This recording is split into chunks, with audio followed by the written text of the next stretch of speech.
In class, students anxiously compare physical exam and body forging results, making it obvious this school's biggest pressure is martial arts, not just grades.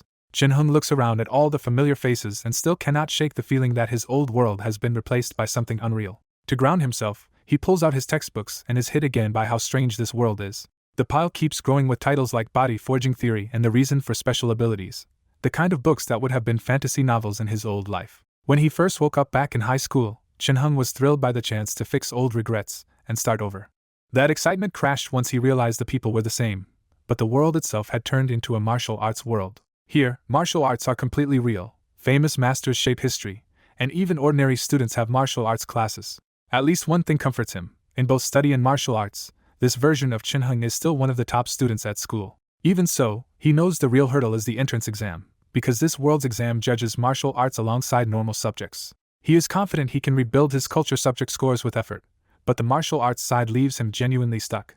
Because strong martial arts results bring real advantages, Shin-hung wants more than just passing grades. He wants a strong future from the very start. That is why his attention shifts to the strange point counter only he can see floating in front of him.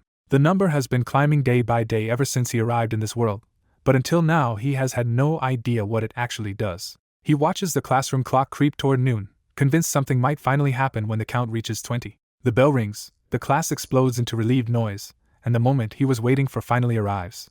His points tick up from 19 to 20, but for a second nothing else happens, leaving him confused and disappointed. Then a new interface suddenly appears with a hazy rush, and Shin-hung feels as if his vision has been knocked out of focus. When his sight clears, the system asks a blunt question: would he like to begin the simulation? He checks the first active node and sees the entry is called Sorcerer World, with a requirement of 20 points.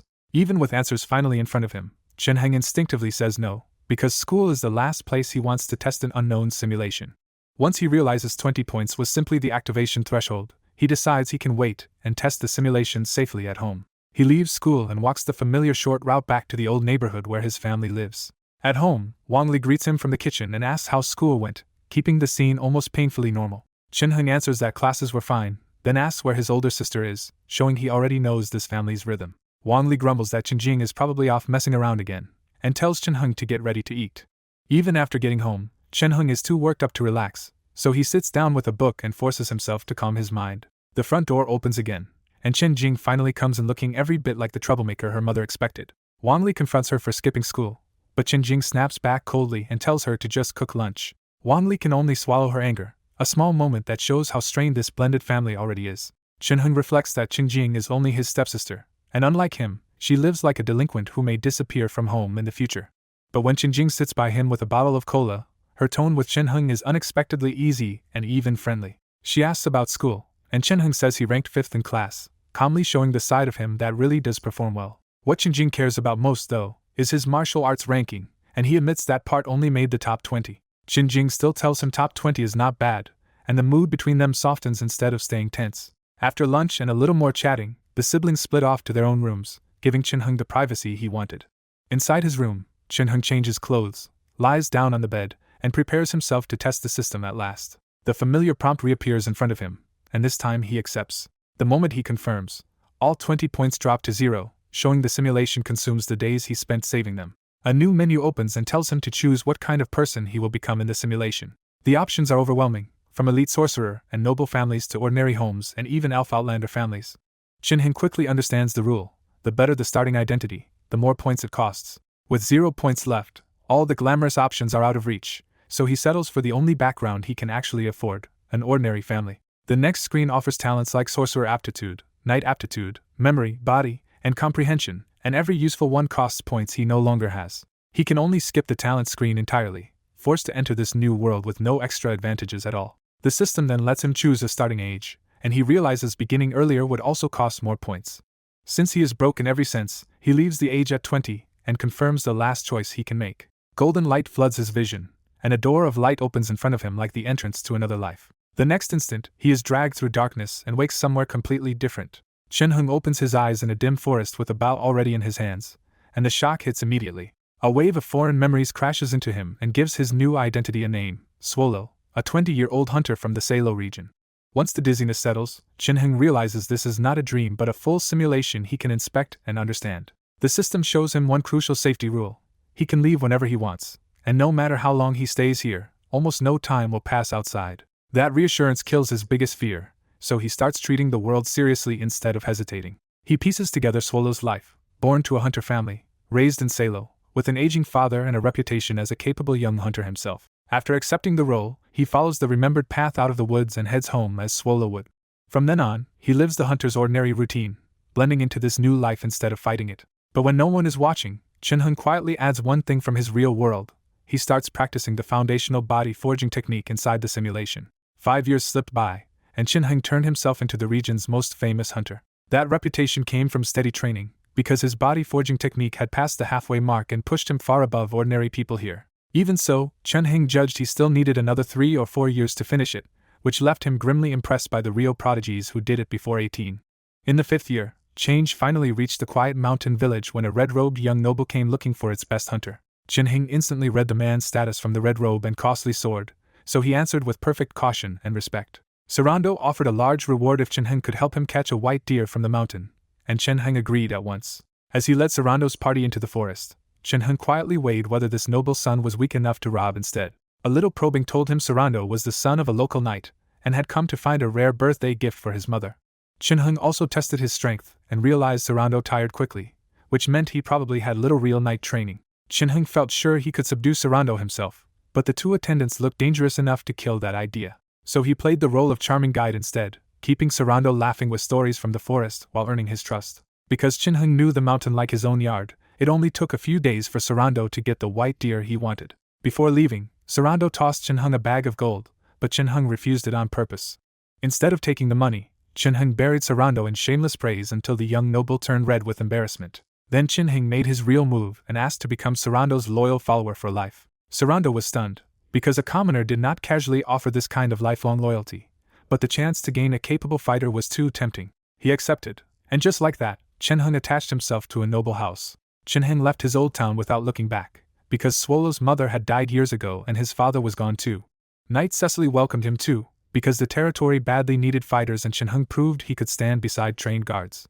Another 5 years passed in the territory, and Chin-hung stayed useful to Cecily's house while remaining especially close to Sarando. One night, Sarando called Chin-hung into his room and asked the question he had clearly been holding in for years. "Can I trust you?" Chin-hung dropped to one knee and answered without hesitation that he would do anything Sarando ordered. Relieved, Sarando finally admitted the real problem.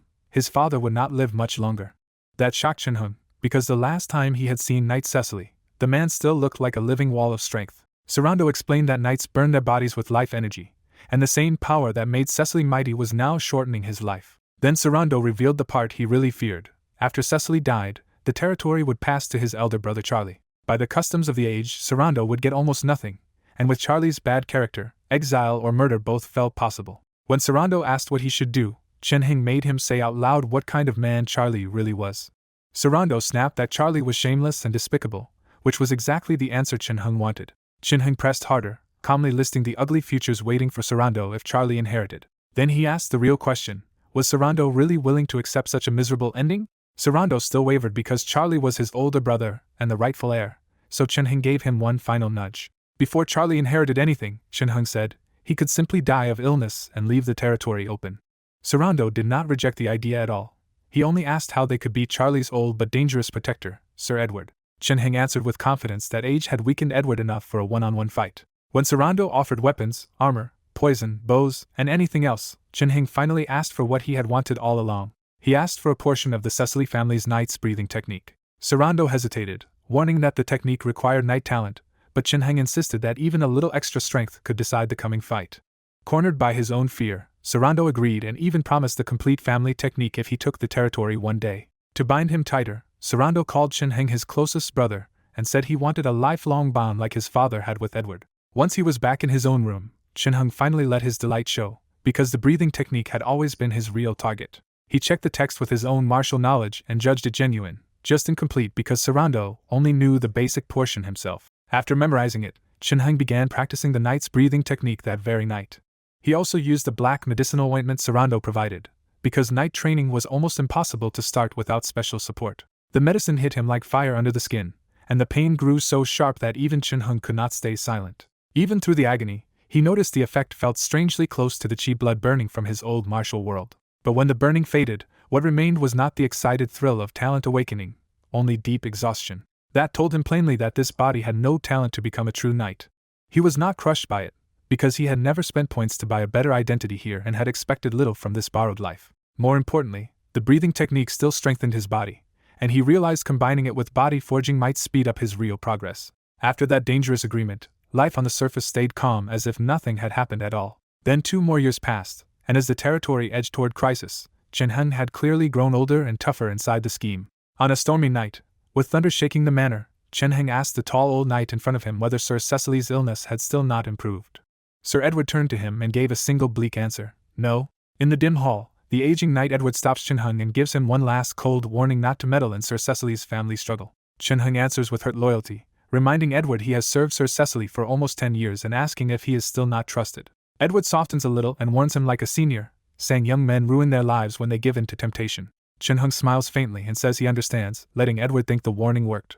Satisfied, Edward pats Chen Heng on the shoulder and turns away to make preparations. The moment Edward shows his back, Chen Heng draws and strikes, and Edward barely dodges before losing an arm to the poison blade.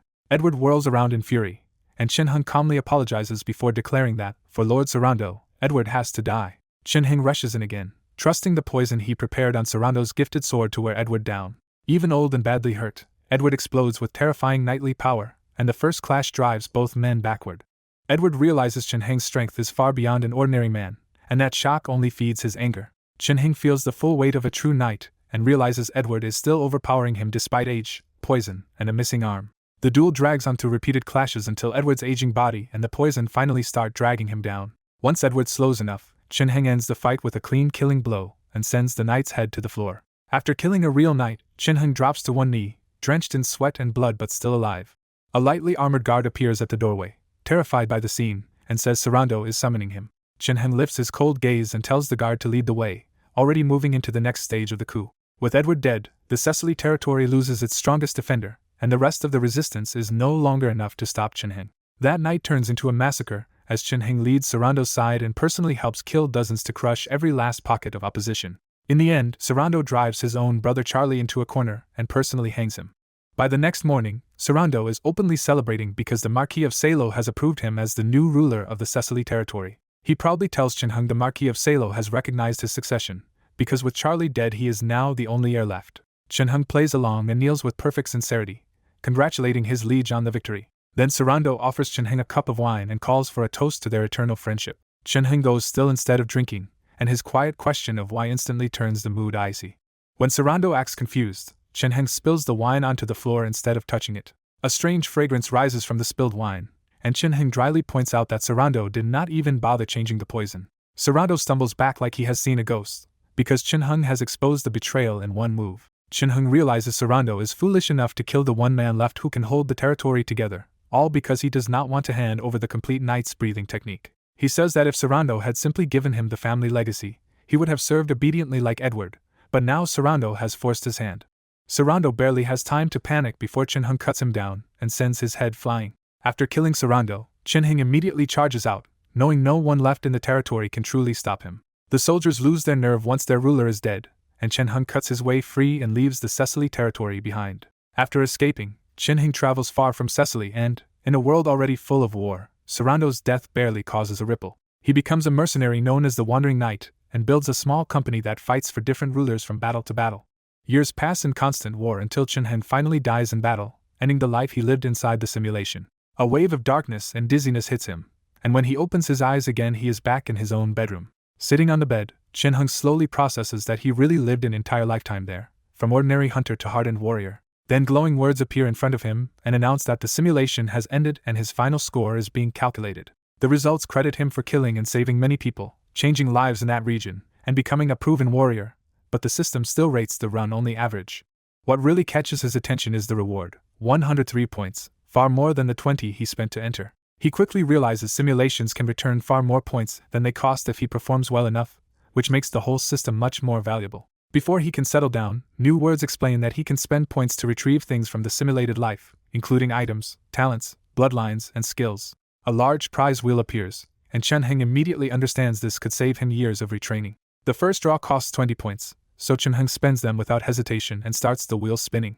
The wheel lands on Hunter Swallow's archery skills, and those years of Bao training suddenly become clear and real inside him. When he checks his body, his once soft hands now carry the calluses of a man who has trained with a Bao for years. That finally makes the mechanism click for him.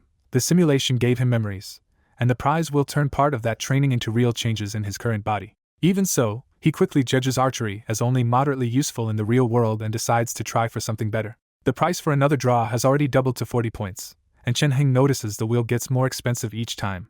After a brief thought, he still decides the gamble is worth it, and spins the wheel a second time. This time the pointer stops on Hunter Swallow's body forging technique, and Chen Heng's mood instantly jumps from tension to delight. A light pours over his body as strength surges through him, as if his current physique is being remade to match the training he completed in the simulation. He knows this reward saves him months of hard cultivation, because in the real world he was still far from finishing body forging on his own.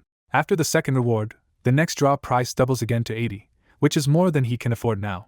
He checks his total and confirms he has 43 points left after earning 103 and spending 60 on the 2 pulls. With enough left for 2 entry fees and a clear memory of how profitable the first run was, Chen Heng eagerly decides to enter another simulation. The familiar identity selection screen appears, and Chen Heng makes the same kind of choices as before. But instead of entering, the system abruptly says the simulation has already concluded, leaving Chen Heng staring at it in confusion. The message makes no sense to him, since he used the points and followed the normal setup, so he leans in and tries to understand what went wrong. In answer, the interface shows him the missing beginning of that chosen life, a village child being born and growing up through a plain, ordinary childhood. Then bandits massacre the village when the child is 7, killing his parents and destroying any chance of a stable future. The child survives the massacre but later starves to death alone, so the simulation ends before Chen Heng can ever enter it. Seeing that, Chen Heng finally understands the failure. If the identity dies too early, the simulation simply collapses on its own. He also realizes why the system charges extra to start at an older age, because those missing early years are full of random disasters no one can control. Remembering how chaotic that world really was, Chen Heng can only admit his first simulation was unusually lucky, because surviving safely to adulthood there was never guaranteed. Back in his room, Chen Heng finally understood the simulation had more limits than just paying an entrance fee, and the realization left him quietly stuck. When he checks his remaining points and sees only 23 left, he realizes one more failed run could lock him out of simulations entirely. Instead of rushing back in, Chen Heng decides to wait, steady his gains from the first simulation, and save more points first. Looking at the calluses on his hands, he realizes the simulation changed his body enough that people close to him might notice something is off.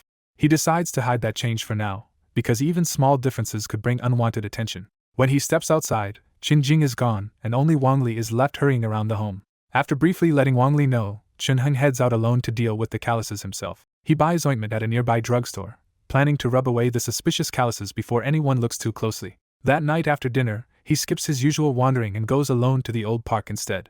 The park is just how he likes it, poorly maintained, mostly empty, and quiet enough for secret practice.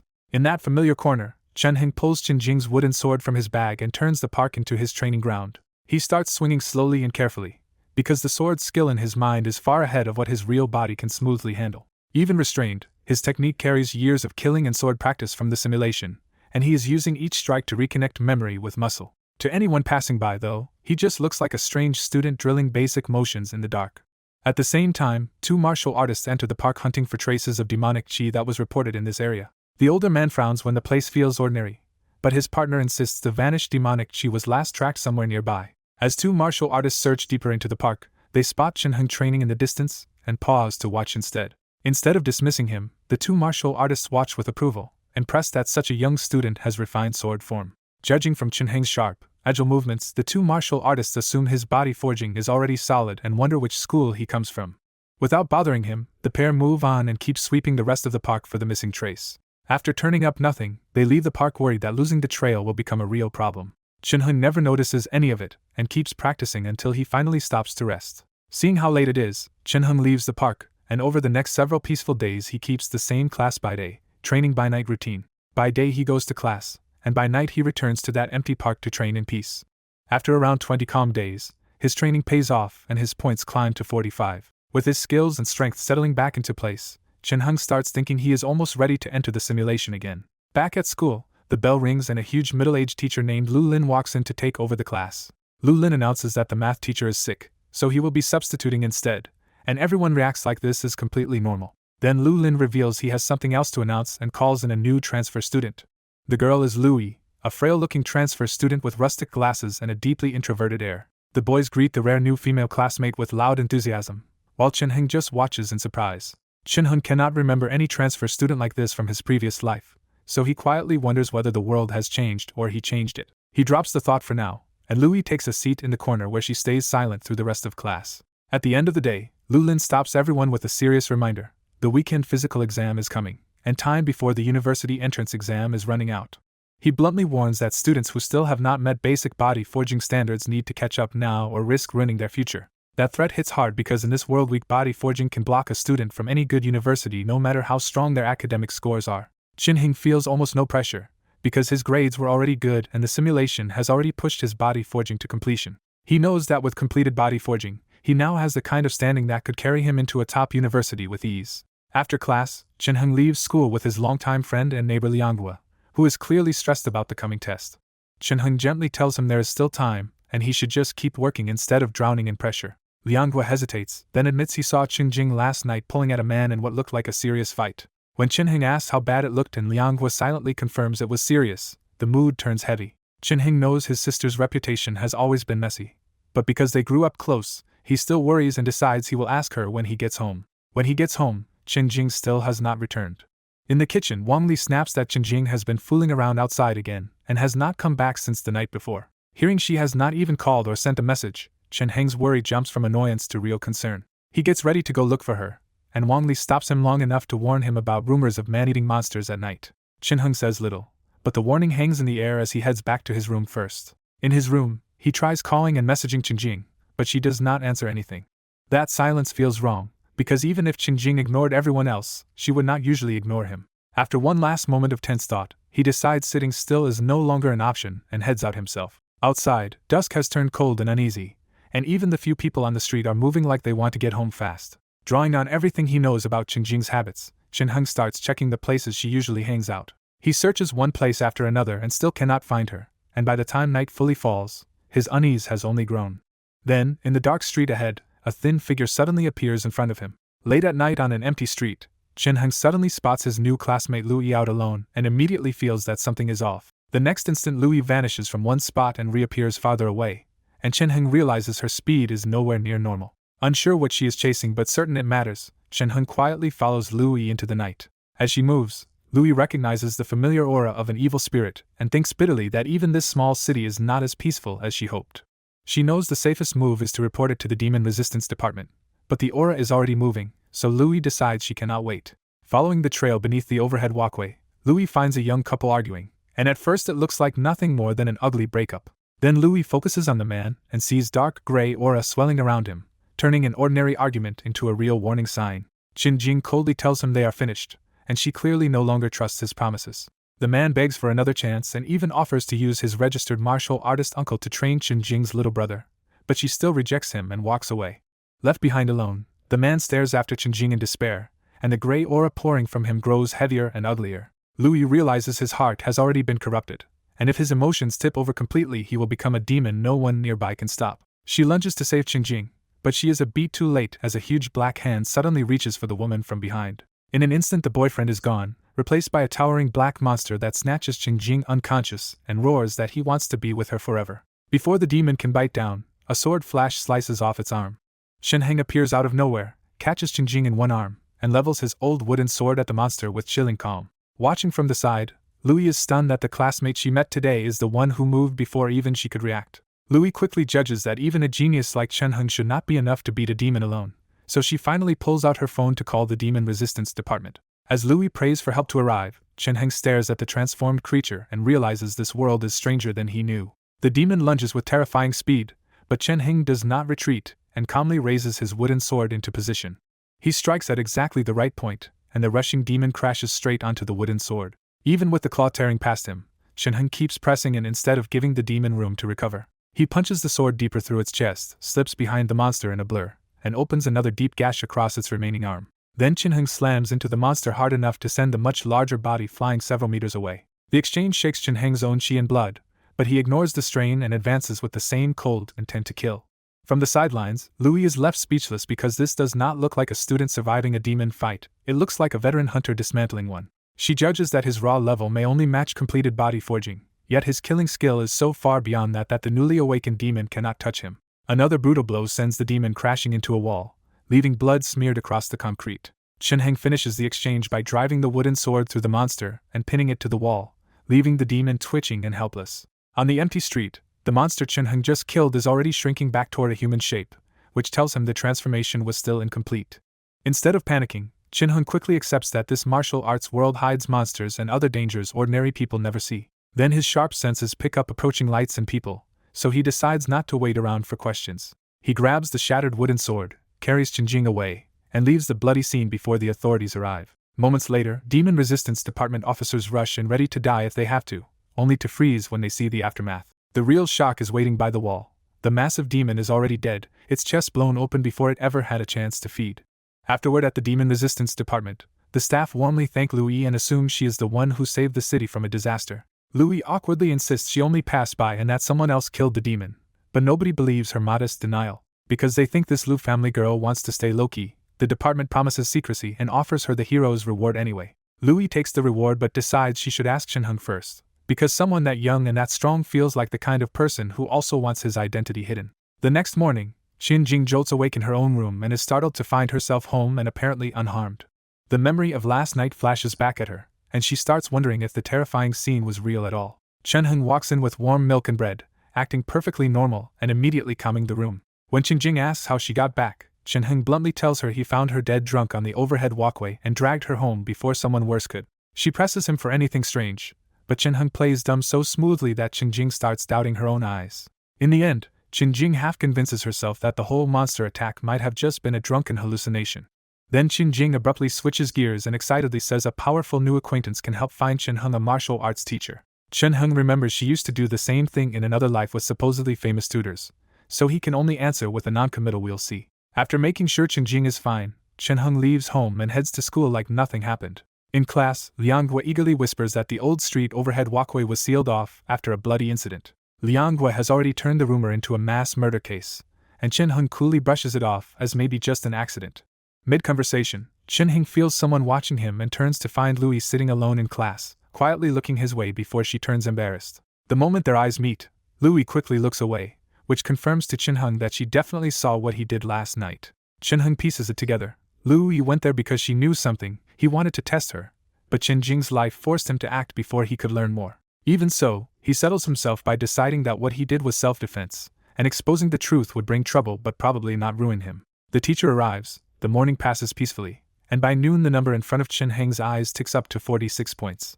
Seeing that total, Chen-heng decides he has finally saved enough to risk another simulation, this time more carefully than before. But his next problem hits immediately. He has nearly exhausted what body forging basics can give him. In this world, stronger martial arts are regulated like firearms, so ordinary people only get the government's basic body forging technique. Chen-heng knows from experience that the basic method can build a foundation, but after body forging completion he needs higher level techniques he has no right to access. Sitting alone at his desk, Chen-heng brooded over a hard truth. If he had shown this talent earlier, the school would have poured resources into him already.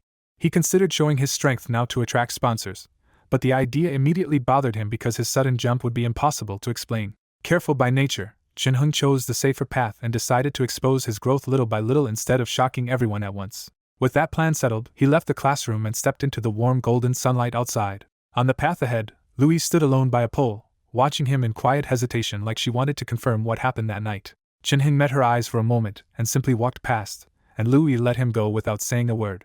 2 days later, the class learned the physical examination had been moved up, and the room instantly filled with panicked groans. At the front, Lu Lin coldly shut down the complaints and ordered everyone to gather in the assembly hall. The students shuffled out like they were heading to execution, but Chen-heng stayed calm as he went with the crowd. In the huge assembly hall, rows of strange exam machines waited for them, turning the test into something much harsher than an ordinary P class. As Lu Lin started the machines and called students up one by one, the exam moved through running, jumping, and body data checks. Lianghua came out first with a terrible result, and Lu Lin blasted him for getting weaker instead of stronger. One student after another did badly, and the results drove home a harsh rule of body forging: if you stop training, you slide backward fast. While waiting his turn, Chen-heng watched Louis score 50 points of chi blood and 50% body forging, a result impressive to everyone else but not to him. Instead of being impressed, Chen-heng narrowed his eyes and wondered if Louis was suppressing her true strength too. Then Lu Lin called his name, and Chen-heng stepped up as Lianghua watched with open sympathy, expecting him to suffer too. Inside the machine, streams of hot air blasted Chin-hung from every side and forced his blood and chi into motion for the scan. Outside, Louis watched the climbing numbers with hidden anticipation, while Lianghua waited eagerly for his friend to fail with him. But the numbers kept climbing until the machine stopped at body forging 50%, and the whole hall froze in shock. Lianghua blurted out that the machine had to be broken, because he could not believe Chin-hung had reached the same level as Louis. Even Lu Lin was confused, so he made Chin-hung repeat the test twice, but the result never changed. Once the score held, Lu Lin's confusion turned into delight, because a student improving this fast would make his class look excellent. Louis was just as unconvinced, and in her mind this only proved Chin-hung had hidden his strength all along. Chin-hung walked out of the machine covered in sweat but outwardly calm, and he kept his mouth shut while everyone stared. Inside, though, he was relieved, because his control over his body had let him suppress the machine and fake a believable lower score. He knew the trick only worked because Lin City's equipment was old, and that made this narrow success feel even more temporary.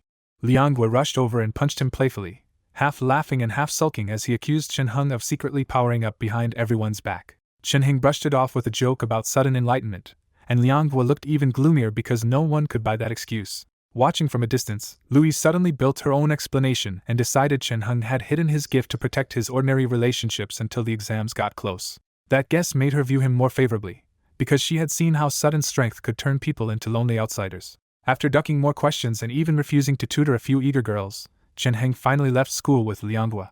On the way home, Chin-hung suddenly stopped when he saw Louis waiting ahead by herself again. Chin-hung greeted her lightly, but Louis answered with visible hesitation and said she wanted to talk to him about something in private. Surprised but curious, Chin-hung agreed and left with her, while Lianghua stared after them in open irritation. Louis led him into a small empty alley, and the quiet only made the tension between them sharper. As they walked in silence, Louis struggled with how to bring up that night, while Chin-hung calmly guessed at her motives and dismissed the idea that she meant to attack him.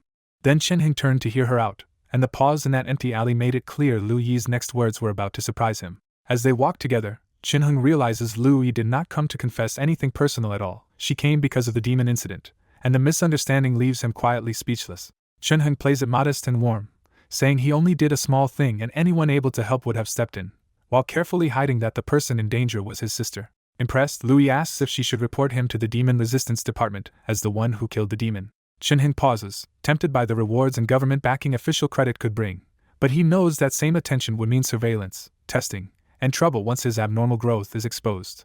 He finally refuses the glory, saying he only did what he should and someone else can take the credit instead. Louis looks at him with even more respect, taking his refusal as proof that he is unusually noble and selfless. Even so, Louis insists on a direct reward and presses a card into Chin-hung's hand, saying the demon killer deserves this $50,000 payment. The amount stuns Chin-hung, because to him this is family-level savings, while Louis treats it like a small sum. After thinking it through, Chin-hung admits the money makes sense since stopping a newly transformed demon before it reached a crowded area could have prevented a massacre.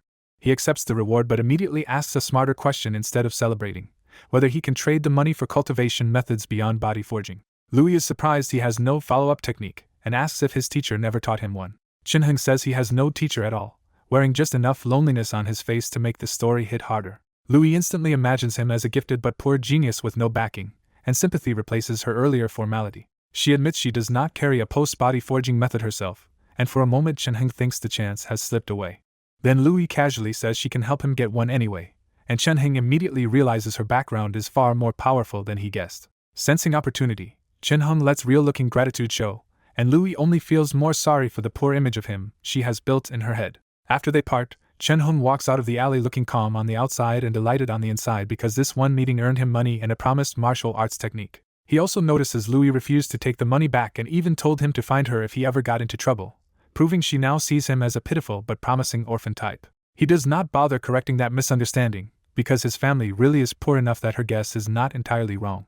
At the alley exit, Lianghua is still waiting, looking annoyed and jealous as he blurts out the only thing he cares about, whether Chin-hung and Louis are dating. Chin-hung lightly denies it, but Lianghua keeps staring at him with pure suspicion and envy. Back home at lunch, everything is ordinary except Qingjing still has not returned, and Wang Li complains that she is probably off fooling around with some guy again. Chin-hung leaves the complaint behind and returns to his room, where he immediately buries himself in study instead of martial training. His problem now is not body forging at all, it is schoolwork, because his simulation gains have pushed his martial progress ahead while his academic subjects lag behind. That is why Lianghua thought he was slacking on body forging, because almost nobody knows Chin-hung is secretly practicing swordsmanship at night. He also delays his next simulation, deciding a few extra days will not matter if he can first get a real martial arts method from Louis. So the next few days settle into a steady rhythm, classes by day, cautious sword practice by night, and no more reckless trips to remote places after the earlier danger. A few days later, Louis meets him in another quiet alley and hands over a wrapped parcel, saying this is the continuation of the body forging technique. Chen-hung did not expect her to move this fast, and his surprise sharpens the moment before he even opens the package. Inside is a thick yellow-covered book titled Solid Rock, and just seeing the name tells him this is not some ordinary manual. Louis explains that Solid Rock comes from the Solid Rock School, not the government, and that a true school legacy is stronger than the state's basic public body forging method. That explanation hits hard, because Chen-hing knows a true legacy is the core of a martial school and normally never reaches outsiders at any price. He thanks her with real emotion, and the slight tremble in his hand tells just how much this gift exceeds his expectations. Louis then apologizes for not getting a school member to personally teach him, or bring him inside, as if she somehow failed him. Chen-hung can barely process how outrageous that attempt was, because just giving him the school's true legacy was already unbelievable. He quickly answers with sincere thanks, and says that if she ever needs anything from him, she only has to ask. That only flusters Louis more, and she hurriedly says it was just a small matter and even offers to help him find a proper teacher next. Her worry is genuine, because a true legacy learned without guidance could quietly ruin Chen-heng's body instead of making him stronger. Watching him stay grateful anyway makes Louis feel even guiltier, because she thinks she still has not truly solved his problem. They eventually part ways, leaving the alley quiet again after a deal that has changed Chen-heng's next step completely. But once they are gone, a tall, powerfully built young man steps out from hiding and stares after Louis with blunt disappointment. Alone in the alley, he mutters that he thought Louis would improve after leaving her family, only to find her acting like this instead. Just after Chen-heng leaves with the Liu family's technique, Lu Ju glares after Louis and orders a sturdy retainer to watch him, bitter that the Liu family's property was taken so easily. The bodyguard quietly backs away, but the trouble has already started moving toward Chen-heng without him knowing it. On the way home, Chen-heng turns the solid rock body forging technique over in his mind and realizes this true legacy method is fierce enough to injure its own user if handled badly. Once home, he shuts himself in his room and starts reading the manual in earnest, determined to understand the risk before he ever tries it. The book explains that true body forging means refining the body and the vital organs together, a far more complete path than brute external training alone. Then the manual drops a stranger clue. Its founder, Master Pancher, created the art by killing a stone demon and taking its stone heart, which makes Chen-heng frown hard. That single passage convinces him this world hides things ordinary people never see, and the calm surface is much less simple than he thought. As he keeps reading, the idea of cultivating inside and out reminds Chen-heng of the knight's breathing technique, and he suddenly sees how flawed that path really was. He pieces it together. The knight's breathing technique forces growth by burning life force, so knights gain terrifying power early but grind their own bodies down and die young. He remembers that he still carries the complete breathing technique taken from Sarando's corpse, but trying it in his real body only confirmed the same old problem. He has no talent to become a knight. Putting that regret aside, Chen-heng looks up at his status and sees he has saved 50 points, enough to try another simulation. He chooses to enter again, and this time the world list gives him only one available option, the Sorcerer World. 20 points vanish for the entry fee, and Chen-heng finally stops to study the identity options instead of rushing past them. The prices kill his hopes fast, because even the cheapest noble background costs 1,000 points, far beyond what he has left. So he spends his last 30 points on an ordinary family with slightly better conditions, squeezing out the best start he can afford. A formless door opens, darkness swallows him, and the second simulation begins. When Chen-heng opens his eyes again, he is already seated in a spacious, elegant hall, dropped into a life that looks far richer than his last simulation. A warm older man's voice calls him Kylan, and a flood of new memories starts pouring into Chen-heng's mind. The new identity settles in. He is Kylan, the beloved youngest son of Baron Kaysen, eating lunch with his father inside the family manor. At first Chen-heng is pleased, because being a baron's son sounds like a much stronger opening than anything he had before. But after sorting through the memories, he realizes the title is mostly surface. Baron Kaysen has a tiny territory, weak forces, and not a single true knight under him. That hits even harder when he compares them to Knight Cecily's side, because a real knight and a loyal subordinate like Edward would crush this little force outright. His biggest disappointment comes next, because this noble house has no inherited knight's breathing technique at all. Chen-heng can only laugh at himself for expecting too much from a 30-point identity, since getting a decent household was already more than generous. Baron Kaysen notices his silence, and gently asks again what is troubling him. Thinking fast, Chen-heng apologizes and says he was lost in thought over today's studies. When Kaysen sounds surprised that the boy who dislikes lessons is suddenly thinking about them, Chen-heng smoothly turns it into a speech about useful knowledge mattering more than personal taste. It is mostly a polished lie, because Chen-heng still thinks the poems and old recitations he is being taught are not that useful, But he knows this answer is exactly what Kaysen wants to hear. As expected, Baron Kaysen is delighted and decides to test him further with a more serious question. Which matters more, poems or swords? The question catches Chunhung off guard, but he quickly answers that it depends on the situation, because poems can calm disorder while swords can end it by force. He pushes the answer one step further and says the two are not enemies at all, so the best path is to master both. The hall goes quiet, and Kaysen studies him for a long moment as if seeing his youngest son in a new light. Then Kaysen admits the truth behind the question. The Aislinn family has spent centuries perfecting poems and serving greater rulers, but they have always lacked swords. His sorrow lingers after the meal, and Chunhung leaves the hall with a much clearer picture of this family's limits. Outside, hurried armored footsteps approach, and Chunhung looks up to see a huge valiant young man in armor striding straight toward him. At the estate hall, Chunhung runs into his older brother Ormando, who coldly asks why he is lurking there. Chunhung answers lightly that he just ate with their father and is heading back to study, but Ormando sneers at his poetry lessons as useless and walks off. Watching Ormando leave, Chunhung quietly sizes him up as the real obstacle in this house, the eldest son, guard leader, and obvious heir if Baron Kaysen dies. He leaves with a quiet, interested smile, already treating the family tension like something useful to study. At noon in a peaceful study room, the household attendant Mr. White tells Chunhung his lesson for the day is history. Chunhung thanks Mr. White with unusual warmth, and the old servant is visibly surprised because Kylan never used to speak to him like that. Then Chunhung asks Mr. White to contact Mr. Jit and prepare a gift, saying he wants the old swordsman to teach him for a while.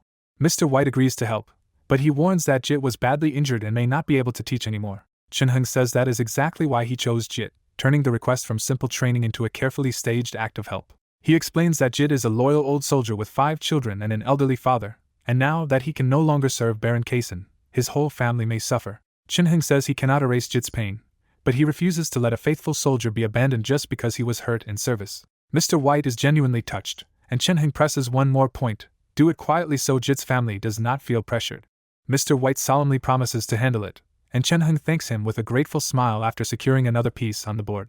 Once he is alone, Chunhung taps the table and quietly thinks through his next move. A shy young maid named Tina comes in, nervous just to approach him. Chunhung greets Tina gently and pats her head, and she instinctively tries to dodge before blushing when she realizes he is not being cruel. After asking if she has settled in, Chunhung brings up the trouble in her family, and quietly offers her money to buy bread and ease the burden at home. Tina is so stunned by the kindness that she nearly cries, because commoners in this world are used to being treated worse than property. Chunhung softly tells her not to be sad anymore, says she can go home early today, and asks for one small favor in return. Tina leaves the room won over, and Chunhung gets up soon after, moving on once another quiet favor has been arranged. After his history lesson, Chunhung walks out rubbing his head, already exhausted by classes so dull that even the old Kylan and Ormando hated them. He thinks the teacher himself is ordinary, and the lesson nearly useless, but the man's old friendship with Baron Kaysen makes him worth enduring. So Chunhung deliberately played the attentive student through the whole lesson, not for knowledge, but to gain another possible channel to influence his father. Back in his room, Chunhung reviews the bigger picture and admits this new life started better than his past simulations, but it still comes with serious limits. His goal is still points, and from experience he knows he only earns them by deeply influencing the people and events around him. To build that influence, he needs power and status, and in this household his path splits cleanly: train his own strength and quietly raise his standing. Being the Baron's youngest son is both bad luck and opportunity, because he has no real inheritance now, but the succession would open if the heirs before him disappeared. That thought leads straight back to Ormando, and Chunhung almost laughs at the déjà vu because this situation looks a lot like Sarando's old struggle in the previous simulation. Still, there is one key difference: Baron Kaysen is healthy, so Chunhung has time to plan instead of making reckless moves. By sunset, Chunhung heads out to a sparse open training area where the injured veteran Jit is already waiting for him. Up close, Jit looks every bit the worn old soldier, poor, weathered, and one-armed, but still carrying himself with a veteran's toughness.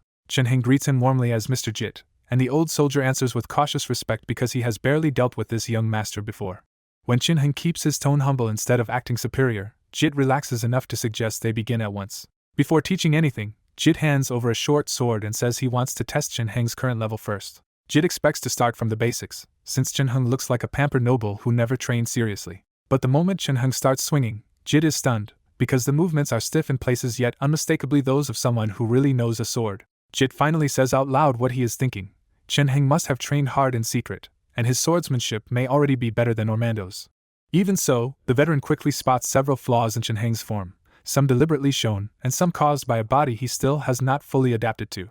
By the end of one afternoon, Jit can barely believe what he is seeing, because Chin-hung has turned from awkward beginner into a swordsman frighteningly quick to read and copy. When the lesson ends, Chin-hung sincerely thanks Jit for teaching him. Jit awkwardly waves that off and gives Chin-hung the highest praise he can, saying talent like this would make him an elite soldier anywhere. Seeing night fall, Chin-hung decides to escort Jit home instead of letting the one-armed veteran risk the road alone. Jit tries to refuse out of respect, but Chin-hung lightly grabs his hand and shuts that down with an easy smile. As they head out, they pass a group of soldiers drilling under Ormando's stern eye. Jit slows and looks back at his old squad with obvious nostalgia and hurt, because those men used to be his world. Chin-hung quietly pats Jit's shoulder, giving him the kind of respect the others know a ruined soldier rarely gets. The soldiers pause mid-drill and look at Chin-hung and Jit with new respect, and even under Ormando's eye the mood around them clearly shifts. Chin-hung notices that shift in mood and keeps acting naturally, letting his kindness and easy charm do the work for him. Ormando finally looks over, but when his eyes land on Jit's missing arm, his expression turns cold and dismissive instead of welcoming. Rather than challenge his brother directly, Chin-hung calls for attendants to bring cold drinks to the exhausted men, turning the moment into a quiet public gesture. Then Chin-hung helps Jit into a carriage and personally starts the long trip to his home. The road is rough and uncomfortable, but for Jit even a shaky carriage beats walking a dangerous path with one arm. On the ride, Chin-hung keeps asking questions, using Jit's years as an old soldier to map out Baron Kaysen's territory and power. Jit explains that Baron Kaysen rules a small territory with around 10,000 people, most spread across scattered settlements. He adds that the Baron keeps about 200 full soldiers, and in war they become the core of a larger militia force of roughly 1,000. That leads Chin-hung to ask the question he really cares about, whether true knights can really rival an army on their own. Jit says he has heard those legends too, but never seen such a knight himself, which tells Chin-hung this region is real but backward and thin on elite power. Chin-hung quietly likes that conclusion, because a weaker region will be much easier for him to move in later. Even while thinking ahead, he keeps talking to Jit in a calm, friendly way that feels more like a younger student than a noble master's son.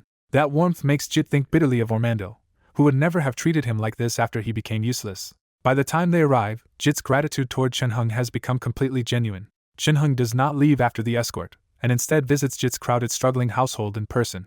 After asking about the family's situation, he leaves gifts behind, offering practical help instead of empty courtesy. He even makes a brief show of greeting nearby residents, making sure the whole neighborhood sees how he treats a retired wounded soldier. When Chin-hung finally leaves, the residents come out to see him off, already treating the Baron's youngest son far more warmly than before. On the ride back, an attendant finally blurts out his confusion, because the old Kylan never treated commoners this well. Chin-hung only smiles and says the attendant would not understand, keeping his real purpose to himself.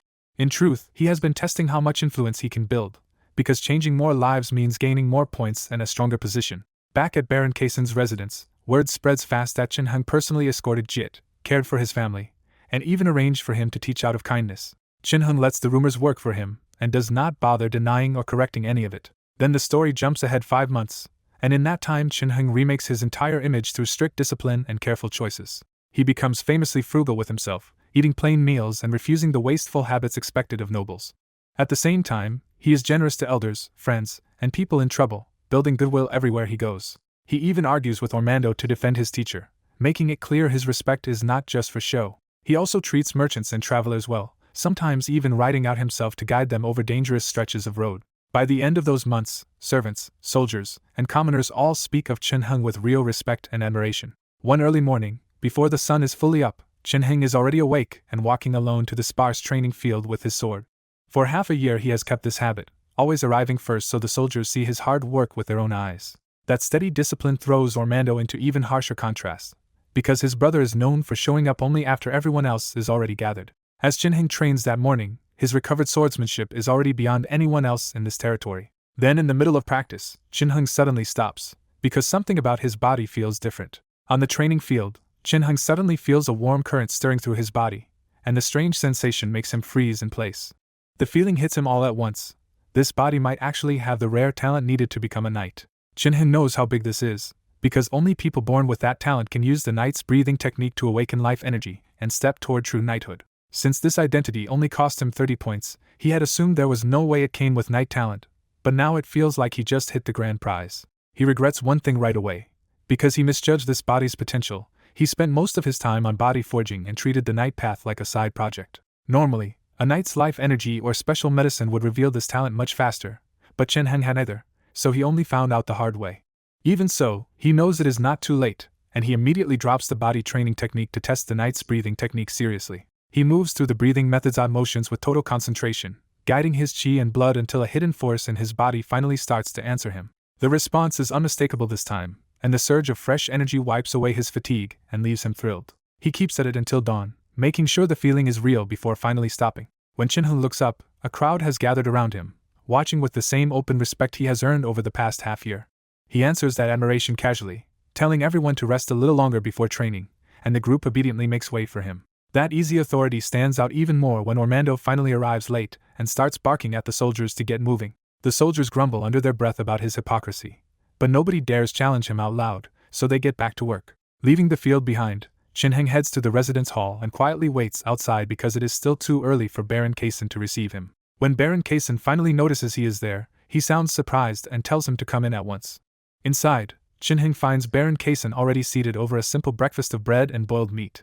Kaysen asks why he came so early without sending word, and Chin-hung politely says he did not want to disturb his father's rest. That small courtesy leaves Kaysen awkwardly moved, because Chin-hung has been this careful and considerate for the past half year. After sitting down with an old book in hand, Chin-hung finally hears the real reason for the summons. Kutu Royal Academy is opening enrollment again. Baron Kaysen tells him he secured one precious academy slot and asks directly if Chin-hung wants it. The offer shocks Chin-hung, and his first thought is that Kaysen might be sending him away to clear the path for Ormando's inheritance. He has reason to suspect it, because his own strong performance has drawn so much praise that people have already started pushing his name as Kaysen's successor. Even with those suspicions, Chin-hung answers at once that he is willing to go. Inwardly, he is calm about the succession now, because once his knight talent is known, the gap between him and ordinary Ormando will be too obvious to ignore. He also knows power matters more than feelings here, and after half a year of winning over soldiers and officials through JIT, Baron Kaysen's opinion is no longer the only thing that can decide the future.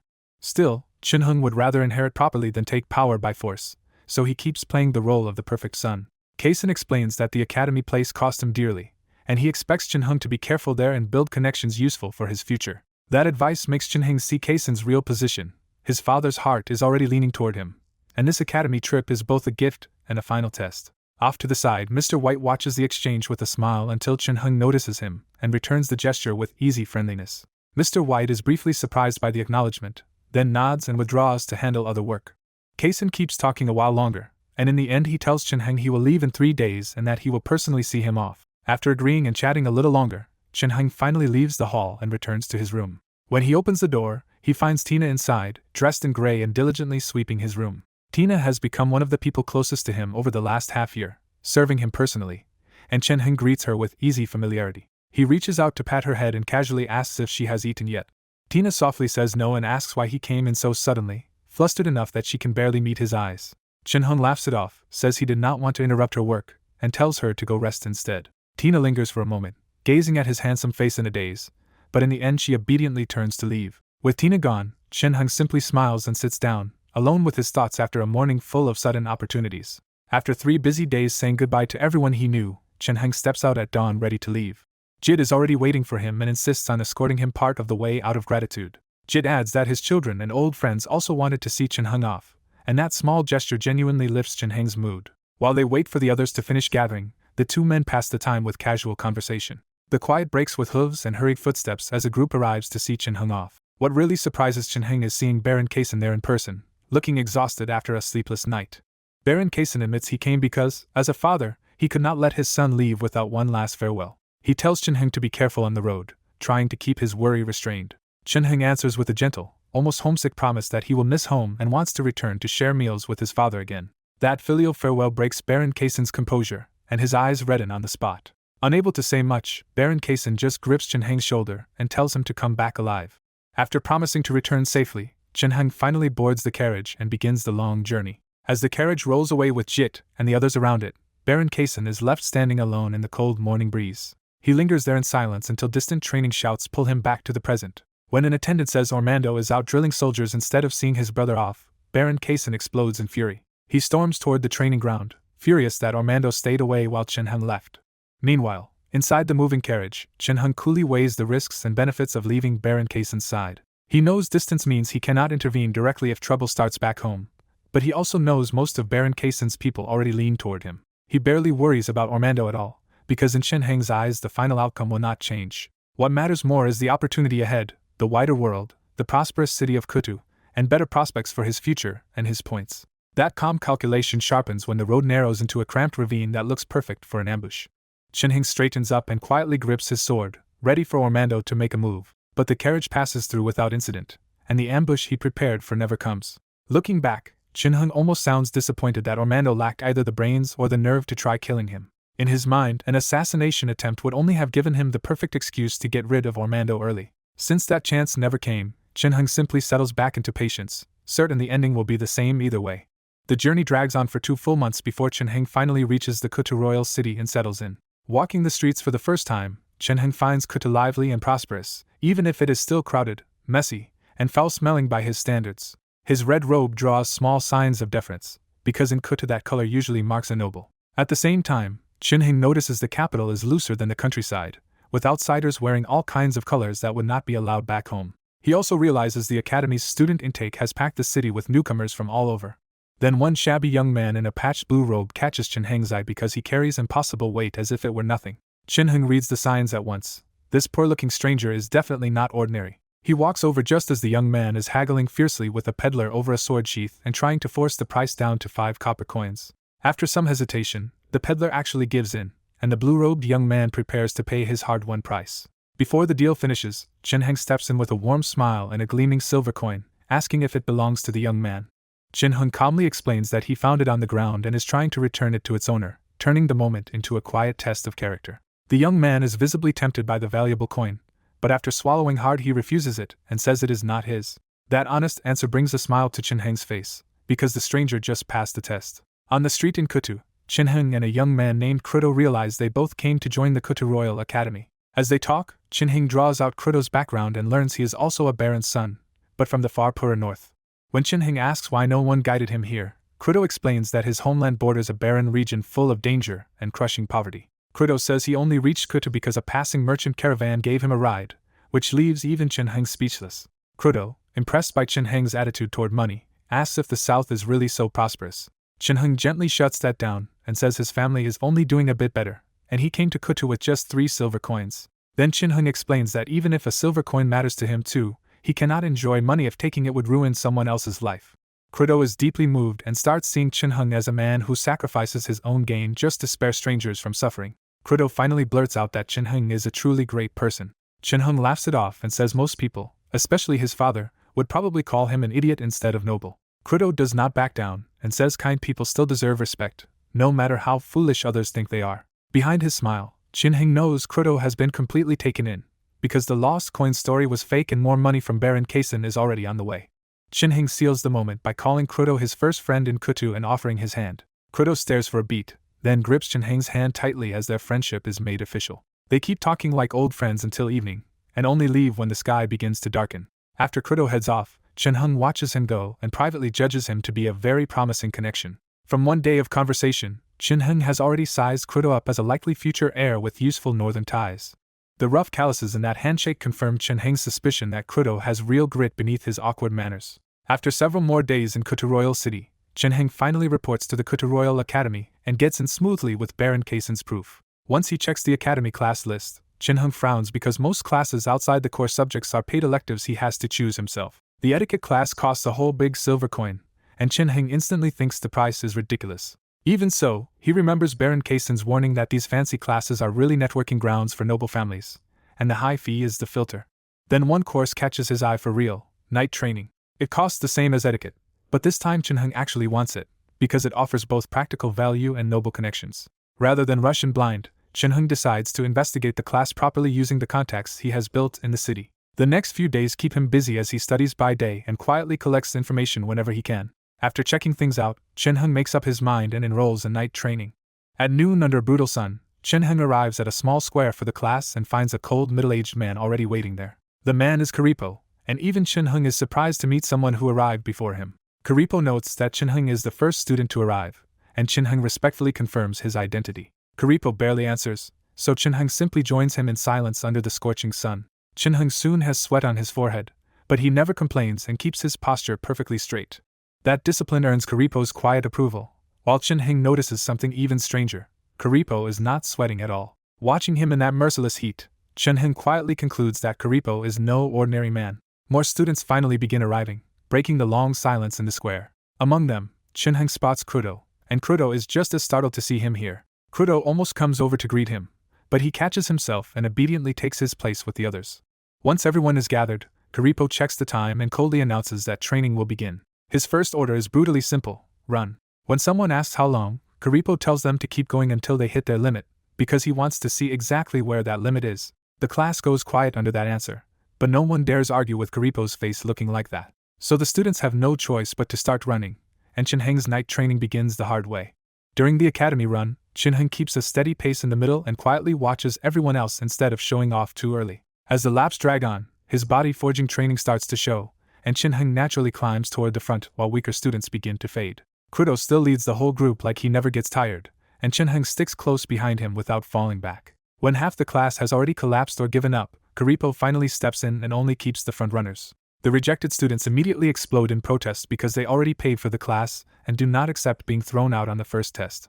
One rich young noble in a red robe steps forward and openly threatens Karipo with the Medid family's anger, while Chin-hung recognizes him as a count's favored son. Karipo only gives a chilling smile and reaches for his sword, and Chin-hung instantly senses something is very wrong. In one flash of silver, Karipo kills the red-robed Medid youth from several meters away, turning the shouting protest into stunned horror. Seeing a count's son killed this casually, Chin-hung is shaken and realizes Karipo is no ordinary instructor at all. Chin-hung pieces it together on the spot. That attack was the work of a true knight who has awakened a life seed. Even Kudo goes stiff, and the entire group stares at the corpse in pale terror after watching a noble die in front of them. Karipo treats the dead noble like trash, and attendants quickly drag the body away while he asks if anyone still has complaints. With Karipo's killing intent pressing down on them, nobody dares speak up anymore. After the shock settles, Chin-hung realizes this terrifying teacher might be the biggest chance he has to rise faster in this world. Karipo coldly confirms the rule again, and the frightened students can only answer yes. He orders everyone to be on time tomorrow and makes it clear that absence or lateness means they are out. Most of the students hurry away, but Chin-hung deliberately stays behind and politely says goodbye to Karipo. Karipo only gives a small nod, and Chin-hung wisely stops there instead of pushing too hard for favor. Once they are away from the square, Kudo finally exhales and admits Karipo felt dangerously strong. Kudo says Karipo is definitely a true knight, and Chin-hung tests the waters by asking how he knows.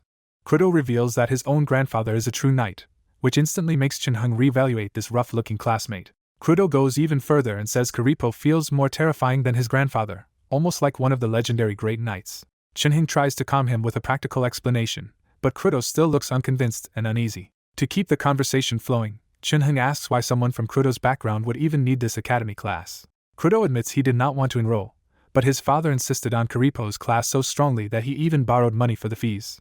That makes Chin-hung suspect Kudo's family knows insider information, and he starts seeing Kudo as a much more valuable connection. As Chin-hung keeps digging casually, he learns Kudo's noble family only rose in his grandfather's generation after a farmer inherited a wandering knight's legacy. Their family has a knight now, but a poor northern territory and his grandfather's weakening health have left them struggling.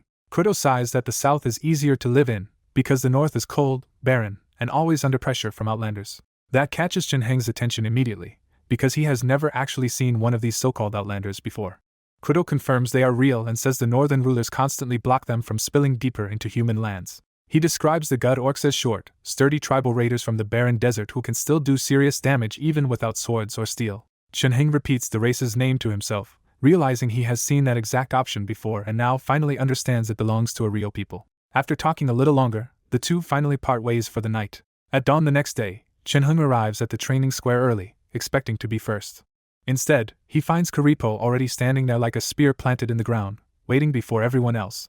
At dawn, Chin-hung arrives early and respectfully greets Karipo, who is surprised to see him before class even starts. When Karipo asks why he is here so early, Chin-hung calmly says he does not need extra sleep because he is used to this pace. Instead of waiting around, Chin-hung moves to an empty spot and starts practicing the sword techniques he rebuilt from his past simulation. Chin-hung's movements are already polished enough to look like a seasoned master, and that finally catches Karipo's full attention. Karipo asks where Chin-hung learned such practical swordsmanship, taking the bait exactly as Chin-hung hoped. Keeping his face steady, Chin-hung credits a made-up captain of his father's guard and presents himself as a boy trained from childhood. Karipo praises the technique as real battlefield swordsmanship, not flashy ceremony, and his opinion of Chin-hung rises on the spot. Behind his calm face, Chin-hung is satisfied because building trust with Karipo is the first step toward reaching the knight's resources. With Karipo still silently watching, Chin-hung turns back and keeps practicing to deepen that image of relentless discipline. A little later, Kudo arrives in a hurry and is visibly surprised to find Chin-hung already there training. As the sky brightens, the rest of the students gather, but only 5 people show up for Karipo's lesson. Chinheng realizes 3 of the original 8 are gone, and by Karipo's rules they have already lost their place in this rare class. Karipo says the remaining students are enough, then draws his silver sword, and the memory of yesterday's bloodshed makes some of the class go pale. He performs a strange sequence of sword movements, and Chinheng quietly watches Krudo too, knowing the other boy is his real benchmark here. After showing the full set once, Karipo coldly orders the students to copy it from memory. The sequence is too complicated to repeat after one viewing, but under Karipo's gaze the students have no choice except to try. Even Chinheng can only remember part of the routine, and only he and Krudo stand out as the best of a weak group. Karipo makes them repeat the same pattern again and again, silently pushing memory and endurance instead of offering comfort. Before leaving, Karipo gives a hard rule. He will only teach the same material for 3 days, and after that he moves on. Watching Karipo walk away, Chinheng feels the pressure immediately because anyone who fails to learn fast will be left behind for good. Back at his residence, Chinheng skips rest and drills the movements obsessively until they sink into muscle memory. At first it only feels like exhaustion, but during training Chinheng suddenly senses the life energy inside his body start to surge. That reaction should not happen during ordinary sword practice, so Chinheng realizes Karipo may be hiding a real knight's breathing technique inside those forms. The idea stuns him because knight's breathing techniques are priceless family legacies, and he remembers how hard he had to fight just to get one from Sarando before. Once he calms down, Chinheng decides Karipo must be using this treasure to screen for real knight talent, which means this class could change everything for him. Because he already knows he has that talent, Chinheng decides to train even harder and reveal it only when the timing will earn Karipo's full attention. Over the next days, Chinheng turns his effort up to an extreme, always arriving first, leaving last, and training so relentlessly that everyone notices. Even hardworking Krudo starts to look ordinary beside him, which is exactly the effect Chinheng wants Karipo to see. Chinheng endures the pain without hesitation because, after dying once and living again, he refuses to waste a second chance on comfort. 3 months pass under that brutal pace, and the class is cut down from 5 students to just Chinheng, Krudo, and one last straggler barely hanging on. By now Chinheng has pieced together much more of Karipo's incomplete breathing method, and Krudo has started feeling the same strange bodily changes too. Seeing the timing line up, Chinheng decides he has hidden his progress long enough and moves to intercept Karipo after class. Chinheng calls out to Karipo and opens with a carefully uneasy claim that something feels wrong inside his body. Karipo instantly seems to guess what this might mean, and his calm question carries a flicker of expectation. Playing the part just enough, Chinheng describes the heat flowing through his body and lists the symptoms of stirred life energy. That answer finally breaks Karipo's reserve, and he smiles with obvious satisfaction because Chinheng has passed the test he was waiting for. Karipo tells Chinheng to follow him, signaling that the boy's hidden potential has just earned him special attention. On the empty field, Karipo watches Chinheng and lights up when he feels life energy moving in the boy's body. Karipo had only taught the breathing method casually before, because real knight talent was so rare that he never expected to find it here. Since Karipo thinks Chinheng sensed life energy after only 2 months, he mistakes him for an exceptional genius. Karipo already liked Chinheng's gentle, humble, hardworking nature, but knight talent changes him from a student worth helping into someone truly worth investing in. Karipo finally gives a clear order and tells Chinheng to come to the square every night from now on.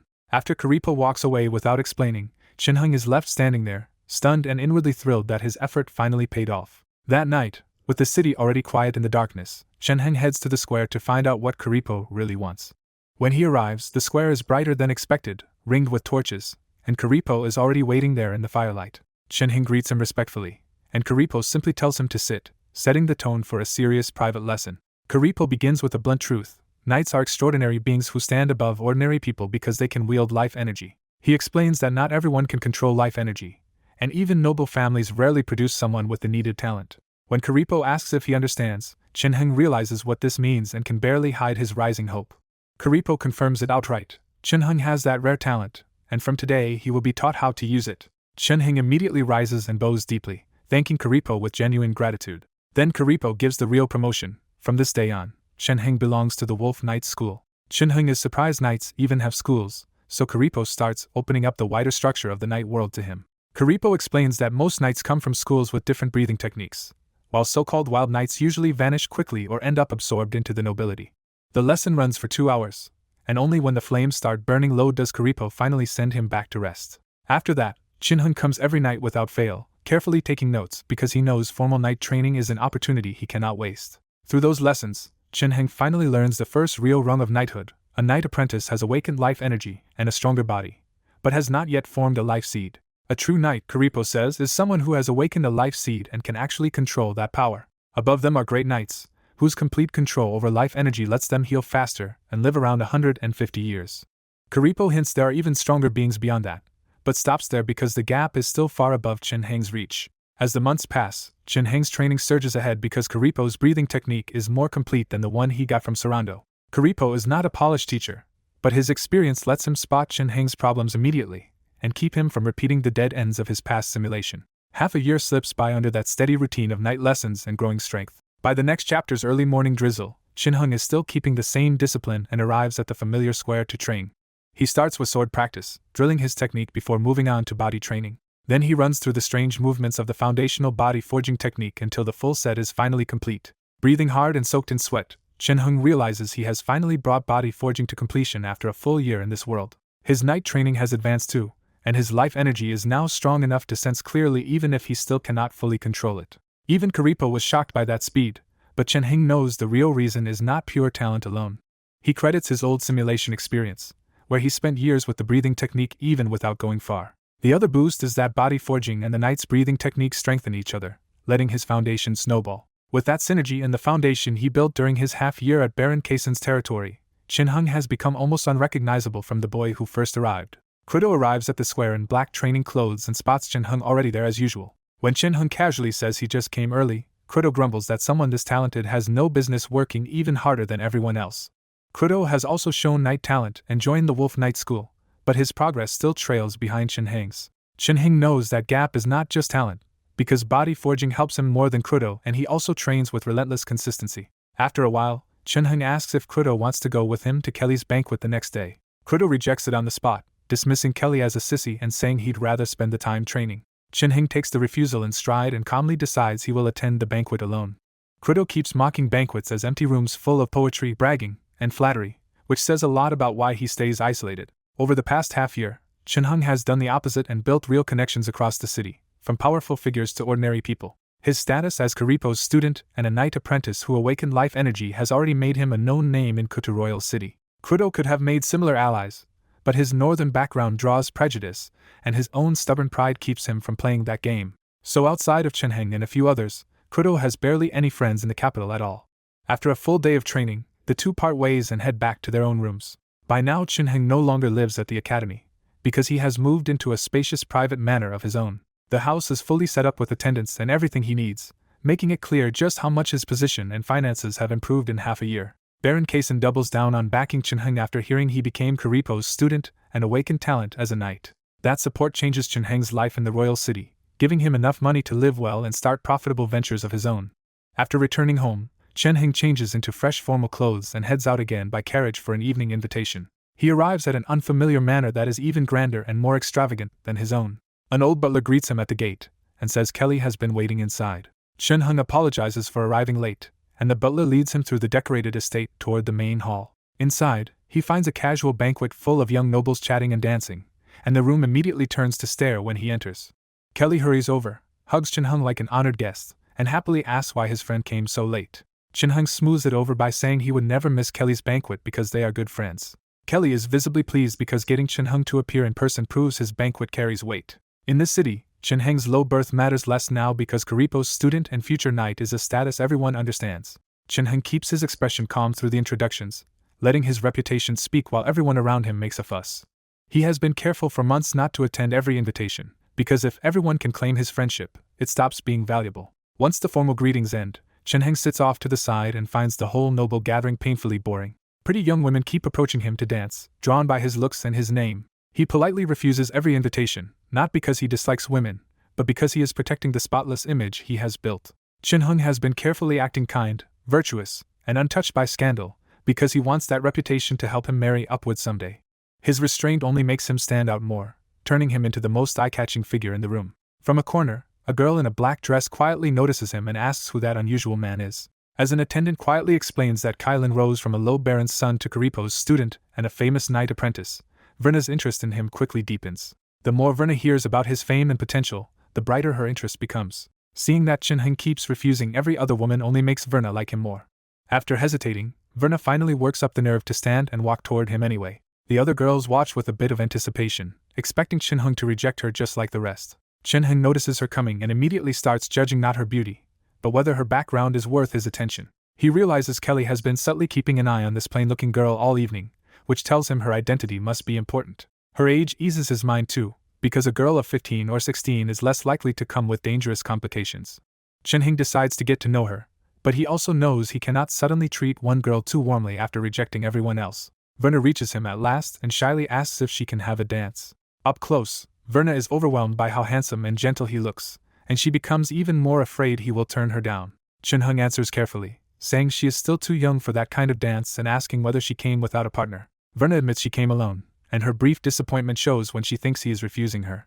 Instead of rejecting her outright, Chin-hung says he will accompany her if she does not mind his poor dancing. But he adds one gentle condition: she should stop coming to these adult gatherings in the future. When Chin-hung accepts Verna's invitation, the whole banquet reads it as simple kindness from a man who never takes advantage of women. Even Kelly stays relaxed, because Chin-hung's spotless image is so convincing that nobody suspects he has any deeper reason to approach Verna. Red-faced and nervous, Verna asks if Chin-hung dislikes seeing her at a place like this.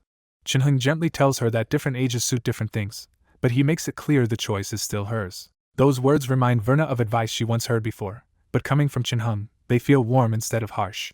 Then Chin-hung takes Verna's hand and leads her onto the dance floor, earning more admiring looks from the women around them. He is a little rusty at noble dancing, but with his strong, controlled body, Chin-hung still moves well enough to guide her smoothly. Verna barely notices the dance itself, because she spends the whole time staring at Chin-hung as if the room has disappeared. After the dance, Chin-hung warmly praises her and reminds her to return home and rest early. He lets go and heads back to his seat, while Verna drifts away, still replaying the feel of his hand in hers. That dreamy haze shatters when a blade flashes out and terrified screams tear through the hall. Verna sees an ordinary-looking servant in a gray robe charging straight at her, and more killers closing in from nearby. The attack is so sudden that Verna can only stand there, ice cold with the sickening certainty that they came to kill her. At the last instant, Chin-hung moves, knocking the dagger away before it can reach her. He pulls Verna into his arm and blasts the first assassin backward hard enough to smash her into the wall. More assassins rush them at once, and the crowd can only shout warnings as Chin-hung stands perfectly steady in the middle of it. Without even releasing Verna, Chin-hung unleashes a storm of sword strikes and cuts down the attackers with a knight's overwhelming power. The hall falls into stunned silence, because everyone just watched Chin-hung protect Verna and crush the ambush almost effortlessly. Kelly rushes over pale-faced, first making sure Verna is safe and then asking Chin-hung if he is hurt. Chin-hung says he is fine, and Verna can barely answer the same before he finally lets her go. While Verna stumbles away in a daze, Chin-hung tells Kelly these killers were no knight apprentices, but they were still disciplined elite fighters. Kelly burns with anger, because an assassination at his own banquet is public humiliation, and Verna's death would have ruined him completely. The more Kelly thinks about it, the more grateful he becomes that Chin-hung was there, because only a real knight could have stopped that attack in time. With the banquet effectively over, Chin-hung politely says he will leave, and Kelly promises to visit and thank him properly later. As Chin-hung walks out under everyone's respectful gaze, he quietly glances toward a dim corner and catches Verna still watching him. After he leaves, Verna finally looks away from the exit and quietly asks her servant if she will ever get another chance to meet him. The servant reminds her she is a princess and there will be future chances, and that answer finally brings a small smile back to Verna's face. On the ride home, Chin-hung sits alone in his carriage and calmly judges the night as an even bigger success than he expected. He realizes that saving Verna gave him exactly what raw strength alone cannot buy: a chance to show the nobles what kind of man and knight he really is. That makes Verna and Kelly far more valuable to him, so Chin-hung decides to investigate Verna's true identity before choosing his next move. Half a month passes, and Chin-hung keeps a steady routine of classes and training while letting the banquet's aftermath spread on its own. As nobles keep talking, Chin-hung's rescue of Verna turns into a much bigger reputation, and his name spreads through Kutu's upper circles. During that time, Kelly visits Chin-hung and reveals that the attackers were traced to a well-known assassin organization from a neighboring kingdom. Kelly presents it as an attack aimed at him and the other guests, but Chin-hung sees through that cover immediately and knows Verna was the real target. After hearing Kelly out, Chin-hung quietly cuts to the real issue and asks who sent the assassins after him. Kelly admits he has no answer, because the killers were low-level assassins who knew nothing about their employer. What makes it worse is that every assassin killed themselves on the spot, wiping out the only clean lead. Kelly explains that if the plot had come from inside Kutu, his family could still chase traces, but the attackers belonged to the foreign group Shadow's Touch, which never betrays a client. With no proof left, Kelly can only offer a few bitter guesses about who might want him dead. Before leaving, Kelly repays the favor with gifts and business terms so generous that Chin-hung accepts them without pretending otherwise. The story shifts to the palace, where Princess Olivia sits alone in a sunlit hall handling affairs with cool, effortless authority. Hurried footsteps break the calm, and Olivia immediately guesses the problem. Verna has tried to sneak out again. When the servant confirms this is the third attempt in half a month, Olivia's patience snaps and she coldly scolds Verna for nearly getting herself killed once already. Trying to understand what changed, Olivia asks why Verna has become so desperate to leave and orders a full retelling of the banquet night. One detail catches Olivia hard: Verna was the one who invited Chin-hung to dance before he happened to save her. Olivia immediately sees the romantic shape of it, a knight saving a princess, and that very neatness makes her suspicious instead of charmed. Because Verna has many enemies, Olivia starts testing darker possibilities, including whether Kelly or someone around him staged the whole attack in advance. To judge the man at the center of it, Olivia asks the servant for everything they know about Knight Kylan. The report paints Chin-hung as a talented student from a modest southern noble family and Karipo's promising disciple, which actually lowers Olivia's guard. Olivia starts thinking like an older sister and a royal strategist at once, deciding that a capable knight from a small house might be the safest husband Verna could get. Still, Olivia refuses to move blindly and asks the question that matters most in noble circles: does Kylan already have a fiancé? The answer surprises her even more than a fiancé would have, because the investigation found no woman around Chin-hung at all. When the servant adds that Chin-hung is actually handsome, Olivia gets even more suspicious, because that kind of man staying untouched makes no sense to her.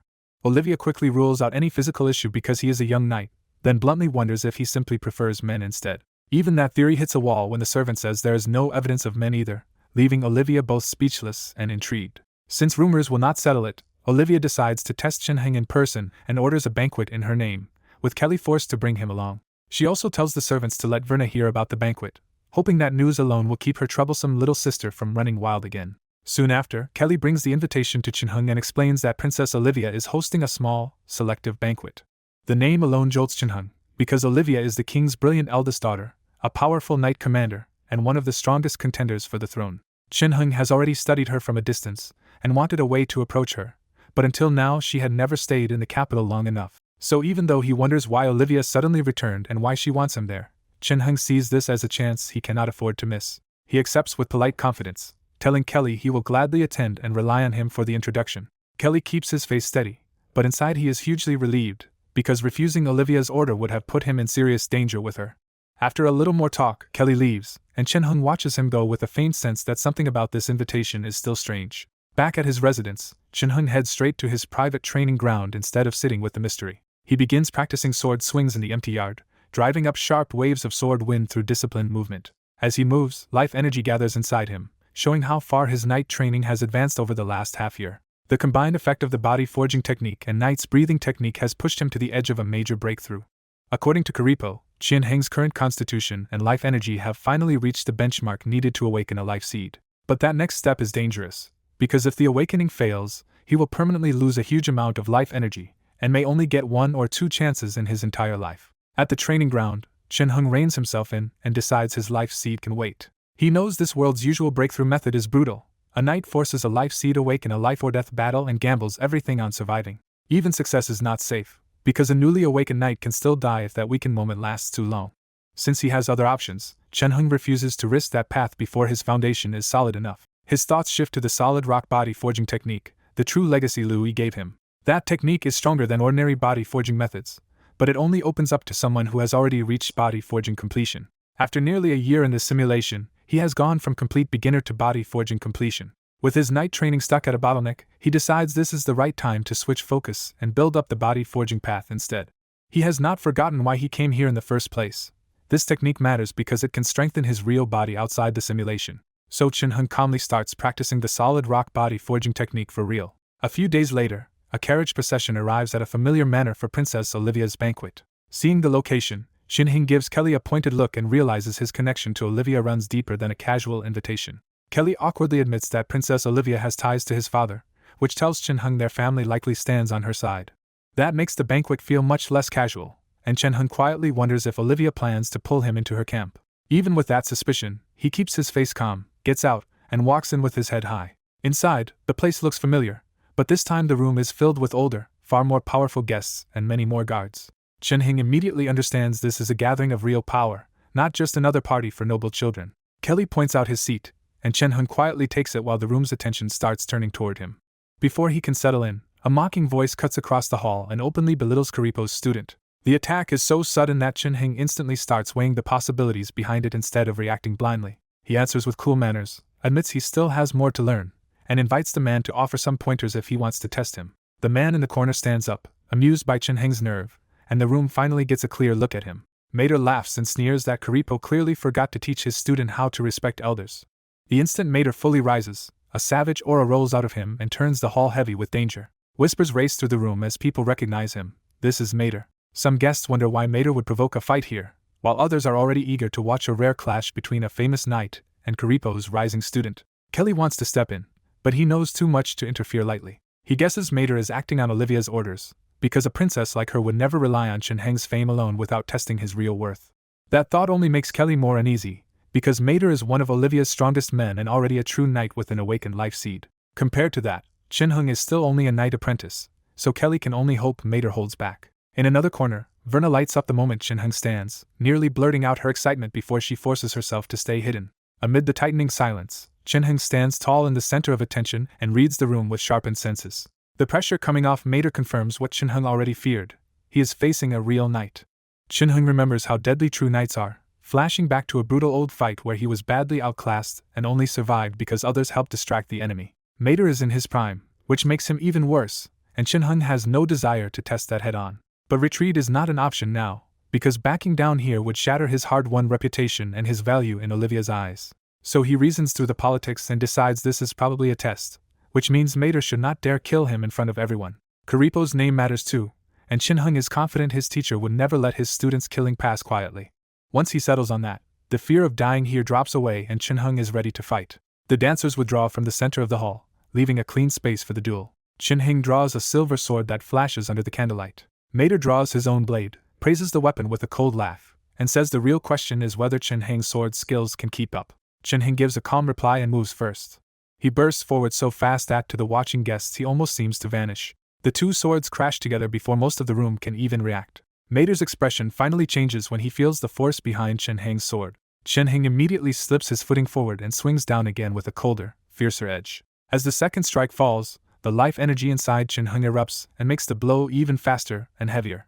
In the middle of the banquet hall, Shinheng and Mater crash swords again and again, their duel so fierce it makes the room feel like it is shaking. Shinheng is clearly on the back foot against a true knight, but he refuses to break and keeps the fight locked in a hard stalemate. As the exchange continues, Mater realizes this is no ordinary apprentice, because Shinheng's speed, strength, and battle sense are far beyond what he expected. That shock turns into competitive fire, and Mater decides to stop treating Shinheng lightly. Mater warns him to get ready and suddenly attacks in earnest, his sword turning into a blur too fast for most of the room to follow. The pressure on Shinheng jumps instantly, but instead of panicking, he stays silent and accepts the test, knowing this is the best chance to measure himself against a real knight. Around the hall, the onlookers start reassessing him, because a young man who trained for barely half a year should not be lasting this long at all. To them, Shinheng no longer looks like a fresh knight apprentice but like a rare genius already standing on the edge of awakening his life seed. The duel grows harsher until Shinheng's sword hand splits open, blood running across his palm, but he ignores the pain and keeps all his focus on Mater. Then something inside Shinheng starts to change, his life energy roiling so violently that his body heats up like a furnace. People near the fight feel the temperature spike, and Kelly is jolted into alarm as he realizes what this might mean. Mater sees it clearly before anyone else, and is stunned that Shinheng is trying to awaken his life seed in the middle of battle. As Shinheng's power keeps climbing, Mater realizes he may have to use life ignition, the dangerous burst a knight normally saves for desperate fights. Just as the duel is about to become truly dangerous, a cold command cuts across the hall and stops everything. Princess Olivia steps out with an icy expression and publicly orders Mater to stand down, furious that he attacked a guest she personally invited. Mater looks unwilling to stop, but he still obeys the princess and leaves the floor without arguing. Once Mater is gone, Olivia softens at once and asks Shinheng if he is hurt, apologizing as if this whole clash was only an unfortunate surprise. Shinheng cannot tell whether she planned this or not, but he knows her status is far above his, so all he can do is respond carefully. So he plays along, says he is fine, and even asks Olivia not to punish Mater too harshly, framing the duel as a senior testing his skills. Olivia answers with a hard line, declaring that attacking her guest is a grave offense and promising to banish Mater from Kutu. Inside, Shinheng is completely unmoved, because he sees the promise for what it is, a grand gesture that costs her nothing and may never happen. Even so, he puts on the perfect grateful act, looking so moved and speechless that Olivia takes the bait immediately. Standing close to Olivia, Shinheng catches a strange fragrance from her and quietly circulates his life energy, then steps back with a shy flush like an inexperienced boy overwhelmed by her presence. That timid reaction makes Olivia more at ease with him, so she openly takes his hand in front of everyone and leads him away. She settles him into a quiet corner and tells him she has other guests to handle first, but promises to come back later with a tone suggestive enough to make the whole gesture feel loaded.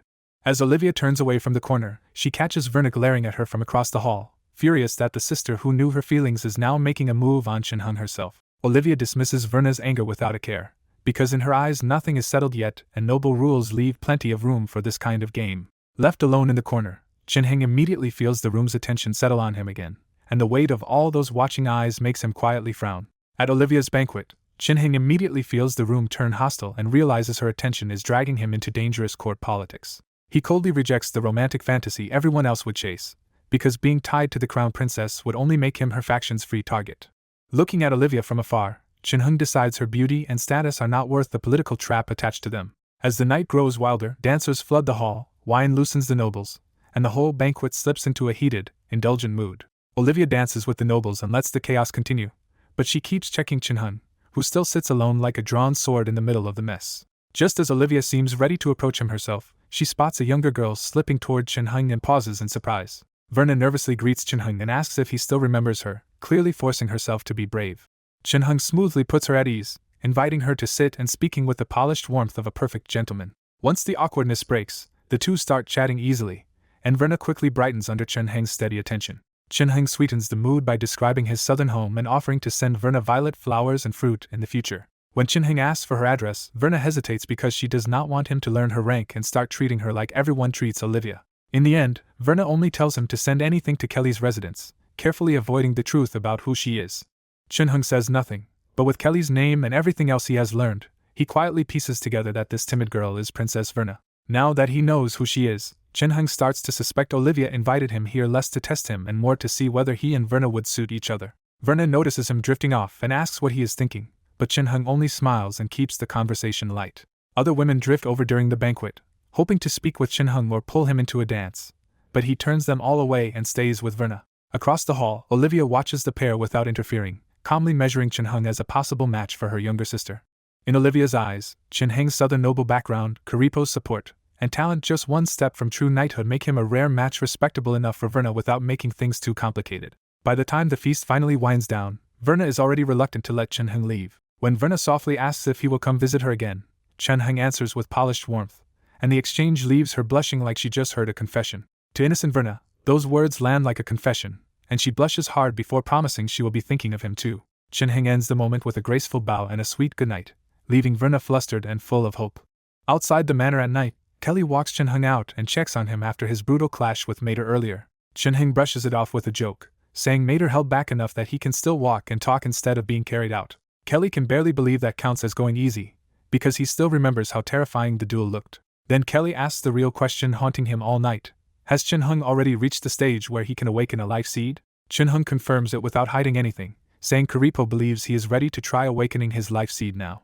The confirmation hits Kelly hard, because becoming a true knight would raise Shinhung's whole family into a completely different class of power. Kelly's mind races even further, because if a prodigy this young keeps advancing, Shinhung might one day reach the terrifying level of a great knight. Remembering Karipo's overwhelming status and bloody legend, Kelly realizes that if Shinhung ever reaches that same realm, his own gamble on him will pay off beyond measure. Kelly stares at Shinhung in stunned silence, then finally calms down with one relieved thought. Luckily, this monster of a talent is his friend. Once Kelly starts thinking clearly, his shock turns into excitement, because if Shinhung keeps rising, backing him now will only make Kelly and his family benefit later. Shinhung sees exactly the reaction he wanted, because showing overwhelming value is how he pulls in more support and makes people too invested to back away later. On the way back, Kelly immediately proves the point by chatting about royal city matters and buying stock from Shinhung's shops at generous prices, quietly putting more money in his hands. A few days later, the story shifts to Dawn at Shinhung's residence, where he stands alone on the training ground and starts working through the solid rock body forging technique. As he circulates G blood, Shinhung notices something important. The technique also stirs his night life energy, making the two powers feel much closer than he expected. He reviews the technique's origin and scope, remembering that Master Pancher created it after studying a stone demon and built it into a path that hardens the body like rock. The first stage is brutal but straightforward: refine the body until, once G blood is circulating, ordinary blades can no longer cut through it. The second stage is the real leap, condensing a true solid rock body and stepping into the martial body realm, where even swords and some firearms may fail to hurt the user. The final stage goes even further by forming a solid rock heart, completing both the technique and the martial body. But Shinhung knows that level is still far away. Right now he is only on the first step, so he trains painfully, slowly, and with extreme caution, because one mistake in body forging without a teacher could ruin his future. Even so, the life energy mixed into the process gives him a pleasant surprise, because his careful progress is still steady enough for him to feel his body toughening day by day. The problem is endurance. His body can only produce so much life energy, so he cannot keep this training up for long each day. That bottleneck pushes him to a ruthless answer. If his body cannot supply enough life energy, he can ignite his own life force to force out more. He remembers the kind of medicine knights use to ignite life force, and as Karipo's student he knows getting more of it will not be difficult. He also understands the price, because this shortcut damages the body and can even shorten a person's lifespan if they rely on it too often. For Chin-hung, the choice is grimly simple, because this is only a simulated body and in a world this chaotic he may never live to old age anyway. After testing that method, Chin-hung confirms the result for himself. Burning life force while circulating chi blood speeds up the solid rock body forging technique exactly as he hoped. The side effect hits immediately too, because the boost leaves him much more exhausted, forcing him to admit he has to manage recovery carefully if he wants to keep using it. That is why he has been eating plain, almost miserable meals and sneaking extra supplements, because without constant nutrition this training method would wreck him before it pays off. He sets down his sword after training, only for the quiet morning to break when hurried footsteps rush into the yard. Kudo strides straight up to him with a serious face and bluntly asks the question already spreading through the city. Did Chin-hung really fight Mater? Chin-hung admits it, and his surprise only grows when Kudo says the whole academy is already talking about the match. That news secretly pleases Chin-hung, because he had wanted this fight to raise his status anyway, and now the city has spread the story for him before he even had to push it. In his mind, the value of this duel is obvious. He did not just win another small scuffle, he stood against a famous knight without looking inferior, and important people will understand what that means. Kudo is less impressed than worried, asking if Chin-hung is actually alright after crossing blades with someone that dangerous. Chin-hung downplays it with a polite answer, saying Mater is still his senior and would not truly go too far, so he came out without injuries. Kudo immediately rejects that comforting version and calls Mater a mad dog, repeating his grandfather Slee's brutal opinion that once Mater starts fighting, he does not stop until someone is dead. That remark catches Chin-hung off guard, because Slee had always seemed like a gentle old knight, not someone who would speak about Mater with that much disgust. He quickly connects the dots and remembers the deeper politics behind it. Kudo's northern knight family has old friction with Princess Olivia, and one of her 3 knights, Mater, may have fought them before. That realization gives Chin-hung one more reason to value this connection, because the northern rulers are closed off but powerful, and their military strength makes them impossible for the royals to ignore. And since most of those northern rulers already dislike Olivia, Chin-hung understands the final advantage clearly. His good relationship with their side gives him even more political value than before. Looking back on the past half year, Chin-hung knows his foothold with the northern rulers started with one person, Kudo. Through Kudo's family ties and their knight status, Chin-hung was able to enter the northern ruler's circle and start building real connections there. Chin-hung saw that the north was poor and harsh, but not useless, and that gave him an opening. He realized the north had valuable furs, skins, and outlander slaves that southern nobles would pay well for. The problem was the route itself, because the northern roads were hard to cross and full of bandits and outlanders. Most merchants preferred paying more in Olivia's territory instead of gambling their lives on the deeper northern roads. So Chin-hung did what others would not, negotiating passage with nearby rulers and personally forcing open a small trade route. Using Baron Kaysen's name in the south and Kudo's name in the north, he moved grain and weapons one way and furs and slaves the other for huge profit.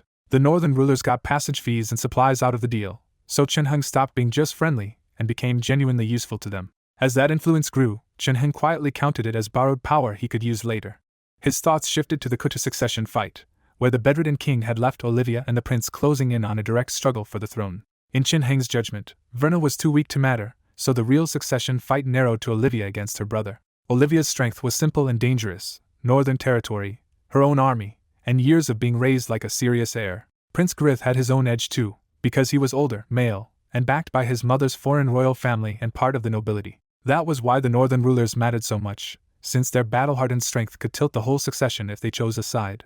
And because Chin-hung could influence that group a little, he suddenly saw just how valuable his position had become. Kudo caught the look on his face and asked what he was thinking about. Chin-hung brushed it off and instead asked if Karipo had returned yet. Kudo said no, and that Karipo's last letter made it sound like he would be gone much longer. That disappointed Chin-hung, because Karipo was another powerful card he had hoped to use.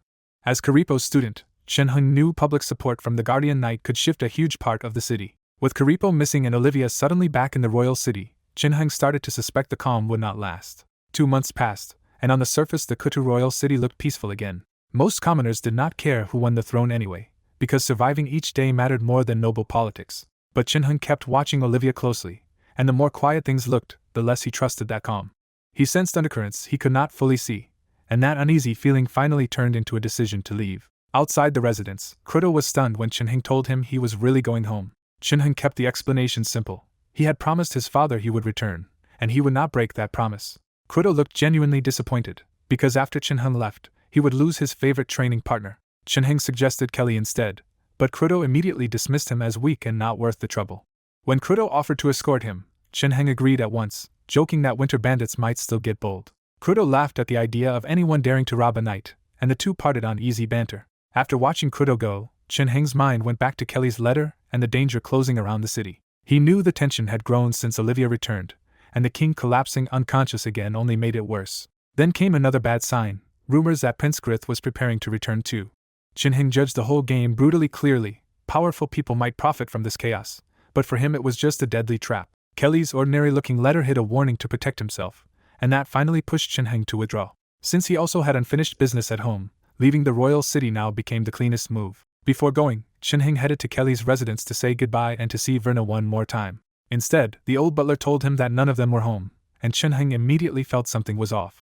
He left a polite farewell letter for Verna, asking the butler to make sure she received it. After that, Chin-heng walked back to the road where his carriage was waiting and paused to look toward a nearby direction for a long moment. When the driver asked what was wrong, Chin-heng said nothing and got into the carriage anyway. Only after he left did the hidden watchers rush out, sweating and shaken because he had clearly noticed them. Their leader shut down any thought of pursuit, because nobody wanted to make an enemy of a quasi-knight. Inside the carriage, Chin-heng sorted through the possibilities and ruled out Olivia's faction, because the hostility he felt did not fit them. That left a more troubling question: were those people watching Kelly, Verna, or him? The incident only convinced him more that leaving the royal city was the right choice before the situation exploded. Over the next few days, Chin-heng quietly visited his remaining friends in the city, and told them he would be gone for a while. Only after finishing those goodbyes did Chin-heng finally set out, leaving the royal city behind before its hidden struggle could swallow him too. Riding back into Baron Kaysen's lands, Chin-heng immediately sees that the roads are smoother and better kept than before. That small change tells him Baron Kaysen actually took his old advice seriously instead of ignoring it. A welcoming group waits ahead on the road, and Chin-heng is caught off guard when he spots Baron Kaysen himself at the front. With a burst of warmth, Chin-heng calls out to his father and urges his horse forward faster. Seeing him up close, Baron Kaysen can't hide his pride at how much Chin-heng has changed in a year. Baron Kaysen pats Chin-heng on the shoulder and says it's been a year, clearly relieved that his son has finally come home. Chin-heng answers just as warmly, saying he missed his father the whole time he was away. Baron Kaysen jokes that the rich, bustling royal city might have made Chin-heng forget this place, and Chin-heng firmly says this territory is still his home. Satisfied by that answer, Baron Kaysen tells everyone to stop standing around and head back to the residence. On the way back, Chin-heng notices one familiar absence and asks where his older brother Ormando is. The moment Ormando comes up, Baron Kaysen's mood turns cold. Chin-heng learns that Ormando led guards to attack a nearby merchant group and stirred up trouble with a neighboring ruler. Fed up with the mess, Baron Kaysen sent Ormando away so he would not have to look at him. Chin-heng isn't surprised, especially since he and Ormando never got along in the first place. After hearing what Ormando has been doing for the past year, Chin-heng can only shake his head at how badly his brother has squandered his position. Compared with Chin-heng's careful rise in the royal city, Ormando's blunders make the choice of heir much easier for Baron Kaysen. Even if a small barony no longer means much to him, Chin-heng still wants this territory as a clean and legitimate source of power. Baron Kaysen then brings up Chin-heng's earlier proposals and says other nearby rulers now want to meet the son who came up with them. Chin-heng agrees at once, because coming home was never just a family visit, it was also the start of his trade route plan. He has already used his ties to Kudo's family to gather many northern rulers into a merchant alliance that funnels their goods through him. The deal is simple but risky.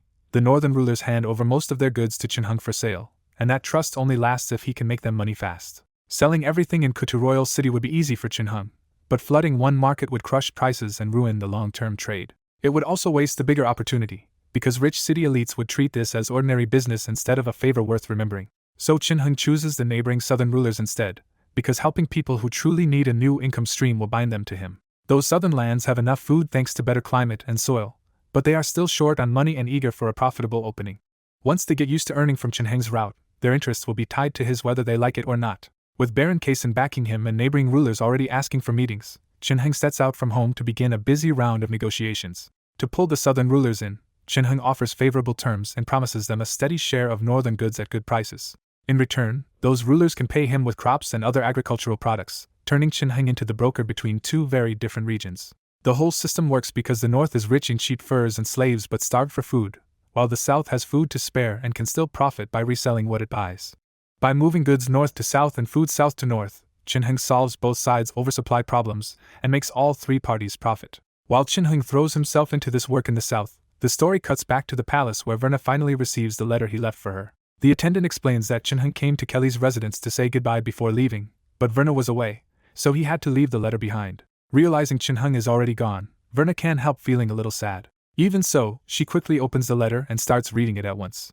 Alone in her bedroom, Verna opens Chin-hung's farewell letter and immediately freezes when his words turn tender. The more she reads, the clearer it feels that Chin-hung is confessing that he wants to see her every day. Verna ends up pacing on the bed in a flustered daze, thinking with a stunned blush that this really is a confession. For a moment she wants to run straight to Chin-hung and tell him she feels the same way. That rush collapses when she sees the locked door and remembers Olivia has forbidden her from going out.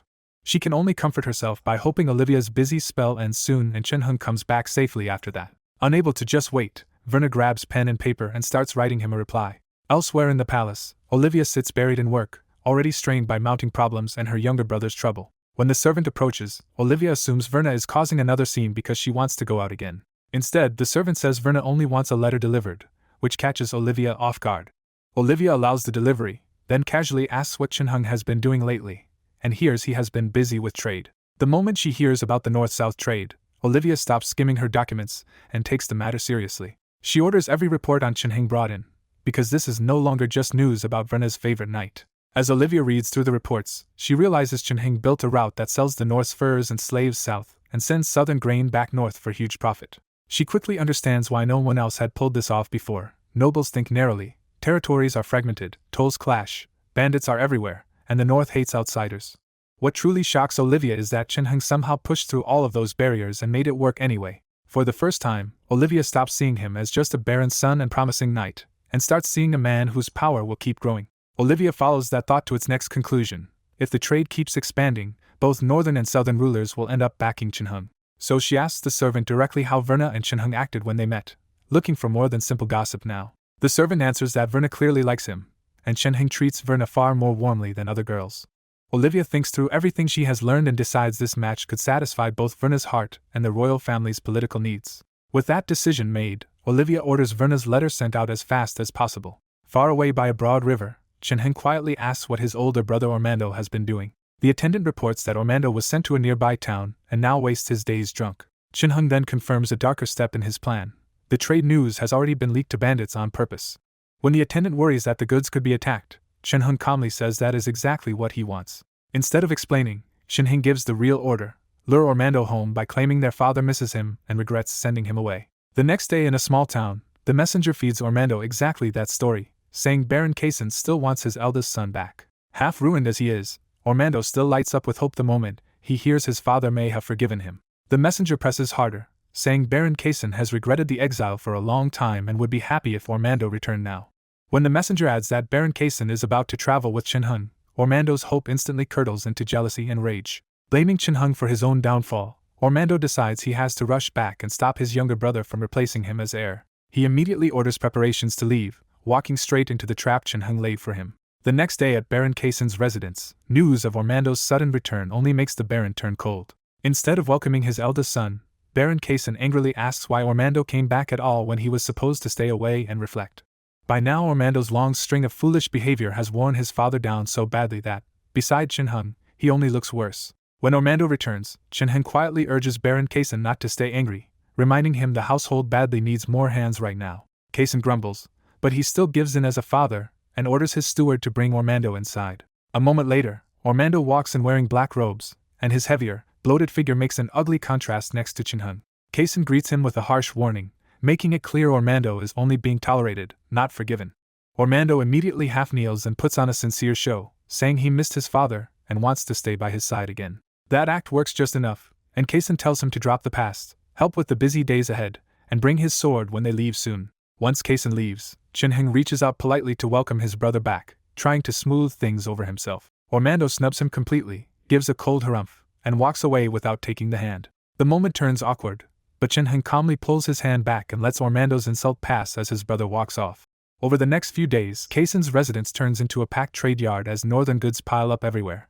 Among the workers are many black-furred laborers, and their sheer number and discipline make the whole operation feel different from an ordinary noble household. Staring at the mountain of merchandise, Baron Kaysen can barely believe Chen Heng got so much through neighboring rulers without being robbed. His shock comes from experience, because in this world even nobles act like bandits, and trade caravans are easy prey. Chen Heng explains the trick simply. He did not force the goods through normal roads at all, because he shipped them by sea.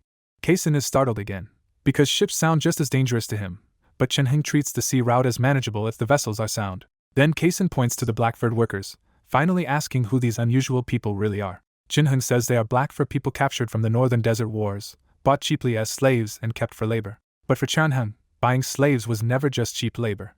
It was the start of building a force of his own. He has already poured most of his profits from Kutu Royal City into slaves, workshops, and production instead of keeping the money idle. Baron Kaysen soon notices something stranger than the scale of the trade. Chen Heng's slaves do not look broken the way most slaves do. They are energetic, strong, and almost hopeful, which is so different from ordinary slaves that Kaysen has to ask how Chen Heng did it. Chen Heng answers with one blunt idea. If you want people to work, you have to give them hope. He compares slaves to tools that still need upkeep, saying decent food, sleep, and rest keep their bodies from collapsing. Then he pushes the point further. When slaves see their work can improve their lives, their effort rises far beyond what fear and whipping can force out of them. Kaysen does not fully share that worldview, but Chen Heng's results are too obvious to ignore, so he lets the matter rest. Instead, Kaysen shifts to the next task and tells Chen Heng to bring Ormando along when they visit Myler so he can finally make himself useful. Chen Heng agrees without complaint, keeping the family arrangement smooth on the surface. A few days later, with the goods fully prepared, the new trade convoy finally sets out. This time the stakes are much higher, because Chen Heng is carrying almost the entire shipment and the value is so huge that even Baron Kaysen is excited by it. Because one mistake would cost a fortune, Kaysen brings more than half his guards to escort the procession. Traveling inside that procession, Ormando stares at the wagons with greedy excitement as he imagines the fortune packed inside them. He assumes all of it belongs to the family, never realizing the seller behind these goods is Chen Heng himself, so the thought of that future wealth makes his pulse race. As the convoy keeps moving, Ormando suddenly acts like the goods are already his and patrols around them on horseback with stiff, eager seriousness. Chen Heng notices Ormando's possessive behavior, but only smiles and lets it pass while the caravan presses on. The road itself is the next enemy, because in this world rulers would rather keep paths broken than make invasion easy. So even a short trip drags into 3 or 4 exhausting days before they finally near Baron Myler's territory. Baron Kaysen brightens and tells the group they are almost there, only a few hours away from Baron Myler's lands. A young retainer adds that Baron Myler has already sent people to receive them, and Chen Heng calmly nods at the good news. Then Chen Heng suddenly turns his head, because his sharper senses catch something wrong in the distance before anyone else notices. Even with that warning in his gut, Chen Heng keeps his face steady and lets the procession continue forward. Because the destination feels close, the whole convoy speeds up, eager to reach safety and rest before dark. The ambush hits without mercy as shouts burst from the roadside and a wave of arrows slams into the moving convoy. Bandits in leather armor pour out of the thickets in huge numbers, instantly turning the road into a trap. Baron Kaysen goes pale when he realizes this is no small raid but a force of hundreds, enough to overwhelm an ordinary lord's guards. The numbers make the gap brutal, because Kaysen only brought about 100 guards and the convoy is already tired from days of travel. With no room left for hesitation, Baron Kaysen draws his sword and personally leads his guards into the clash. The road explodes into a full battlefield, with shouting, steel, and wounded cries spreading through the trees. Chen Heng stays strangely calm in the middle of the chaos, and turns his attention to the fight's weak points instead of panicking. Off to the side, Ormando is already stuck in combat not from bravery but because the ambush caught him too exposed to run. He can barely hold on with his training and horsemanship, but Chen Heng can already see these supposed elites are nothing special to him. Instead of rushing blindly, Chen Heng gives a silent order and has a subordinate raise his family banner beside the wagons. At that signal, the black-fur slaves spring from hiding, grab the weapons stored in the carriages, and rush out to fight. Chen Heng's earlier caution pays off fast, because his black-fur slaves are already in leather armor and surge out from the wagons ready to fight. That same preparation makes Ormando stand out for the worst reason, since he and Baron Kaysen are the only notable men without armor. Baron Kaysen skipped armor because his weak body could barely bear it, but Ormando refused it out of pure disdain for Chen Heng's warning. Now, with the ambush closing in, Chen Heng can only wonder if Ormando is finally regretting that arrogance. Then Chen Heng stops holding back, draws his sword, and charges straight into the fight. The moment Chen Heng enters the battlefield, the balance starts to flip. Baron Kaysen's first instinct is to protect him, but that thought dies the instant he sees what Chen Heng can actually do. From the saddle, Chen Heng cuts through men one after another so cleanly that bodies are sent flying or split apart. His horse plunges deeper into the crowd, and the bandits who looked overwhelming a moment ago suddenly seem helpless around him. To ordinary fighters, each of Chen Heng's casual swings lands like a killing blow they cannot block. Watching that massacre unfold, Baron Kaysen finally understands in his bones why a real knight is treated like a force of war. In that moment, Kaysen realizes even his own full force would be hopeless against Chen Heng if they ever stood on opposite sides. Chen Heng keeps advancing until corpses pile around him and a bloody gap opens wherever he rides. After dozens die in minutes, the bandits nearest him finally lose their nerve and stop rushing in. Elsewhere, the Black First slaves form up and push forward hard enough to shield Baron Kaysen and steady the convoy line. That pressure has an ugly side effect, because the surviving bandits are forced back toward Ormando and start crowding his position. Shaken by Chen Heng's slaughter, the bandits no longer want to face him and throw themselves at Ormando instead. Ormando feels the pressure crash down on him, and all he can do is grit his teeth and keep swinging with the guards at his side. Even with help, Ormando's side starts losing ground and the defense around him grows thinner by the second. Seeing his son about to be swallowed by the fight, Baron Kaysen panics and calls out for Chen Heng. Chen Heng hears him, gives a brief nod, and immediately redirects his charge toward Ormando's position. He cuts a straight path through anyone in his way, riding toward Ormando like a one-man rescue force. Baron Kaysen finally exhales, convinced that once Chen Heng reaches him, Ormando will live. Ormando sees that charge too, and for the first time his old resentment means nothing compared to the raw terror of dying here. He forces himself to keep fighting because retreat would only expose his back and get him killed even faster. So Ormando hangs on with one desperate thought only: survive just a little longer until Chen Heng arrives. But right behind him, one of the guards stops looking frightened and starts looking cold, as if he has already chosen betrayal. In the middle of the melee, that guard slams Ormando from behind and knocks him off his horse before he can react. The instant Ormando hits the ground, bandits surge over him in a crushing swarm. Baron Kaysen sees the whole thing, including the guard stealing Ormando's horse to flee, and his horror breaks into a desperate scream. Chen Heng is already close, but as the bandits bury Ormando where he fell, the scene freezes on a disaster that looks almost impossible to stop in time. When Chen Heng sees Ormando buried under bodies on the battlefield, his face hardens and he launches off his horse without hesitation. He tears through the bandit mob like a gale, cutting down anyone in his path as shocked onlookers realize he is even faster on foot than a horse. By the time Chen Heng cuts a path to Ormando, he finds him mangled on the ground and already beyond saving. The scene makes the cause brutally clear. Without armor, Ormando was stabbed over and over while the bandits panicked and trampled him trying to escape Chen Heng. After one heavy look at Ormando's corpse, Chen Heng turns back into the fight and finishes off the remaining bandits. When the killing stops, Baron Kaysen stands over his dead son in silence, too shaken to say anything but a long, bitter sigh. Chen Heng kneels and blames himself for bringing them into danger when he already knew the road might be deadly. But Baron Kaysen refuses to blame him, because Chen Heng really did risk himself to save Ormando, and had already warned everyone to wear armor. His grief quickly turns cold when he asks whether they have found the guard who shoved Ormando off his horse and ran. A senior retainer reports that the deserter escaped into rough terrain, so catching him will take time and probably Baron Myler's help. Baron Kaysen answers with brutal revenge, ordering his men to hunt down the deserter's relatives and kill them with him.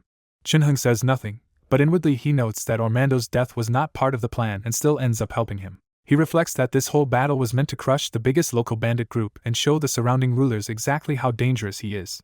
And from Chen Heng's view, Ormando only died because his contempt made him ignore the armor warning that could have saved his life. With that troublesome rival gone, Chen Heng leaves the corpse behind and steps away from the scene thinking ahead. Not long after, Baron Myler arrives with his guards and freezes at the blood-soaked massacre in front of him.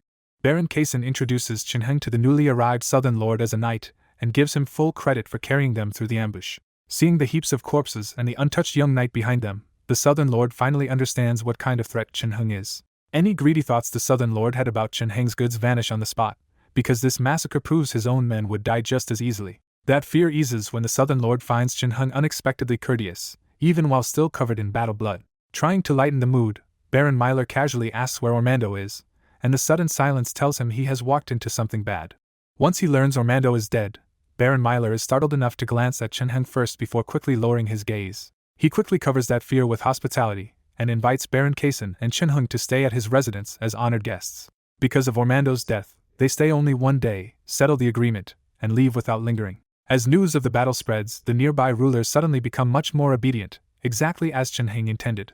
With the South intimidated into cooperation, Chen Heng's trade route begins moving northern goods down and southern crops back up in steady exchange. The route is complicated and full of variables, but with Chen Heng holding the southern side together, the first stage of the deal runs smoothly enough to lock in an initial partnership. Later, alone in a sparse bedroom, Chen Heng receives a letter from the royal city and smiles when he sees it is from Verna. Verna's letter is openly affectionate, telling him she misses him and hopes he returns soon. After reading it, Chen Heng carefully puts the letter away, satisfied that his efforts have finally won Verna's heart. He knows that matters because Verna's own wishes carry unusual weight, thanks to how much Princess Olivia dotes on her. So with Verna secured as the first step, Chen Heng shifts his real target to gaining Princess Olivia and the Queen's approval. The king is too sick to rule consistently, which means the decision around Verna's future really rests with those two women now. But he also knows the hardest part is making Princess Olivia move first, because if he chases too openly, her suspicion will ruin everything. After settling on that approach, Chen Heng picks up pen and paper and begins writing Verna a careful reply. Once the letter is finished, he seals it and hands it to an attendant with quiet instructions to deliver it to Verna. In his southern residence, Chen Heng quietly confirms fresh intelligence and realizes the capital has turned dangerous again. The news is clear. Prince Grith has returned to the Kutu royal city and stayed there for an unusually long 2 months.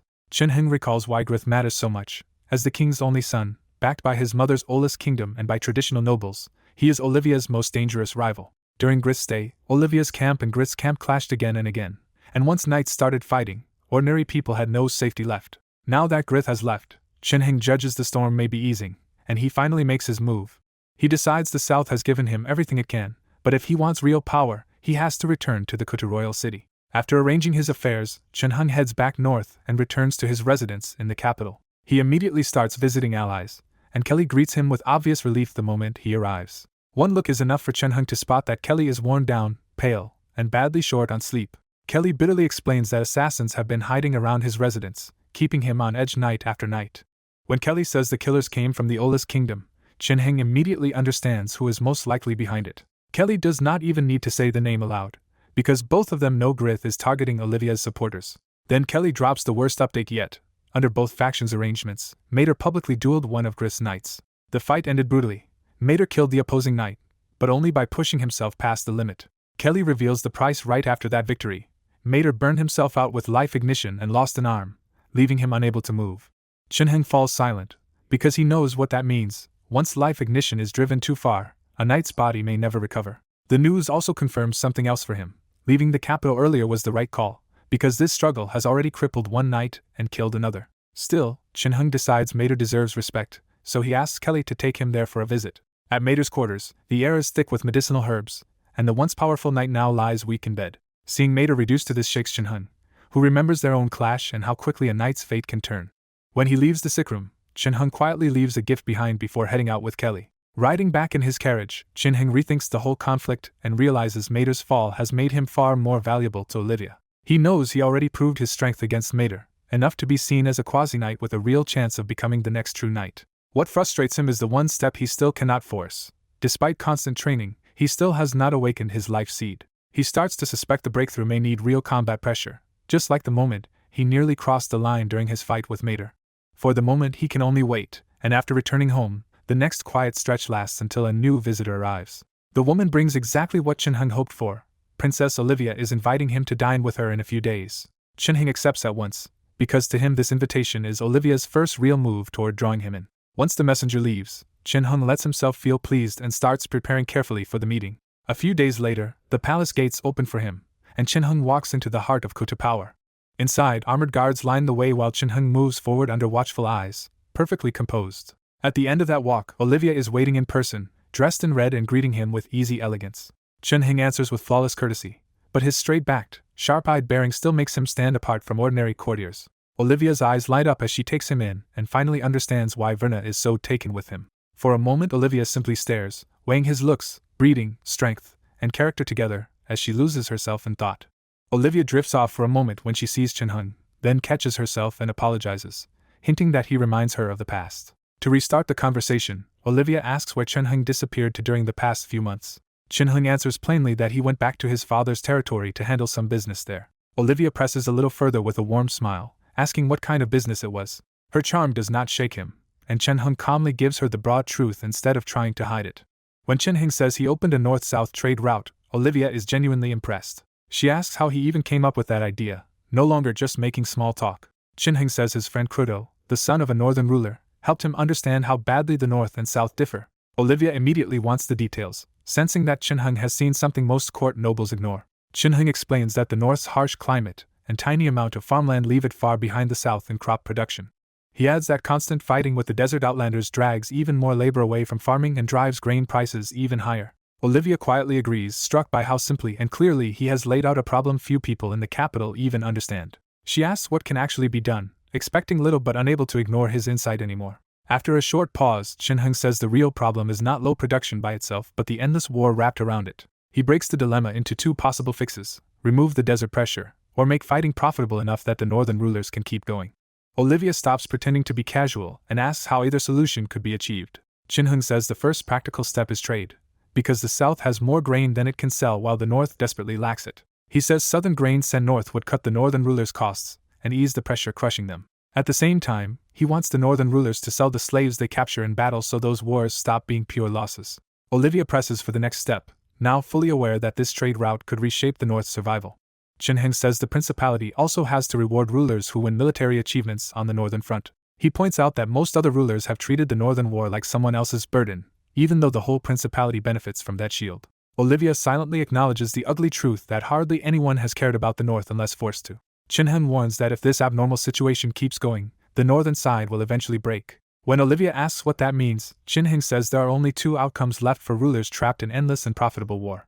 The first outcome is simple collapse, with the northern shield breaking and the principality left exposed. The second outcome is worse: the northern rulers look for another way to survive. Following his logic, Olivia asks what path desperate rulers would choose. Shinheng says they would abandon their battered lands, march south, and start pillaging other Kutu rulers instead. He spells out the result plainly: Kutu would be hit by a massive internal storm just as the desert outlanders press in from outside.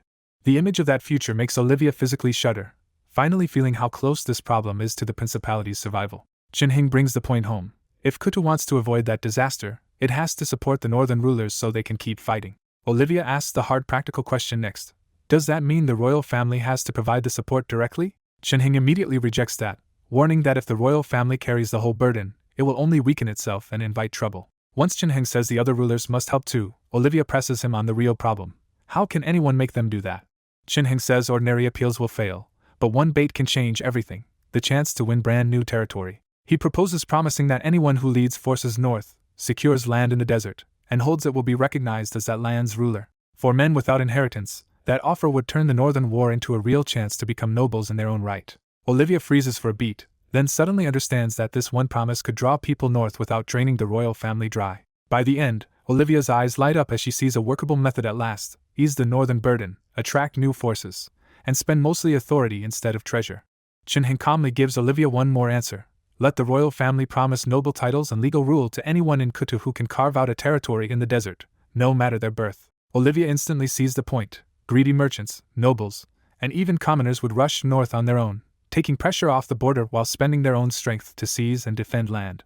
To Olivia, it is the perfect royal move, weakening great families and strengthening the frontier without the crown looking cruel, because people would volunteer for it. Her view of Shinheng changes on the spot, because he no longer looks like just a strong and decent knight to her, but a rare genius who can spot answers others miss. Once she makes up her mind to win him over, Olivia starts testing him with one question after another.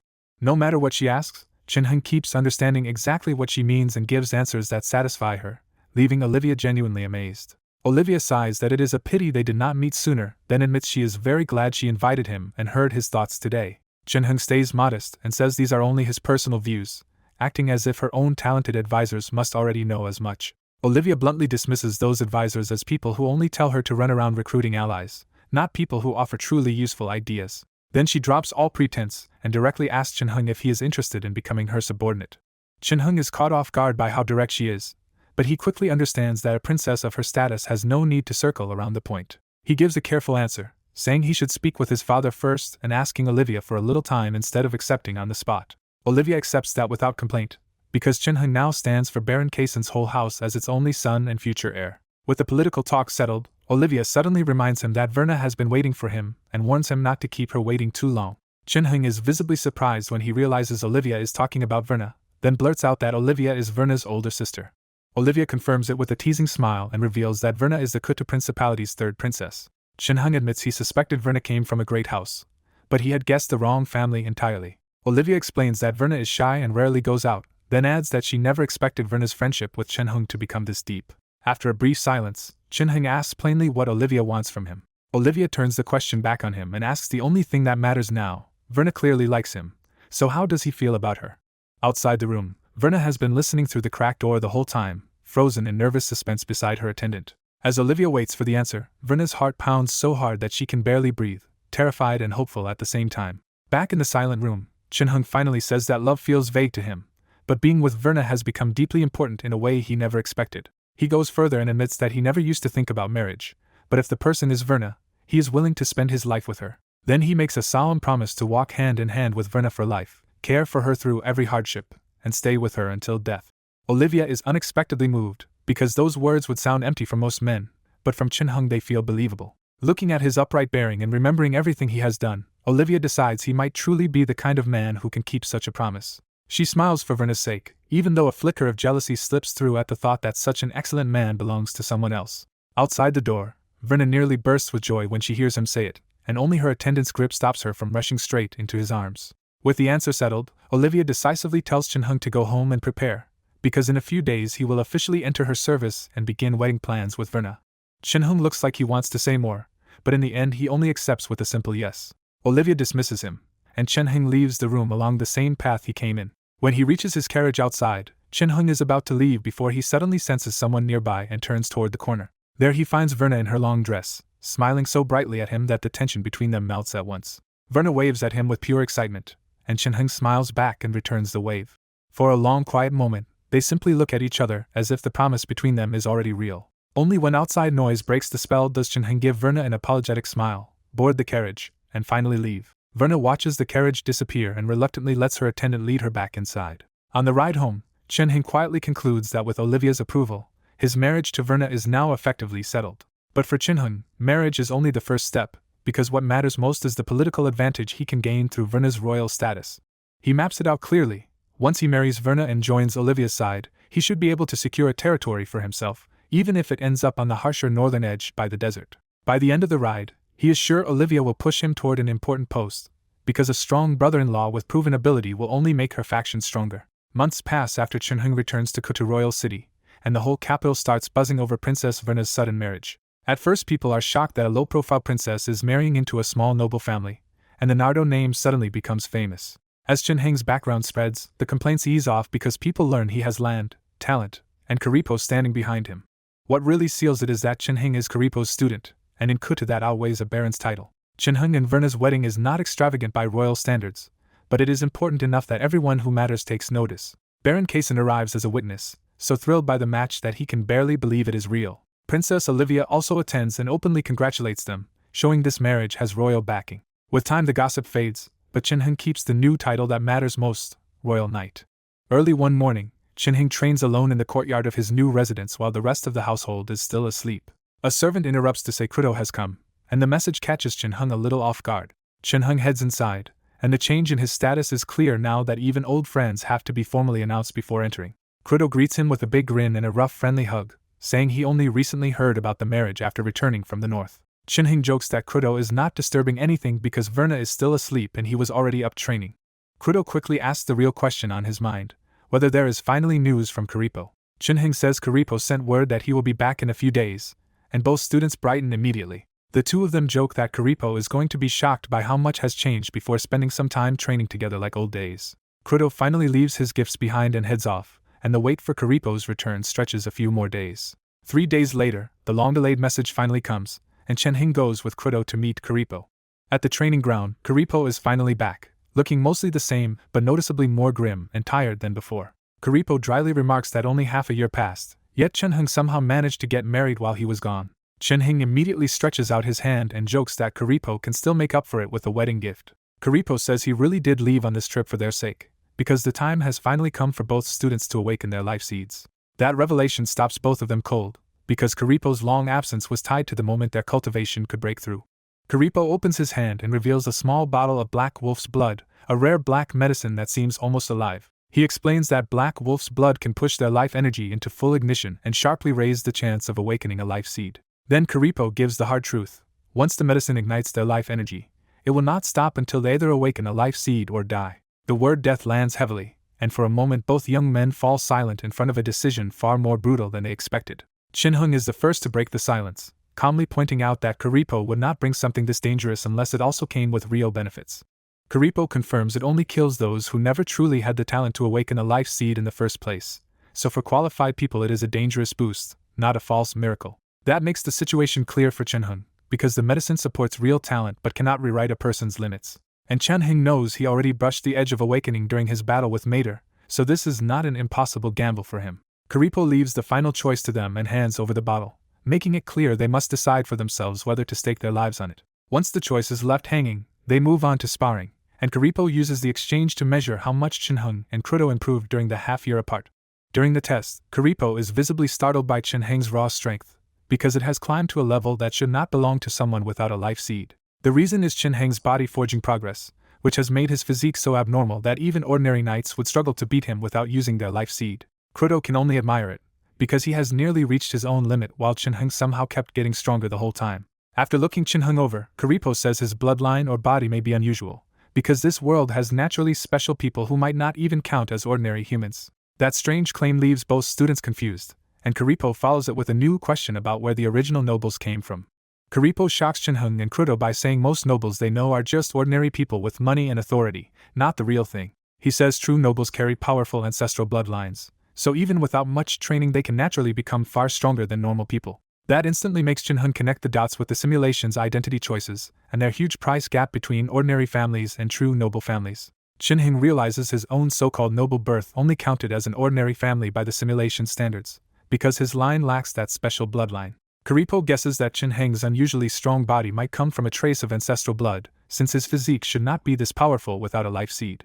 Chen-Hung hides his surprise and simply plays along, realizing Karipo has neatly explained away his impossible talent with bloodline logic. Kudo latches onto the idea and asks the obvious question: if these ancient bloodline nobles are so powerful, why has nobody ever seen them? Karipo answers with a pointed look and says there is already one standing right in front of them. Chen-Hung immediately suspects Karipo himself as one of those true nobles, given his strength, knowledge, and mysterious background. Kudo completely misreads the moment, and happily assumes Karipo must be talking about Chen-Hung instead. Karipo moves on and says true bloodline nobles are now rare on this continent because the world changed and the strong families had no reason to stay in such a barren place. He adds that most of the powerful ones already left, and only weaker bloodline remnants remain here fighting over local interests. That one phrase makes Chen-Hung think much bigger. If people left this continent, then this world has other lands, better routes, and powers even Karipo considers superior. So Chen-Hung asks directly how those people reached other continents, and Kudo turns just as curious to hear the answer. Karipo says the journey requires a ship, and one passes by this place every few years. But getting on board is the real problem, because a person needs a ticket. Chen-Hung follows up at once, wanting to know how that ticket can be obtained. Karipo admits he does not know the full method, but he does know ordinary people are not even qualified to hold one. Under normal rules, only true nobles with powerful bloodlines have tickets to leave. There is one exception though: someone with rare talent can be taken in as a true noble's follower, and leave with them. Chen-Hung keeps asking and listening, while Kudo quietly takes it all in even though leaving the continent does not really interest him. For Chen-Hung, this talk is less about escape and more about understanding the bigger world, because he has already spent too much effort building a foundation on this continent to abandon it lightly. Still, the conversation broadens his horizons, and Chen-Hung tells himself that even if he cannot touch this world's deepest secrets now, he will get more chances later. Once the questions are done, Chen-Hung makes a new decision and asks to drink the Black Wolf's blood right away. Karipo is visibly surprised and warns him that his special constitution still has room to grow, so he does not need to take the risk yet. Chen-Hung refuses to wait, saying his progress has already slowed too much, so delaying further would only waste time. He has already pushed the solid rock body forging technique to the second step, and now every bit of progress comes painfully slow. So instead of crawling forward, Chen-Hung chooses to force the next breakthrough and awaken his life seed now. With Karipo's agreement, Chen-Hung strips his upper body, smears medicinal paste across his skin, and prepares for the dangerous awakening. Then Chen-Hung drinks the Black Wolf's blood, and its sour-sweet taste is followed almost instantly by a terrifying wave of heat. The pain hits far harder than life ignition ever did, spreading through his whole body like a bonfire trying to burn him alive from the inside. Even under that crushing pain, Chen-Hung refuses to cry out and forces himself to endure in silence. Karipo watches with a faint approving smile, because surviving this first stage means Chen-Hung's mind has not been broken by the awakening. Karipo knows the stakes are lethal, because if the awakening fails after taking Black Wolf's blood, the knight dies. Still, Chen-Hung's iron will surprises no one who knows him, and Karipo feels this kind of pain was never going to be enough to break him. As time drags on, the worst pain finally begins to fade, but blood starts leaking from Chen-Hung's skin along with the sweat. Then a deeper change starts inside him, with heavy pounding sounds like a massive heartbeat or war drums shaking the room. Kudo hears Chen-Hung grunt, and the aura around him suddenly changes as scorching heat waves surge outward toward both watchers. With a final strange impact, Shenhung opens his eyes, and for an instant white life energy flashes around his body before vanishing. Karipo immediately realizes the Black Wolf's blood worked even better than expected, while Shenhung stands there gasping after the breakthrough, and Kudo stares in amazement. A normal life seed awakening already strengthens a knight's body, but Shenhung started from a physique that was already close to many full knights. Now, after awakening with Black Wolf's blood on top of that, Shenhung's rise in strength is so huge that even Karipo feels shaken. But the breakthrough leaves Shenhung barely standing, gasping as the heat drains away and crushing fatigue crashes into him. At the end of it all, he feels like he has gone days without sleep or food, so exhausted and hungry that he only wants to collapse and sleep. Seeing Shenhung barely hanging on after awakening his power, Karipo tells him to stop and rest immediately. Shenhung trusts Karipo enough not to resist it, and the moment he reaches a room he drops unconscious from sheer exhaustion. When Shenhung finally wakes at dusk, he finds Karipo and Kudo still outside, standing guard for him the whole time. Kudo jokes that Shenhung slept for half a day and would have needed Verna to drag him home if he slept any longer. Asked how he feels, Shenhung realizes his body is overflowing with strength and can clearly sense the new life seed near his heart. He understands what that means too well. A knight can ignite that life seed for terrifying burst power, but pushing it too far can cost years of life or leave them crippled. Karipo leads Shenhung to the training ground at dusk, tosses him a sword, and tells him to attack with everything he has. Shenhung bursts forward with frightening speed, his first slash strong enough to kill a tiger, but Karipo blocks it as if it weighs nothing. Shenhung keeps pressing harder and harder, but Karipo follows every angle and every surge without losing his calm. Watching from the side, Kudo turns grim when he realizes that if Shenhung were attacking him instead, he could not survive even a casual blow. That stings because Kudo started with the advantage over Shenhung, yet now the gap is enormous. Even so, Kudo steadies himself and feels genuinely happy for his friend, knowing Shenhung's rise will help them both. The duel ends by mutual understanding, and Shenhung admits with a helpless smile that he still cannot force Karipo to get serious. Karipo tells him that is only because this power is still new, and once Shenhung fully settles into it, even Karipo will not be able to put him down so easily. Karipo goes further and says Shenhung is already stronger than almost every ordinary knight in the Kutu Principality. Shenhung catches the hidden warning and asks whether that means there are still people in Kutu besides Karipo who can beat him easily. Karipo reveals that the Kutu royal family has hidden power far beyond what most people see, including figures like him who usually stay out of palace infighting. When Shenhung presses for the reason, Karipo explains that his oath is to the king alone, made in exchange for something, not to the whole royal family. That answer clears up why Karipo does not automatically act for Olivia or the rest of the family. Karipo still gives Shenhung a quiet promise. As his disciple, he will help him when he can. Shenhung keeps a straight face, but inside he is thrilled because Karipo's backing will make his future plans much easier. Back at home, the first thing Shenhung does is devour food, finally giving in to the hunger left by the Black Wolf's blood and the awakening strain. When Verna arrives and sees that terrifying appetite, she can only stare and ask what on earth he did. Shenhung brushes it off as just being tired and gently pats Verna's head instead of explaining the real danger. The next day in the palace, Olivia is stunned when Shenhung tells her he has already awakened his life seed. That shock quickly turns into delight, because a true knight under her command makes her faction stronger at exactly the right time. Olivia asks the blunt question that matters most to her now: is the current Shenhung stronger than Mater used to be? After a brief pause, Shenhung answers honestly that he is stronger. Olivia is startled by that confidence, then orders him to prepare for a knight-level match 2 months from now. Shenhung silently agrees, already guessing that Olivia plans to use him in the coming martial tournament to display her strength. Over the next 2 months, Shenhung cuts away distractions and focuses on training while also spending time with Verna. Meanwhile, Olivia's martial tournament begins, a 5-year Kutu tradition now handed to her because the Bedouin king can no longer preside. For Olivia, this tournament is a major chance to build prestige and show her power, which is exactly why her rivals will try to spoil it.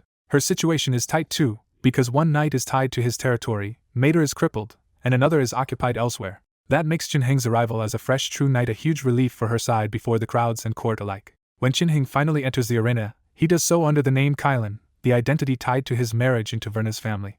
His first named opponent, the proud young knight Verdo from the Olis kingdom, introduces himself and demands Shenhung do the same. After hearing the name Kylan, Verdo realizes this is the man who married the princess and mocks his looks while questioning his strength. Verdo charges first with lance and horse at full force, trying to overwhelm Shenhung in one clean pass. Shenhung answers with one casual sweep of his hand, batting the charging lance away so hard that Verdo is thrown straight off his horse. The result is immediate, and the crowd erupts, shouting Shenhung's name after the one-sided victory.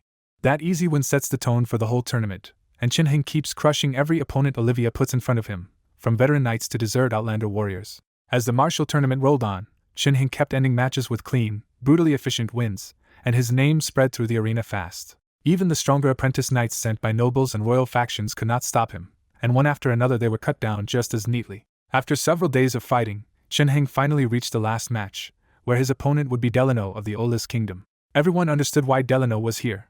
Prince Garith had sent his famous knight to ruin Olivia's plans and make her lose face in public. Up in the stands, Kelly's father frowned at the matchup and quietly called it troublesome the moment Delano stepped out. Kelly asked why Olivia had sent Kylan at all, clearly worried because he thought Chen Heng was about to face a hopeless fight. His father guessed Olivia was protecting her real knights from a humiliating loss, because an apprentice knight losing to a true knight would not damage her reputation much. Kelly still could not relax, and when Chen Heng rode in from the other side, his worry only deepened. At the center of the field, Chen Heng calmly sized Delano up and saw exactly what kind of veteran he was facing. Delano was no ordinary opponent but one of Olis Kingdom's top knights, a man whose record already put him above fighters like Mater. From Olivia's side, sending Chen Heng actually looked like a safe political move, because a young new knight could lose with honor as long as he made the fight look impressive. But Chen Heng did not want a graceful loss at all, because what he really needed from this tournament was the fame that only victory could bring. Delano cut off any pretense and told him not to waste words, demanding that Chen Heng show his real strength right away. Chen Heng answered with only a nod, and the two knights charged straight at each other across the arena. Their first clash exploded in midair, and Chen Heng met a true knight head-on with a sword instead of a lance. The moment their blades met, Delano's expression changed because the power coming through Chen Heng's sword was clearly not that of an apprentice knight. Chen Heng saw the realization in his eyes and coldly told him it was too late. Then Chen Heng shifted into a sharper stance and brought his silver sword down with terrifying force, immediately pushing Delano onto the defensive. The battle turned fierce almost instantly, with both horses circling and both swords flashing fast enough to tear an ordinary person apart. As the exchange dragged on, white light began to gather over their bodies and weapons, revealing the unmistakable glow of life energy. The crowd erupted, but inside the fight Chen Heng heard none of it, because all his focus was locked on surviving and beating Delano. To Chen Heng, Delano felt like an unshakable giant, so for now the only answer he had was to keep attacking without pause. Delano felt the same pressure in return, because Chen Heng fought like a massively experienced knight, and refused to be suppressed at all. With either man finding a clean opening, the duel settled into a deadlock that made the whole arena hold its breath. When the white light on Chen Heng's weapon became impossible to ignore, Kelly and his father shot to their feet in shock. Kelly's father instantly understood Olivia's move. Kylan had never been an apprentice placeholder at all, because he was already a true knight. That reveal changed everything, because this was not a mismatch anymore but a real knight versus knight battle, and Delano still could not put Chen Heng down. The spectators were stunned that a newly revealed knight could not only match Delano, but even pressure a veteran who should have been far above Olivia's usual men. Watching from the stands, Kelly's father bitterly realized he had underestimated Chen Heng so badly that he had missed the chance to tie that talent to his own family. He could only regret it in private now, because Chen Heng had already married Verna and was firmly standing on Olivia's side. On Olivia's side, she looked toward Knight Saban and asked what he thought now that Chen Heng was trading blows with Delano in full view of everyone. Even Saban, who was usually cold and unreadable, could not hide his shock as he watched the fight. After watching carefully, Simban admitted that both men were stronger than him and that a real duel against either one would probably get him killed. That answer shook Olivia, because she had only wanted Chen Heng to take a hard lesson from Delano, not reveal that he was already this monstrous. She suddenly understood that Chen Heng's earlier reputation had not been exaggerated at all, and that even Mater at his peak would have looked weak beside him. Once that shock passed, Olivia smiled, because Chen Heng's strength was still her strength as long as he remained her subordinate. Quietly pleased, she urged him on under her breath and wanted to see just how far his limits really went. Verna, on the other hand, was nowhere near that calm and kept anxiously bouncing as she watched Chen Heng fight Delano below. From the stands, Verna anxiously begs Olivia to stop the duel before Chen Heng gets hurt. Olivia stays cool and tells Verna to trust her husband, because the duel looks evenly matched and neither knight is likely to kill the other. When Verna tries to keep arguing, Olivia cuts her off and has her taken away so she will stop fussing. Down in the arena, the duel keeps grinding on, and by now both knights have already abandoned their horses to fight on foot. Their blades keep crashing together in tight, disciplined exchanges, but neither battle-hardened fighter gives the other a clean opening. Because both of them fight so carefully, the duel turns into a brutal war of attrition that drags on for 2 full hours. Even after all that time, both men are still dangerous, but the strain is finally showing in their slowing bodies and sweat-soaked faces. As the fight settles into endurance, Chen Heng realizes time is on his side because his younger body should outlast Delano's middle-aged one. Delano sees the same problem, suddenly forces Chen Heng back, and creates a little space to gamble everything on one last move. With a grim calm, Delano says they will decide it in one attack and starts drawing out a terrifying surge of power. Chen Heng looks up into the suffocating pressure, his body shaking with exhaustion, and recognizes Delano's move as a knight's secret technique. He knows what that means. A knight is igniting life energy through the life seed for a short, explosive burst that most knights can never master. Instead of panicking, Chen-Heng answers with his own technique as dense life energy floods into his sword. He steps in and unleashes Wolf Slash, the secret technique he inherited from Karipo's Wolf Knight school. In the stands, Kudo finally relaxes, knowing Chen-Heng is no rogue knight and can answer with a true inherited secret technique. The two secret techniques collide head-on, and the blast shatters both swords before throwing both fighters backward in a violent burst of life energy. Dust and blood spray through the arena, showing just how much more dangerous that final exchange was than everything before it. Both swords finally give out and shatter, because 2 hours of punishment and one last energy burst are more than even knight-grade weapons can endure. Chen-Heng is the first to move, lifting his head from the ground under the anxious eyes of everyone watching. He forces himself upright, while Delano can only struggle on the ground and fails to stand. Delano had poured everything into that last strike, and now only his life energy is barely keeping his battered body from completely dropping. Barely staying on his feet himself, Chen-Heng walks over and tells Delano plainly that he has lost. Delano accepts the result with a bitter laugh, admitting that Chen-Heng's youth means this duel would keep ending the same way. He throws away the broken remains of his sword and raises his hands, making the surrender unmistakable. The arena erupts at once, with the crowd shouting Chen-Heng's name as the new knight earns fame by defeating a famous veteran. Verna, Kelly, and Krudo are openly delighted, but Olivia only watches with a frown.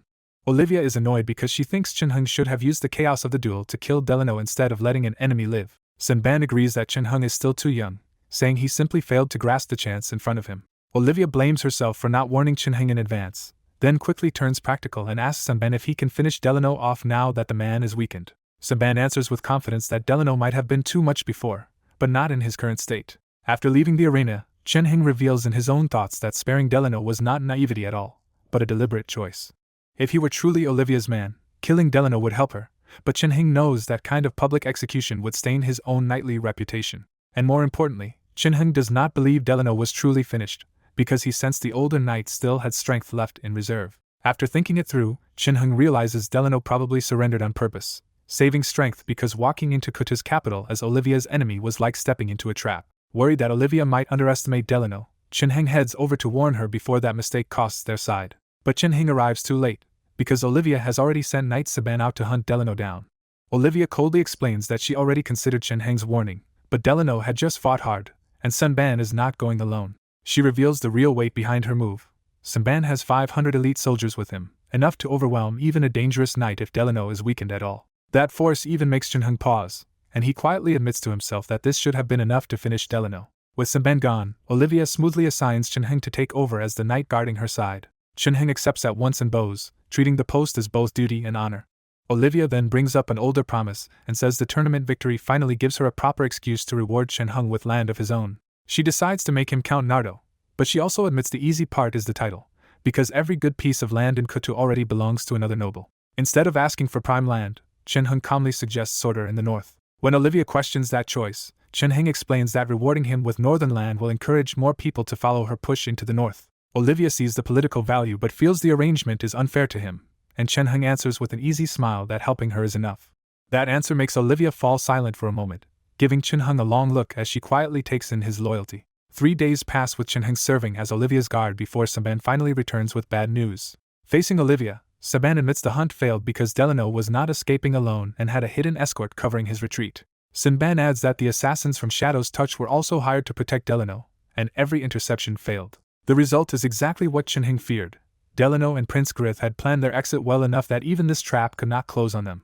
Olivia says nothing, just dismisses Saban, and the silence in the room lands harder than anger. Chen-Heng can see the grim look on Olivia's face, but all he can do is stay beside her and keep watch. About 3 months later, the story shifts north as Chen-Heng rides across the endless grasslands of Sorter, the territory Olivia granted him. Olivia kept her word and made him a count, but Sorter's huge size is misleading because much of it is occupied by outlanders and hard to truly control. Even if he manages to unite the region, Chen-Heng quickly judges that the people and taxes here will still be thin for such a massive territory. So instead of rushing construction, Chen-Heng spends his first stretch in Sorter riding around with a guide and Krudo to learn the land properly. For Chen-Heng, that investigation comes first because he refuses to rule blind and wants real information before making his next move. As they ride, Krudo explains that the north can feed people well enough in peacetime, but frequent raids are what keep life here miserable. He spells out the real problem. Orc bandits and other threats keep dragging farmers into battle, leaving fields understaffed and crops easy to destroy. With that picture finally clear, Hing tells Kruto he understands the region now and will be relying on him for the work ahead. Hing is not starting from nothing, because he arrived with manpower and can lean on Verna's royal ties for support from Olivia and the Kuta court. His trade route gives him another huge advantage since northern rulers already profit from him and are inclined to cooperate instead of obstructing him. Money helps, but the biggest edge is still Hing himself, because a powerful knight with 100 guards can crush scattered outlander bandits. Even with all those advantages, the northern conditions are still rough, but Hing came prepared and refuses to be discouraged. So Count Kylan puts down roots in Sorter and starts acting immediately instead of waiting for the frontier to get easier. His first move is harsh and practical, leading Kruto and the others to wipe out bandits and small tribes and turn the survivors into slaves. After that, Hing uses both his title and his strength to pull the scattered population together under his rule. With people concentrated instead of spread thin, he begins clearing land and building defended towns and cities. That concentration changes the whole balance, because a tighter population means Hing has far less ground to defend with the same military force. And once those new towns start to feel safe and alive, the remaining villages begin relocating on their own, letting Sorter slowly grow under Hing's hand. 5 years pass in a rush, and the Kuta Principality comes out of that stretch looking completely changed. When the king dies, Olivia and Prince Grith turn the royal succession into open war. After a brutal struggle, Olivia wins by a narrow margin and takes the throne as queen. Hing plays a decisive part in that victory by facing 3 knights from the Olus kingdom alone and killing them all. That feat earns Hing the title of Royal Family Guardian Knight, taking over Karipo's old position. Once she secures the throne, Olivia strips territory from Grith's backers and rewards her own side with the spoils. With the final battle over, the principality settles down, Olivia stays in the royal city, and Hing returns to build up Sorter. 5 years later, Sorter barely looks like the rough wilderness Hing first inherited. Hing fills the frontier with sturdy forts modeled after this world's castles, simple to build but strong enough to stop raids. Those forts lock down the border, so the towns behind them can finally grow in peace. Inside those young towns, life is still rough and sparse, but the territory is clearly alive now. All around Sorter, captured outlanders work the fields and construction sites as the labor force behind that growth. Each year the desert fighting brings in more slaves, and Hing sorts them by usefulness, from field labor to dangerous cannon fodder duties. The bitter irony is that many of those slaves were sold off by their own tribes. Unlike most rulers, Hing does not just fight outlanders, he treats them as thinking people he can bargain with. After a long effort, he secures real agreements with several tribes and turns the desert from a threat into a trade partner. To everyone else, that arrangement is shocking, because most people who tried dealing with outlanders ended up dead and eaten. By trading cheap crops for slaves and rare desert goods, Hing builds a brutally effective profit machine. Other nobles start joining the north-south trade too, but Hing's head start keeps him far ahead of them. Back in his quiet room in Sorter, Hing hears the latest report and asks with a frown if the queen has started killing people again. The answer is yes, and this time 3 noble families were branded traitors, crushed, and stripped of their lands. That news makes Hing wonder what Olivia is really trying to do. Over the years, Olivia's reputation has turned darker, from a princess known for taking lovers to a queen who keeps beautiful young men in her palace. But Hing is less worried about her lovers than about her rule, because Olivia has grown openly tyrannical and keeps putting people to death. She also keeps seizing noble land under one excuse after another, and the whole aristocracy is starting to live in fear. The worst part is that Olivia shows no sign of stopping, and even Hing starts to feel genuinely uneasy. Hing can guess her thinking, because he is one of the few people who has discussed the principality's real political flaws with her. In Hing's eyes, Kutu is less a true kingdom than a feudal alliance held together by whoever can dominate the nobles. That structure is cheap to govern, but the moment the royal family weakens, the nobles can gang up and attack the throne itself. Hing once warned Olivia about that danger, and his advice pushed her to start weakening the nobles. So in principle, Hing agrees with taking land and cutting noble power. What troubles him is how recklessly Olivia is doing it. Without proper reasons or legal cover, every confiscation just drives more nobles into anger and fear, and if those powerful nobles are ever cornered, Hing knows they can explode back with terrifying force. Thinking it through, Hing breaks Olivia's power into 3 pillars: her own territory, the royal family's authority, and loyal supporters like him. Her personal land is stable, and the royal family's old strength still holds for now. The problem is the 3rd pillar, because the nobles who helped Olivia win expected rich rewards and never truly got them. Instead of prosperous estates, many of Olivia's followers were sent to the barren northern border and told to carve out their own survival there. Hing made Sorter work, but he knows most of those other nobles lacked his ability and resources. A lot of them have spent these years fighting outlanders, and some of them died for lands that barely repaid the effort. Anyone who survived that would have a hard time feeling grateful to Olivia. One of Hing's ideas did work well though, letting landless nobles and younger sons choose to head north for titles and territory. Because that path was voluntary, even failure or death there would not fall back on Olivia the same way. But that logic does not soothe the people who already bled to put Olivia on the throne and expected real rewards in return. What they wanted were rich central territories, not barren land on the edge of the desert. Worse, Olivia keeps confiscating good land from defeated nobles and holding it for herself instead of sharing it with her own camp. Year by year, that choice has worn down the strength she once drew from her supporters.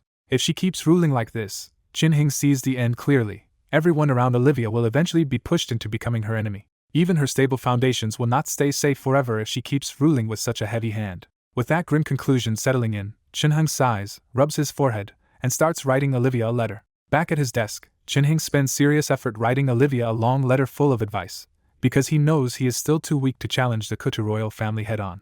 Instead of reaching for the throne too early, he decides the smarter move is to protect what he already built in Sorter and keep influencing the Kutu realm from where he stands. When the thick letter is finally finished, Jinheng sends it off to Olivia, even though he doubts she will truly listen. He still sends the warning anyway, because Olivia helped him before, and this is his way of repaying that debt. Outside in the courtyard, Jinheng finds Verna smiling as she watches their little son tumble through the grass. 5 years of marriage have left Jinheng and Verna unusually close, with no scandals, no serious fights, and a reputation as a model couple. When Verna quietly asks what Olivia has done, Jinheng sums it up bluntly: she killed people, seized land, and may force him to leave home for a while. Verna does not press him for more and simply accepts it, trusting him as they continue their quiet walk together. A few months pass, and just as Jinheng feared, Olivia never answers his letter at all. Then a royal emissary arrives with bad news.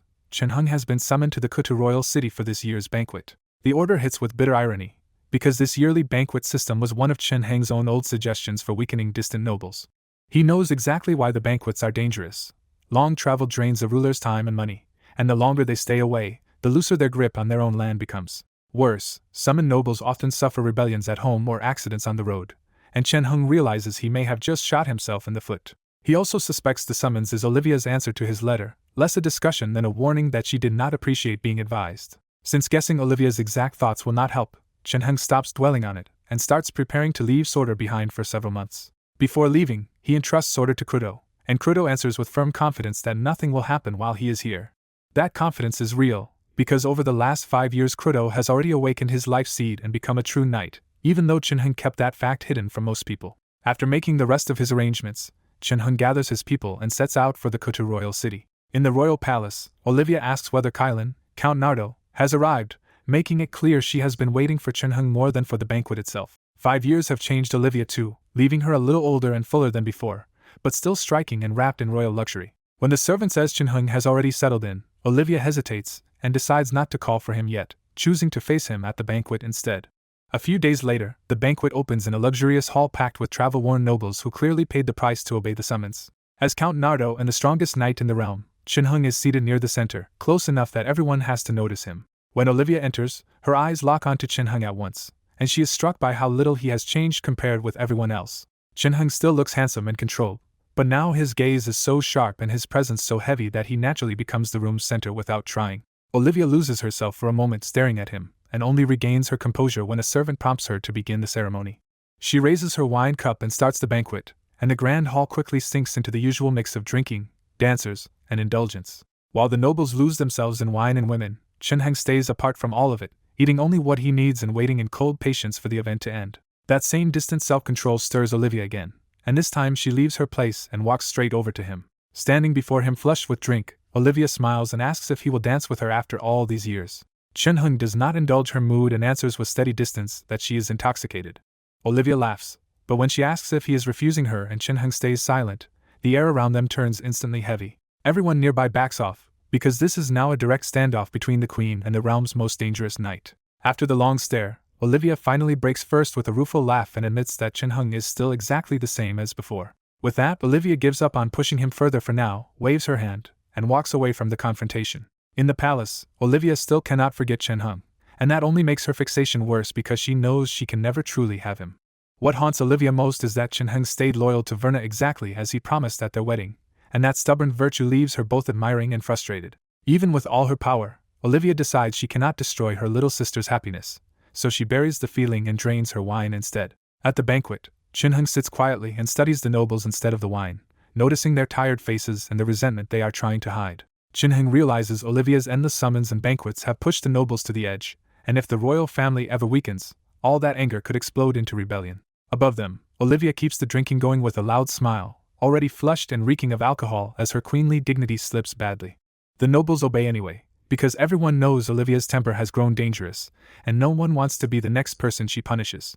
Then Chin-hung breaks the silence and calmly tells Olivia she is drunk. When Olivia snaps back that she is fine, Chin-hung presses on and says these banquets have become pointless waste. He does not soften it either, openly calling the constant feasts a waste of time and resources right in front of the whole court.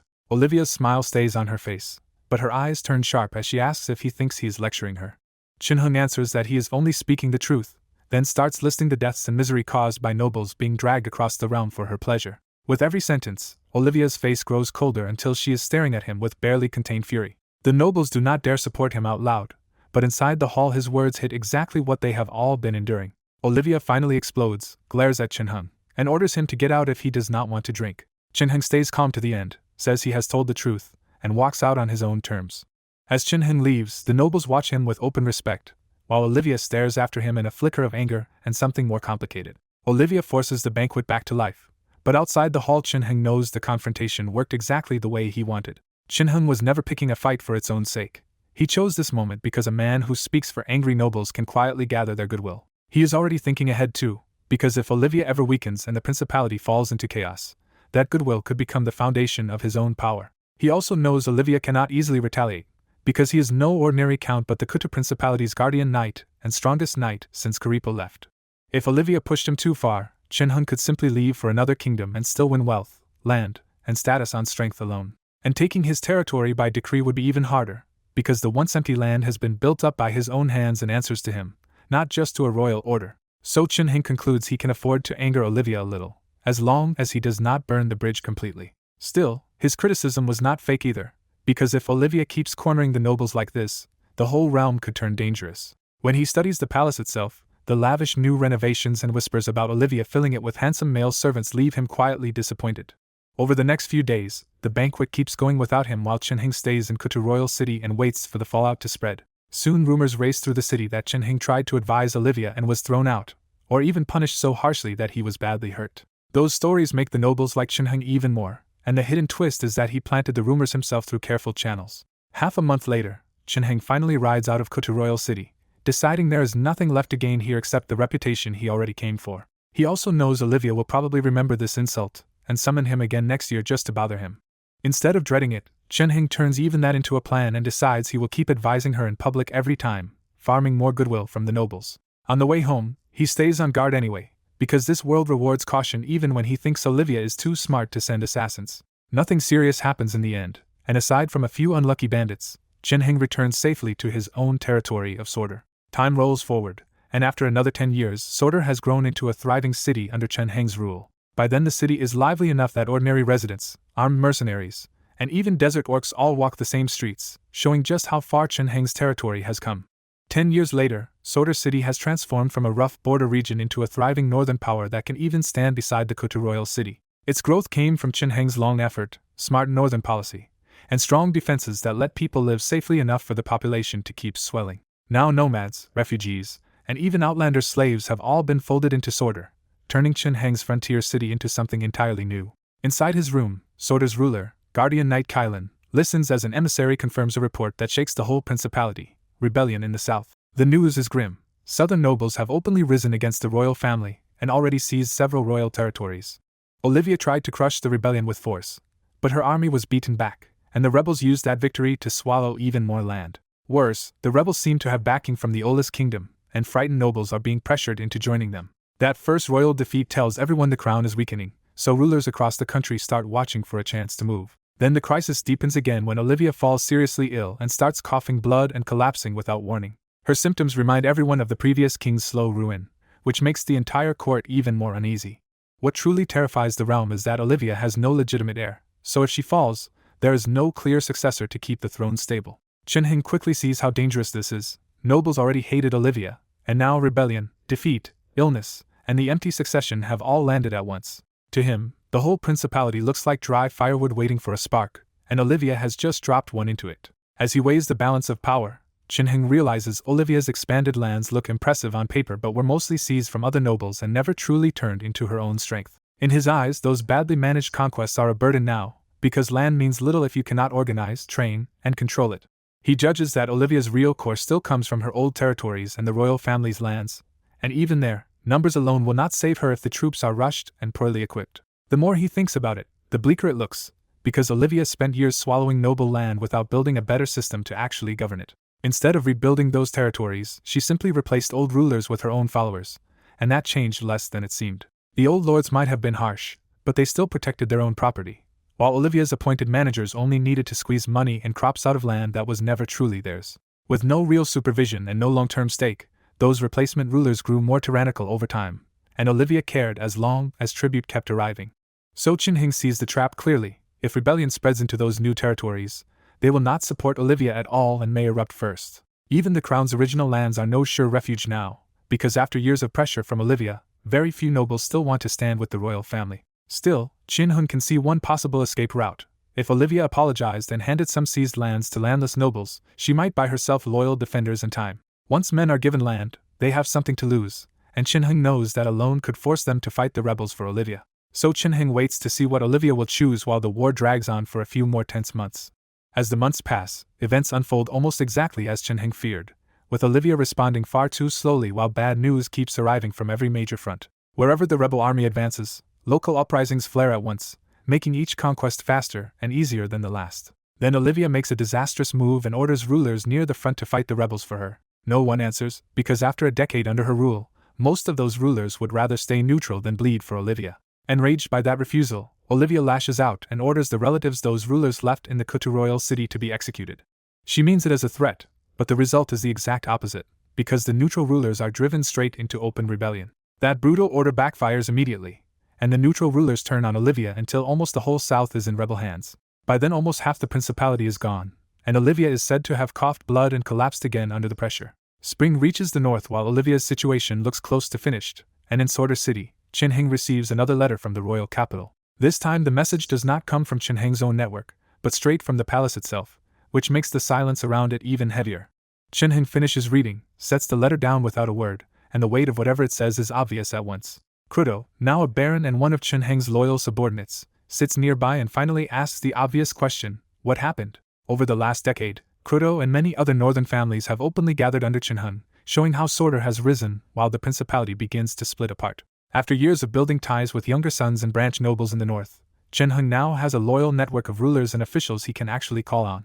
In the hall, Chin-heng calmly tells them Queen Olivia has ordered him to gather his army and fight the rebels.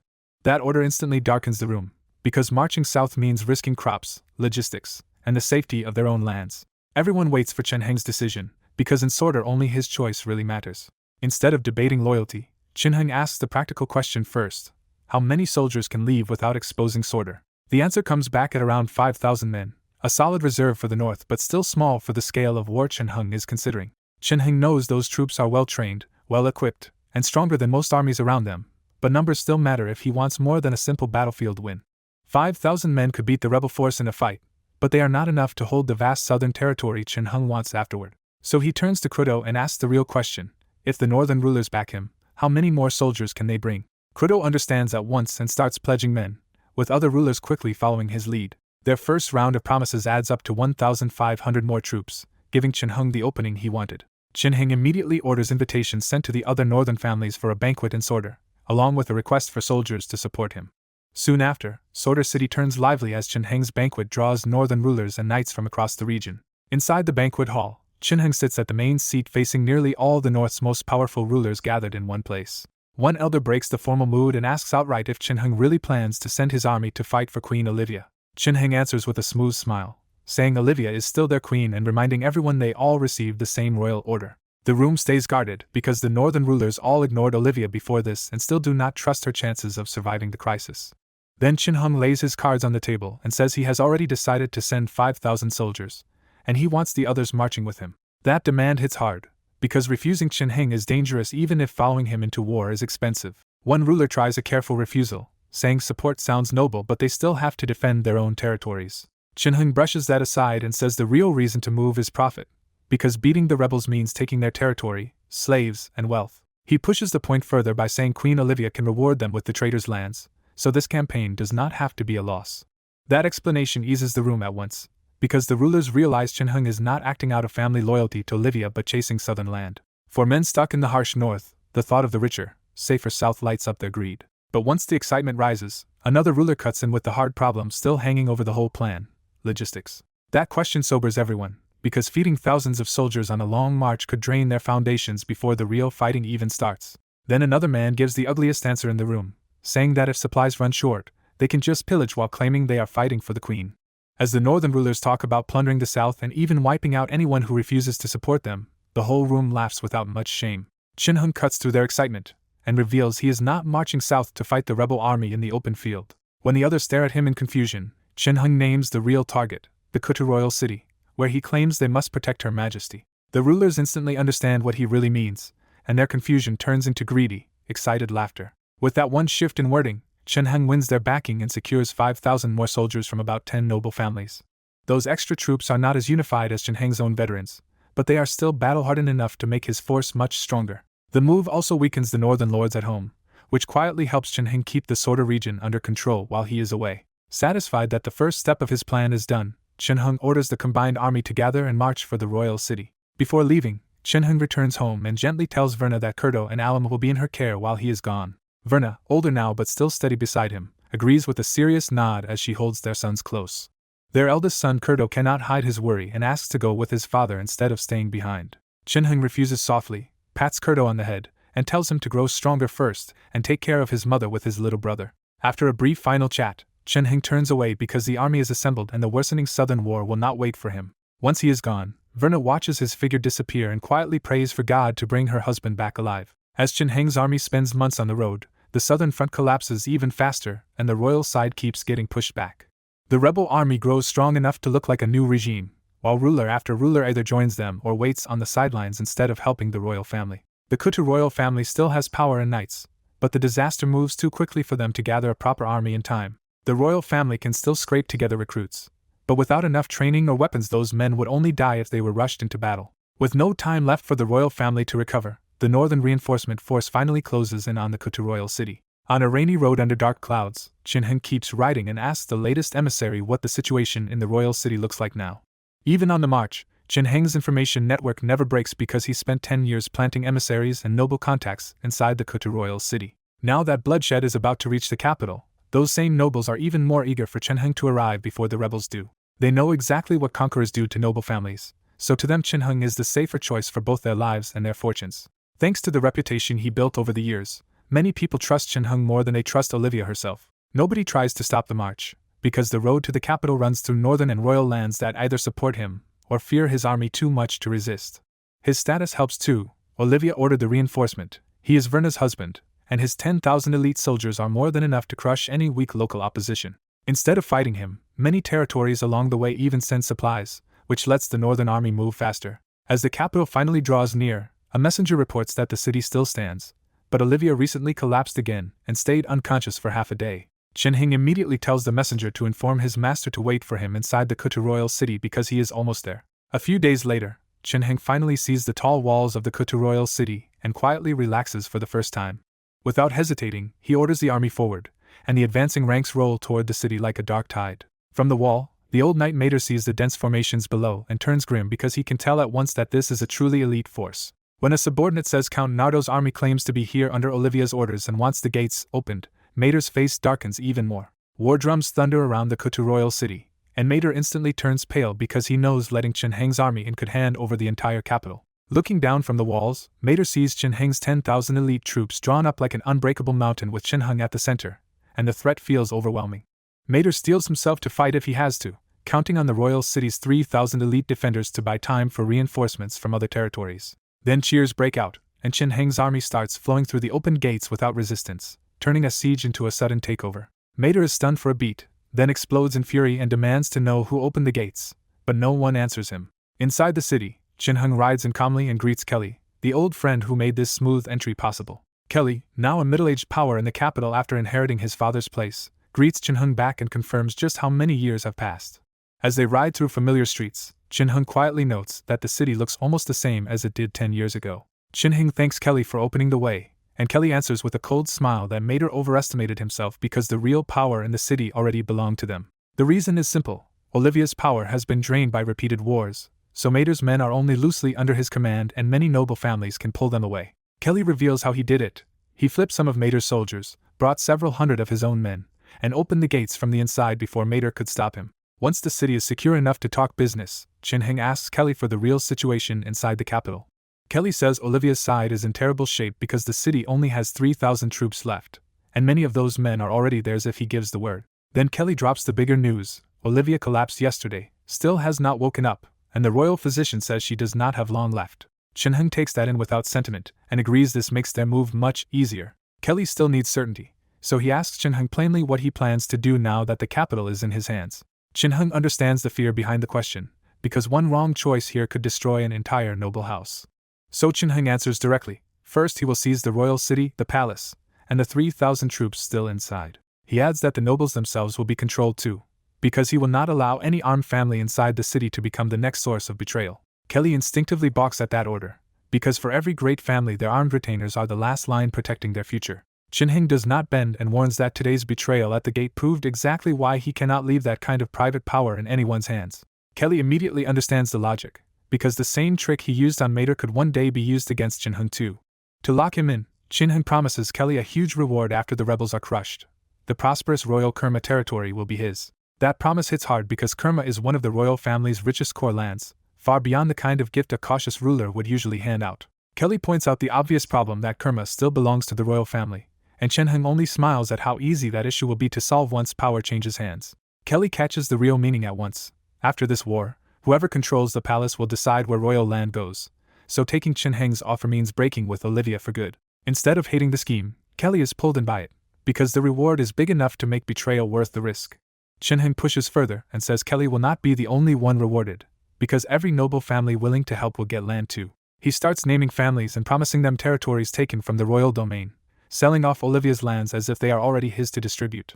This generosity is ruthless on purpose, because Chin-heng wants the royal family stripped so bare that even if Olivia survives, she will only be an empty shell afterward. He knows giving away so much land could cause problems later, but right now he only cares about one thing: winning the war in front of him first. With that decision made, Chin-heng moves fast, using Kelly and the others to take the royal city fully under his control.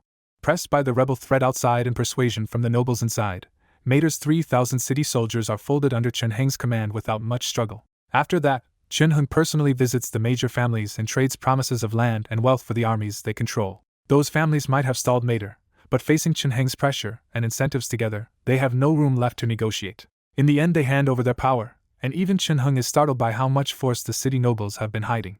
Including Kelly's family, about 10 great houses produce roughly 4,000 soldiers, and together with Mater's 3,000 that gives Chin-heng 7,000 men inside the capital. And the final reveal is even sharper: those families still have reserves left at home, which means the 7,000 they handed over is only about half of what they really command. In a burning ruin manner, Kudo stares at chest after chest being hauled out, and realizes just how rich the Kutu royal city's top families really are. Chin-heng coldly says these city rulers are powerful because they are old top-tier families, and now that 3 of them were wiped out in one night, the rest should learn to behave. The massacre is Chin-heng's warning to the city: oppose him too openly, and your family, lands, and fortune vanish overnight. He is almost satisfied by the rebellion, because fear matters as much as rewards, and these doomed families gave him both a warning example and a pile of money to fund his rule.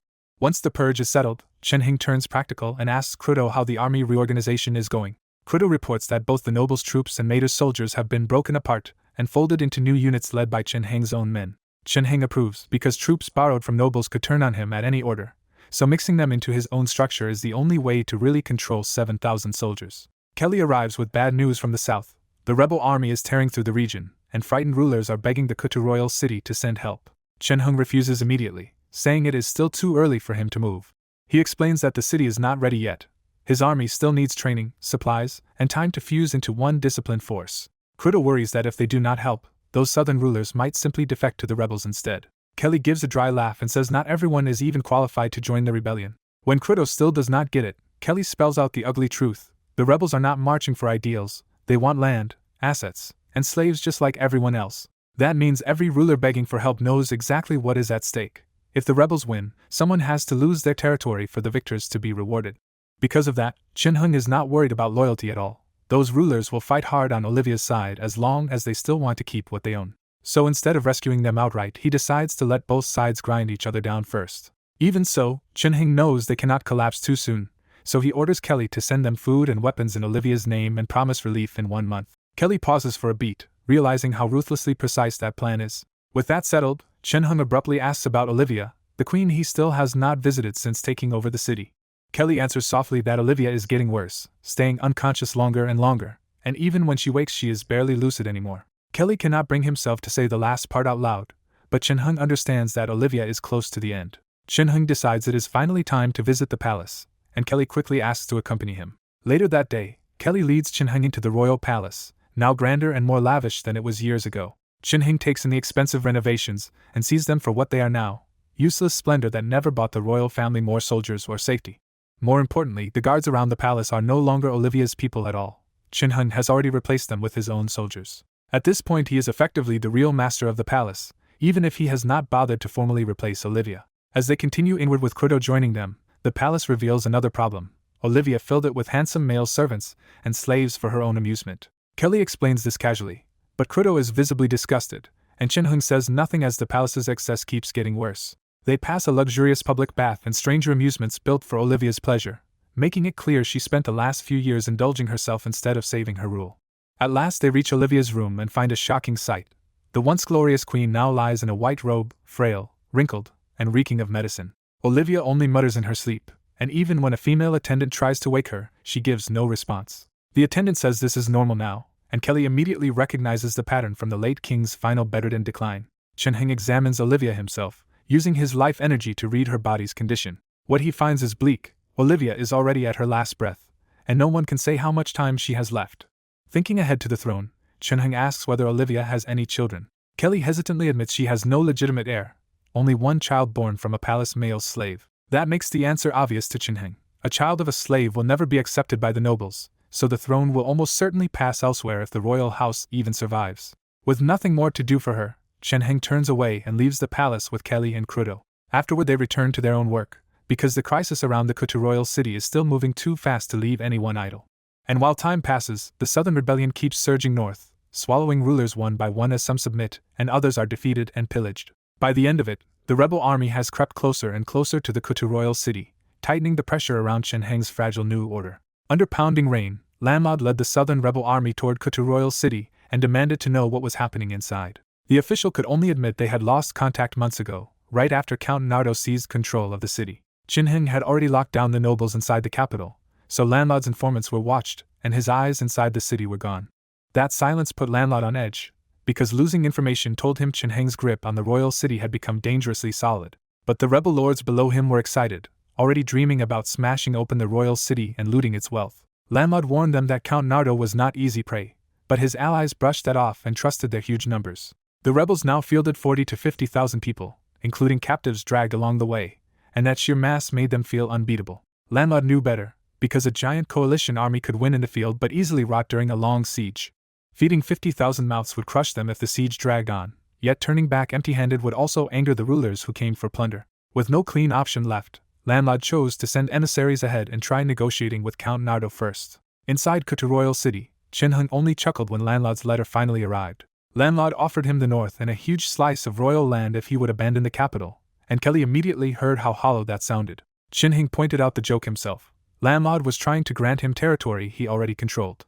Kelly calmly broke down the real balance of power, noting that the rebels outside were the ones being crushed by supply costs every single day. Chunheng had planned for that already by emptying the land around the city, so Lanlod could not feed his army through pillage. Meanwhile, Chunheng could still lean on the capital's stores, giving him far more room to endure a siege than Lanlod had. When Kelly asked how to answer, Chunheng ordered a blunt reply in Olivia's name condemning Lanlod as a rebel and telling him to go home. Kelly asked what came after that, and Chunheng answered with an easy smile. After the letter, they would get ready to fight. He never expected Lanlod to back down, and in truth he did not want the rebels to slip away after gathering so neatly at his doorstep. Even with confidence in victory, Chunheng still wanted to grind down the rebels first and make the final battle safer. So he ordered the gates shut, no movement in or out, and the whole city shifted into full siege defense. Kelly admired that caution, because Chunheng had nearly 20,000 men, many hardened by fighting outlanders, and still refused to get careless. Chunheng warned that the days ahead would be bitter, and Kelly answered with the same grim humor as both men settled in for the siege. Outside, Landlord was unsurprised by the rejection and moved straight into organizing a real siege. Then the capital entered a brutal rhythm of attack and defense as both sides settled into siege warfare. What threw Landlord off was how weak the city's defense looked, because several assaults nearly let his men seize the walls before Kruto's knights drove them back. Even when rebel knights broke onto the battlements, Kruto and his knights kept driving them back at the last moment. That shaky defense made Landlord suspect Shinhung had rushed south without enough men, or maybe never had as much strength as feared. Rumors about northern outlander pressure and Shinheng's uncertain troop count only fed that hope among the rebel rulers. Soon the nobles still inside the capital started sending secret messages claiming Shinhung had brought only 2,000 men and was forcing the city families to prop up the defense. Those reports matched what Landlord thought he was seeing on the walls, so the rebels grew convinced the city was nearly hollow. They pushed even harder, dreaming of breaking in and dragging both Olivia and Count Nardo down in chains. Then another message arrived saying Shinhung had called for 7,000 northern reinforcements that would reach the capital in 3 months. That warning made the choice feel urgent. If the rebels did not take Kutu Royal City now, they might never get another chance. Landlord still had doubts, but he sped up the siege anyway. By noon, the walls were stained red as the fighting turned vicious under the bright sun. Walking the bloodied wall, Shinhung watched the pressure build and smiled because the rebels had taken the bait exactly as planned. Kelly openly praised the trick now in motion. Shinhung had shown weakness, fed the enemy false hope, and lured them into wasting themselves on the walls. Over the past month, that careful defense had done 2 jobs at once. It bled the rebels down and hardened Shinhung's newly formed divisions in real combat. As the siege drags on, Shinhung tells Kelly that Landlord may sense the trap, but his own allies have already boxed him in. He makes it clear this was never a desperate defense for him, because he has understood the enemy and prepared this battlefield for more than 10 years. Confident the outcome is already fixed, Shinhung orders Kelly to have Kruto ready the army to march out in 3 days. Kelly hesitates and asks why they should not keep grinding the rebels down a little longer before striking. Shinhung refuses, warning that waiting for the perfect moment only gives tired enemy rulers a chance to retreat and slip away. His real goal is total destruction, not just driving the rebels off, and Kelly silently accepts that brutal plan.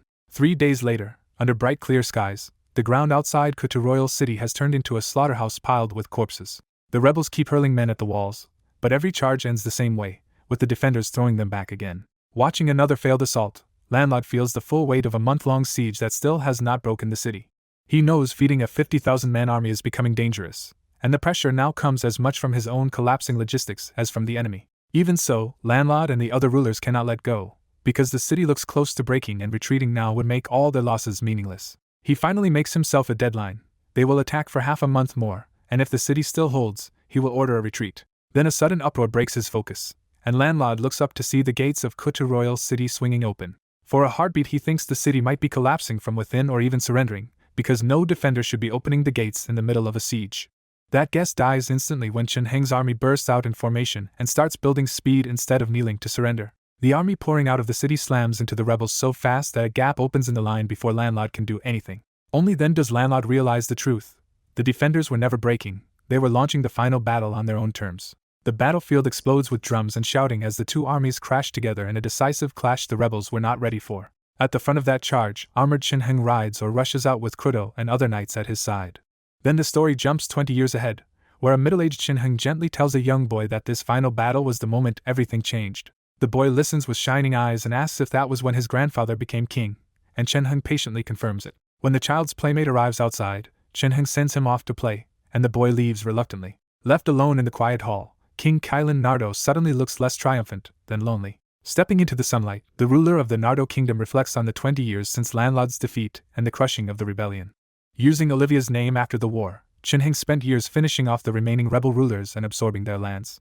After Olivia died, he built a new kingdom from the old principality as Verna's husband, and Nardo kept expanding from there. Under his rule the north was stabilized, old allies were moved, neighboring Olis was swallowed during its chaos, and Nardo grew far beyond the old Kuta principality. But for Shinheng, expansion has already hit its real limit, because his body no longer has the time to support more ambition. He is nearly 60 and has already become a great knight, with solid rock body forging pushed close to completion and power great enough to crush an army alone.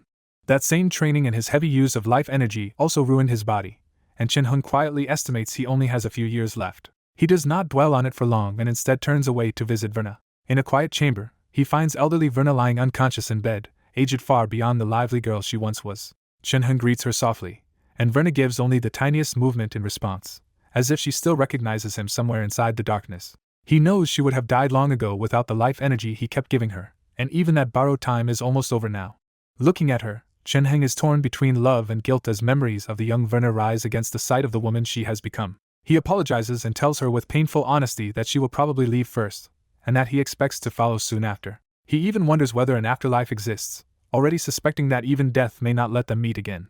Their silence is finally broken by footsteps outside and a deep voice calling him father. Kurdo enters in silver armor, a mighty image of the next generation, and asks what his father summoned him for.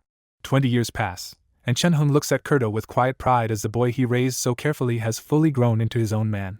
Knowing his own time is running short, Chen Heng starts explaining what comes next and prepares to leave everything he built in Kurdo's hands. After a long talk in front of Verna's bed, Kurdo finally leaves the palace carrying the full weight of what his father has entrusted to him. Over the next days, Chen Heng gradually passes state matters to his children, then withdraws from rule and stays in the palace to care for Verna. A few months later, Verna dies, and Chen Heng sits with the loss in silence before finishing the last things he still needs to settle. Not long after Verna's death, Chen Heng formally hands the throne to Kurdo, finishing his final duty as ruler before leaving the rest to his children. With everything settled, Chen Heng picks up his sword again and chooses one last journey toward the far side of the continent. Before he leaves, Kurdo comes to the palace and bluntly asks if Chen Heng really means to walk away from everything now. Chen Heng admits he has wanted this for a long time, but only now, with his life nearly over and his burdens gone, can he finally travel for himself. Chen Heng explains that Karipo once left along an ancient road to search for a lost legacy, and he wants to follow that path to see the wider world for himself.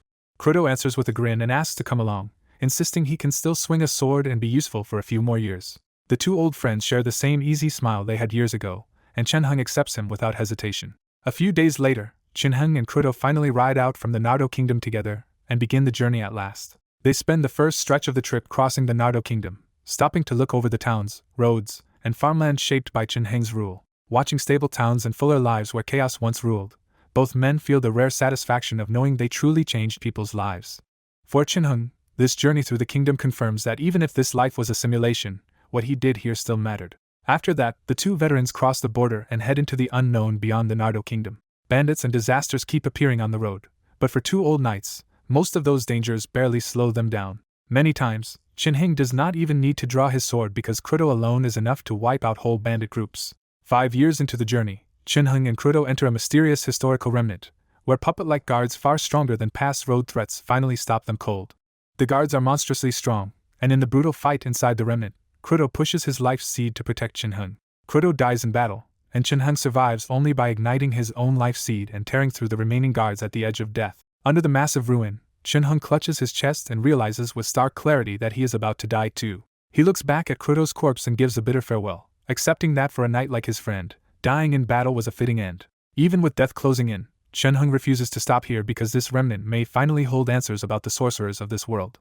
He remembers the old legends that this place belonged to a sorcerer, and after 3 lifetimes of searching, he cannot let that clue slip away now. Once he crosses deeper inside, pale white lights suddenly flicker on, and the remnant feels less like a ruin and more like a place built with advanced technology. That strange lighting makes Chen Heng suspect the sorcerers were far more advanced than the people living outside on the continent. Barely able to stay on his feet, he still advances carefully and checks for traps because he wants to leave this place with something before his body gives out. To his surprise, the inner ruins are quiet, and after no more traps appear, Chen Heng finally reaches the central room. At the center of that room sits only a faint black crystal ball, and after everything he risked, the sight makes Chen Heng frown. Most of the remnant's books and devices have already decayed into useless ruin, so Chen Heng pins his last hope for answers on this final object. Racked by weakness and pain he can barely endure, Chen Heng drags himself toward the crystal ball anyway. After one last moment of hesitation, Chen Heng picks up the black crystal ball. The instant he touches it, a violent electric-like pain surges through him. Back in the ruined simulation world, Chen Heng's body and mind are both in agony, but the worst part is the crushing pain inside his head. He nearly blacks out under the mental impact, but his will holds and the pressure finally starts to fade. A hoarse voice announces that the mind appraisal is complete, and before Chen Heng can react, a flood of knowledge crashes into him. When he sorts through the knowledge, Chen Heng realizes he has not found scraps about sorcerers at all, but a full sorcerer legacy. The legacy explains the path clearly: use rune meditation to build a mental seed, then capture an energy seed and fuse it into the body to form a magic seed. He also understands the crystal ball's real purpose now. It was a deadly test, and anyone without enough mental strength would have died on contact. Chen Heng quietly links his success to all the lives he has already lived in simulation, which hardened his mind enough to pass. Then another warning catches him off guard. This mental technique is convenient, but overusing it can permanently damage the user's mind. Even so, he sits down and tries the meditation right away, unwilling to waste the chance. It fails almost immediately because his injuries, pain, and unstable surroundings keep him from calming his mind enough to sense mental energy.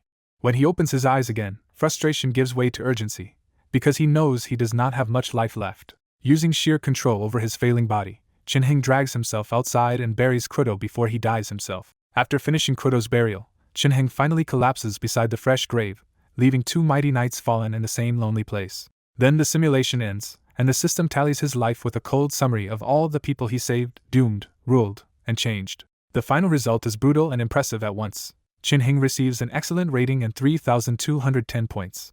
Chin-hing wakes in his familiar real-world room, but after living through decades in another world, everything feels a little unreal. Before he can settle, the familiar massive prize wheel appears again, and he decides to spin without hesitation. The first reward surprises him. He draws Knight Kylan's Knight talent instead of a normal item or skill. That makes Chin-hing wary, because he has no interest in bringing the Knight's breathing technique into his real body after seeing how badly it ruins lifespan and health. The system answers his concern with a new rule: rewards can be adapted to suit this world, or sealed and used in a future simulation instead.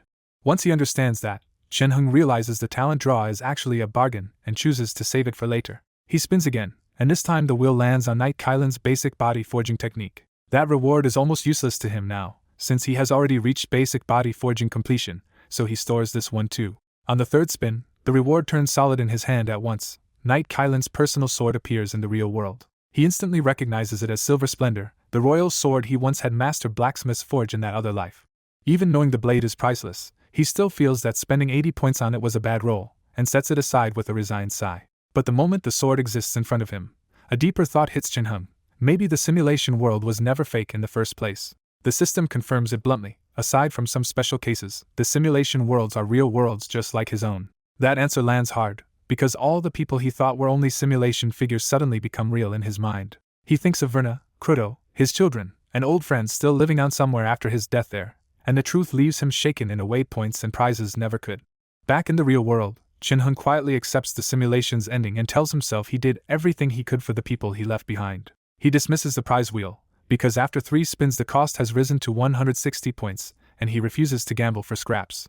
With a little over 3,000 points still left, Chin-hing focuses on the bigger prize, using those points for a stronger start next time. A new system notice appears and tells him that having over 1,000 points can unlock a new version. When the system offers a random new world for 1,000 points, Chin-hing immediately sees the value and agrees. He chooses it because a new world is not a one-time reward but a permanent new path with different powers, knowledge, and future opportunities. The familiar wheel returns wrapped in violet light, spinning until the system announces that a new world has been unlocked. On the updated interface, Chin-hing sees a second destination beside the Sorcerer World, Azure Heaven Realm. The name feels completely different from the Sorcerer World, and Chin-hing grows curious about what kind of place it could be. But he does not enter right away, because decades in the last simulation have left his mind blurred and unsteady. He realizes the worst part is not the exhaustion but the frightening sense that his real self is starting to feel distant. Even familiar faces like his parents, friends, and big sister now take effort to recall, which makes Chin-hing draw a hard line. He decides to rest and let his mind settle first, because becoming stronger is not worth losing the life that anchors him. That quiet resolve is interrupted when Wang Li calls from the kitchen and tells him to come eat. At the table, Chin-hing eats quietly while Wang Li watches him with a simple, happy smile. After lunch he asks about his big sister, and Wang Li casually says she already went out to play. Outside, Chin-hing takes in the calm streets, and reminds himself that this peaceful world only looks safe because stronger people keep the hidden dangers under control. He heads to a park and watches children playing, using the ordinary scene to ground himself back in real life. By evening he finally turns for home, but someone else has already started shadowing him from behind. The follower is Lu Xian, carrying orders from Lu Ju to rough Chin-hing up for taking a core technique from the Lu family. Even so, Lu Xian hesitates, because Chin-hing is close to Lu Yi, and going too far could spark another fight inside the family. Before he can decide how hard to hit, Lu Xian suddenly senses that something in the situation is wrong. At the mouth of a deserted alley, Chin-hing is already waiting for him with his arms crossed, calm and completely unshaken. Lu Xian is jolted that a trained tracker like him was spotted by a mere student before he even made a move. Chin-hing lightly asks why he has been following him and even throws in a dry joke to lower the tension, while keeping his guard up.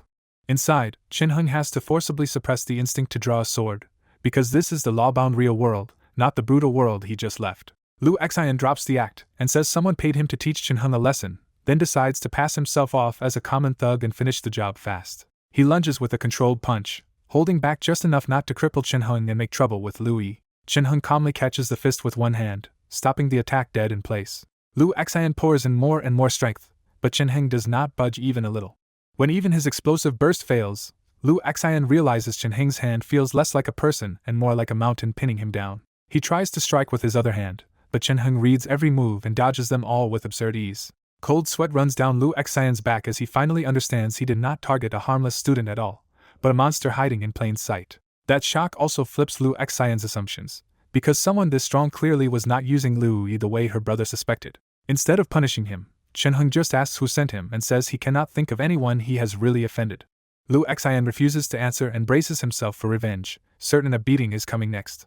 But Chen-hung simply lets it go, warns him to stop doing this kind of work, and tells him he can leave. Lu Xian is left staring in disbelief, unable to understand why the stronger man would just walk away. Chen-hung answers with blunt simplicity, yes, attacking people is wrong, but he has no interest in taking revenge either. That answer hits Lu Xian harder than a beating, because he suddenly remembers that despite his strength, Chen-hung is still just a high schooler with startling poise.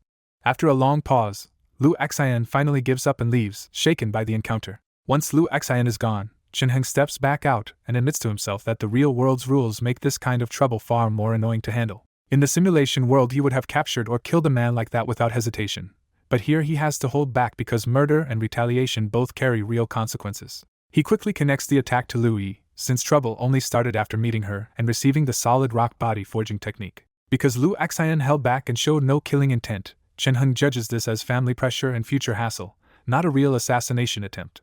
He leaves with a quiet warning to himself that life is only going to get more troublesome from here. On the way home, Chen-hung keeps circling the same problem: how to reveal his real strength without making his whole past look fake. His old plan was to expose his talent little by little, but he now sees that even a slow reveal would still make people suspicious. With only a few months left before the university entrance exams, he knows he will have to show his full power sooner or later. If an ordinary student suddenly becomes a body-forging completion genius in that short time, anyone digging into it will guess he was hiding it all along. That would only raise a worse question. If he was really that gifted, why did he stay quiet in an ordinary high school in the first place? And now hiding feels pointless anyway, because Louis already knows and that middle-aged man knows too, which means the news will keep spreading. By the time he gets home, Chen-hung has made up his mind to prepare a believable explanation instead of pretending he can keep everything covered. The next morning at school, he walks into a classroom so packed that even students from other classes are crowding the doorway to look inside. Seeing Lianghua in the crowd, Chen-hung asks what the commotion is about. Lianghua tells him Fang Jingxian is here, and that alone is enough to explain why everyone is squeezing in for a look. When Chen-hung asks why she came, Lianghua explains that Fang Jingxian is here to give a lesson after taking first place in the last exam. He says she has already reached body forging 80%, so close to completion that the school treats her like someone worth learning from. Lianghua cannot hide how complicated he feels, because they are the same age but she is on the platform while they are just listening below. When Chen-hung points out that the room is way too crowded for a normal lesson, Lianghua laughs and says most of them are here because Fang Jingxian is beautiful. Peering through the window, Chen-hung finally sees Fang Jingxian at the lectern, and her doll-like beauty makes it obvious why the whole school is staring. Chen-hung remembers her from his previous life too, as the wealthy top student from Lin City No. 1 High School whose name later shook the city after a kidnapping case. Back in the hallway, Chen-hung casually asks if Fang Jingxian really has that many admirers, and Lianghua launches into an eager yes. Lianghua even admits that plenty of boys in their own class are fans of hers, and he looks like he is half confessing his own crush too. So Chen-hung asks directly if Lianghua likes her, and Lianghua blurts out that he would do anything to make her his girlfriend. Chen-hung answers with a perfectly serious face that he likes her too, instantly throwing Lianghua off balance. Lianghua reacts like Chen-hung has lost his mind and reaches over to check his forehead, while Chen-hung calmly lets him. Lianghua hurriedly tries to talk him out of it, saying a girl like Fang Jingxian would never choose boys like them and that Louis sounds more realistic. Chen-hung does not argue about the odds. He simply says that if you never try, you never know, and missed chances do not come back. He adds that success would be great, but even failure is better than carrying regret afterward. Those words hit Lianghua harder than he expected, and his embarrassment starts turning into genuine courage. When Lianghua admits he really does want to pursue her, Chen-hung just tells him to go for it and leaves him with that push. Soon after, a confession letter lands on Fang Jingxuan's otherwise empty desk, and neither she nor the girls around her treat it like anything unusual anymore. A pretty girl beside her, Kong Yi, asks who sent it, curious whether this one is any different from the usual admirers. Kong Yi says the boy was from class 1 to 9, tall, polite, and somehow cleaner and more memorable than the others. Even with her standards raised after seeing so many boys come and fail, Kong Yi still cannot quite forget the calm aura that one had. When Kong Yi mentions that the boy is still outside and asks if she wants to see him, Fang Jingxian simply nods. Fang Jingxian steps out into the sunlight in her white dress, looking so radiant that she almost seems to glow. Waiting outside is Chen-hung in a plain school uniform, but his relaxed smile and clean, steady aura make him stand out in a very different way. Fang Jingxian greets him politely, and Chen-hung introduces himself and apologizes for disturbing her. Her unexpectedly friendly response takes the stiffness out of the moment, and the two of them start talking far more naturally. After chatting for a bit, Chen-hung says some things can be sent through others, but what he brought today is something he wanted to hand over himself. Before she can reject him, Chen-hung calmly says he already understands why she keeps everyone at a distance. He tells her she is bound for somewhere better soon, so she does not want to start relationships here only to leave and hurt people later. That lands perfectly, because he has just spoken the private reason she has never bothered to explain to all the boys who misunderstood her. Using what he knows about her from his previous life, Chen-hung keeps his expression warm and lets that rare understanding draw her closer. He says her thinking is kind, and that he only came because some feelings should be faced honestly before people go their separate ways. Then he tells her plainly that he is very happy to have met her. Fang Jingxian is moved enough to answer the same way, admitting she never expected to meet someone in school who understood her this well. That shared honesty creates an instant sense of closeness, and the two of them leave the doorway still smiling at each other.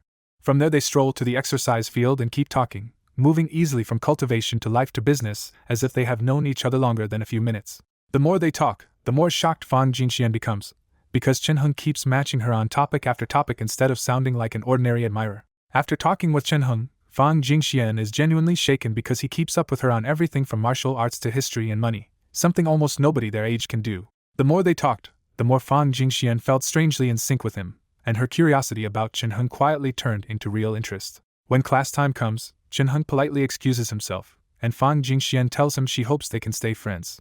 Chen-hung agrees, waves goodbye, and leaves her standing there smiling as his figure fades into the sunlight. As he heads back, Chen-hung coolly reminds himself this was never romance, just a deliberate step to get closer to Fang Jingxian for future plans. The moment Chen-hung enters the classroom, he feels the whole room staring because his earlier words have already spread through the class. He ignores the whispers and sits down without reacting, and the bell cuts off the students before anyone can press him for answers. Looking beside him, Chen-hung notices Lu Yi's seat is empty and suspects it may be tied to what happened yesterday. That missing seat also reminds him of his previous life, and he starts thinking the kidnapping from back then will probably happen again soon. Instead of worrying, Chen-hung sees the coming incident as a useful chance to act. Elsewhere, Lu Ju is startled when Lu Xian admits Chen-hung did not even need to attack him to suppress him completely. That wording makes Lu Ju realize this was not a narrow defeat but a huge gap in strength. Lu Xian guesses Chen-hung is close to body forging completion, which only makes the whole situation feel stranger. Lu Ju understands why that is so odd. Someone that talented should already be chased by major schools, not quietly hiding in a small place like this. But once Lu Ju accepts Chen-hung is a real genius, his anger at Louis starts to cool. He had thought Louis was foolishly handing over the Solid Rock School's core technique, but now he sees it as a smart investment in a rare hidden talent. In Lu Ju's eyes, body forging techniques matter less than true geniuses, especially in an age where information no longer stays locked inside one school. He even starts praising Louis in absentia for quietly spotting Chen-hung first and building a connection before anyone else noticed. After confirming Lu Xian never exposed the Lu family name, Lu Ju takes over the matter himself. Lu Ju leaves determined to find Lu Yi, because now that the Lu family has discovered Chen-hung, he refuses to let that talent stay buried. Half a month passes, and the gossip around Chen-hung slowly cools down even though both classes now know he is linked to Fang Jingxian. Chen-hung keeps ignoring the strange looks and simply goes on with his routine. When the day from his old memories finally arrives, Chen-hung comes to school on Sunday instead of staying home because he is waiting for the incident to happen. He waits through the whole morning in silence, fully prepared to step in when trouble starts. By noon, nothing has happened, and Chen-hung is briefly surprised that events may have changed from his previous life. He decides it is only a mischance to reveal himself, and gets ready to leave without making a fuss. What Chen-hung does not notice is that Lu Ju and Louis have been watching him from a rooftop nearby. Lu Ju openly praises Louis for finding such a precious talent in a place this unimpressive. Louis pushes back at once, frustrated that her brother keeps turning everything into recruitment and investment. When Lu Ju demands the truth, Louis hesitates long enough for him to guess she gave Chen-hung the technique because she pitied him. Lu Ju cuts that idea down mercilessly, saying the truly pitiful one is Louis for fleeing reality despite being born with far more chances than Chen-hung ever had. He tells her to throw away that weak sympathy, but he still says her actions were useful in the end. Lu Ju orders Louis to keep getting closer to Chen-hung, use family resources on him, and eventually bring that hidden genius under her command. He also reminds her she has already disappointed their grandfather, and recruiting Chen-hung may be her best chance to earn back some merit. After a long pause, Louis quietly agrees to do it. Lu Ju softens just enough to frame it as mutual benefit, warning her to move fast before other people notice Jinheng too. Then both siblings suddenly sense the same thing at once, and their expressions snap from strategy to alarm. The two recognize it instantly as demonic qi and rush off without another word. At the same time on a city street, Fang Jingxian is out with friends on an ordinary weekend and prepares to head home at noon. That normal outing shatters when Fang Jingxian suddenly feels a heavy pressure closing in. A giant man in a black military coat approaches from the distance, absurdly overdressed for the warm day, with eerie violet pupils fixed on her. When the stranger mutters that she is Fang Lu's daughter, Fang Jingxian instinctively backs away and asks if he knows her. He ignores her completely and throws a punch so fast and heavy that Fang Jingxian cannot even react. The blow sends Fang Jingxian flying, and she crashes down with her abdomen caved in and blood spilling across the ground. Even as she fights to stay conscious, Fang Jingxian is horrified that her body forging 80% strength could not block even one hit. The man's pressure feels even worse than ordinary body forging completion experts she has seen before, and that makes him even more terrifying. Lu Ju and Lu Xian arrive just in time, and their first relief is that nobody is dead yet. With one look, they judge that this is not a true demon possessing a body but a human twisted by demonic qi. They understand the demonic qi has amplified his worst emotions, turning an ordinary person into a violent threat. As Louis moves to help, Lu Ju stops her because he spots Chenheng hurrying toward the scene and decides to test him first. On the way over, Chenheng realizes the incident from his old memories did happen after all, just in a far more dangerous form than before. He quickly judges the black-coated man as stronger than expected, but still barely within what Chenheng can handle. Since his current strength is only at body forging completion, Chenheng keeps one hard rule in mind: if the enemy is too much, he will retreat immediately. Once he confirms he can manage this much, Chenheng settles on a simpler goal than victory: stall long enough for official help to reach the city street. With that decision made, Chenheng's whole presence sharpens as he rushes in like a blade being drawn. Ahead of him, the black-coated attacker senses the change and slowly turns to face the new challenger. The corrupted middle-aged killer suddenly senses Chenheng's hostility and snaps around like he has found a new threat. While the killer's attention shifts, Kong Yi rushes to help the injured Fang Jingxian, and Fang Jingxian realizes Chenheng is the one who drew him away. Knowing how terrifying that man's strength is, Fang Jingxian desperately shouts for Chenheng to run before he gets killed too. It is already too late, and the middle-aged killer lunges straight at Chenheng with a brutal opening punch. Chenheng stays calm, braces with both hands, and meets the punch head-on in a crash loud enough to shake the street. Chenheng flips back from the force, lands cleanly, and instantly snaps a vicious palm strike into the man's body. The fight turns savage fast as the killer roars forward again, throwing non-stop blows at Chenheng's vitals with killing intent. Their empty-handed clash looks more dangerous than weapons, and even a street pole cracks when the killer's attack glances off it. The bystanders finally understand how monstrous this is and start backing away in fear as the two fighters blur across the road. Watching Chenheng hold his own, Fang Jingxian is shaken because the quiet student she knew should not be this strong. Kong Yi is just as stunned, realizing Chenheng is fighting the same monster who crushed Fang Jingxian in an instant. Their martial arts teacher Lu Lin arrives, recognizes the level at a glance, and bitterly says this is at least body forging completion. Lu Lin admits he cannot step in because at this level he would only get in Chenheng's way and end up badly injured. All Lu Lin can do for now is promise that he has already reported it and the government's people are on the way. Back in the street, both fighters start drawing real blood as the killer lands a hit on Chenheng's chest and Chenheng tears a gash back across him. They separate for a heartbeat, both covered in blood, leaving a chilling pool of red spreading across the ground between them. Instead of dispersing, the disturbance pulls in even more spectators who gather at a distance to watch the terrifying fight. Among the new onlookers, Chenheng spots a familiar face and realizes his big sister Qingjing has just arrived. That split-second glance costs him badly, and the killer's punch crashes into Chenheng's chest hard enough to send him flying. Chenheng hits the ground hard, badly bloodied and apparently with broken bones, and for a moment it looks like the fight is over for him. Seeing Chenheng down, the killer coldly turns away from him and locks back onto Fang Jingxian with open killing intent. Kong Yi and the others shudder when the man promises Fang Jingxian that she is next. Before he can finish the job, Chenheng suddenly drops back into the fight with a desperate downward punch that caves the man's chest in and sends him flying. Even covered head to toe in blood, Chenheng forces himself upright again, looking exhausted but still terrifyingly strong. He glances toward Qingjing just long enough to confirm she is really there, then charges back in to keep the killer away from everyone else. The battle becomes even bloodier as both men start aiming for fatal points with no room left for caution. From the crowd, Qingjing finally accepts the impossible truth that the bloodied expert fighting out there is her own little brother.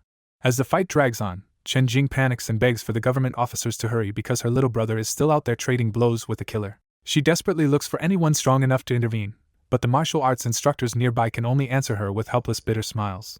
Those instructors explain the cruel gap in power, Even body forging 80% fighters would be flattened by someone at completion, and these two are beyond ordinary completion experts. Even while refusing to interfere, they cannot hide their awe and call Chen-hung a true genius for reaching this level before graduation. Then at last the mood changes when black patrol cars with screaming sirens race in from the distance and surround the area. Hidden among the responders, Lu Ju finally decides to act, regretting that he cannot keep waiting to see more of Chen-hung's full strength. He had planned to rescue Chen-hung at the last second and use that favor to recruit him, but Chen-hung proved far stronger and more experienced than Lu Ju expected. Lu Ju even realizes that if the fight keeps going, Chen-hung might actually beat the man on his own. Even so, Lu Ju moves in at last and crosses the battlefield in just a few breaths while everyone watches. The killer senses the new threat and tries to turn, but Chen-hung beats him to it by grabbing his neck and driving him face first into the ground. Chen-hung pins the man's neck, arms, and legs in one ruthless hold, refusing to let him escape even at the very end. Lu Ju steps in with one clean, precise strike to the head, and the struggling murderer finally goes limp. With the threat finally down, Chen-hung's last strength runs out, and he nearly collapses on the blood-soaked street. Before Lu Ju can say much, Chen-jing breaks through the crowd and runs straight to her little brother in tears. She kneels beside him and asks if he is alright, and Chen-hung can only force out a weak answer that he is fine. The ambulance crew rushes in, calls for space, and quickly lifts Chen-hung onto a stretcher. Chen-jing climbs into the ambulance with him, still shaken and unable to let him out of her sight. Once they are inside, Chen-jing's fear turns into anger, and she scolds him for not running from a serial murderer who was not even targeting him. Chen-hung stays quiet because the truth is hard to explain. His injuries look awful, but to him they are mostly surface wounds. In his own mind, he admits the murderer was never truly his match, and the real reason the fight lasted so long was that Chen-hung kept holding back. He did not want to kill a real person in public, because even justified self-defense would stain his name and change how everyone saw him. Instead, he is satisfied that this battle displayed his strength in the best possible way and should finally make powerful people take notice of him. He is already thinking ahead that if a wealthy backer invests in him after this, his future cultivation resources will stop being a problem. To cover why he hid his strength until now, Chen-hung has already prepared a dramatic excuse. He stayed ordinary on purpose so he could remain in the same city as the person he liked. Now he plans to say that when that person fell into danger, he had no choice but to reveal everything to save her.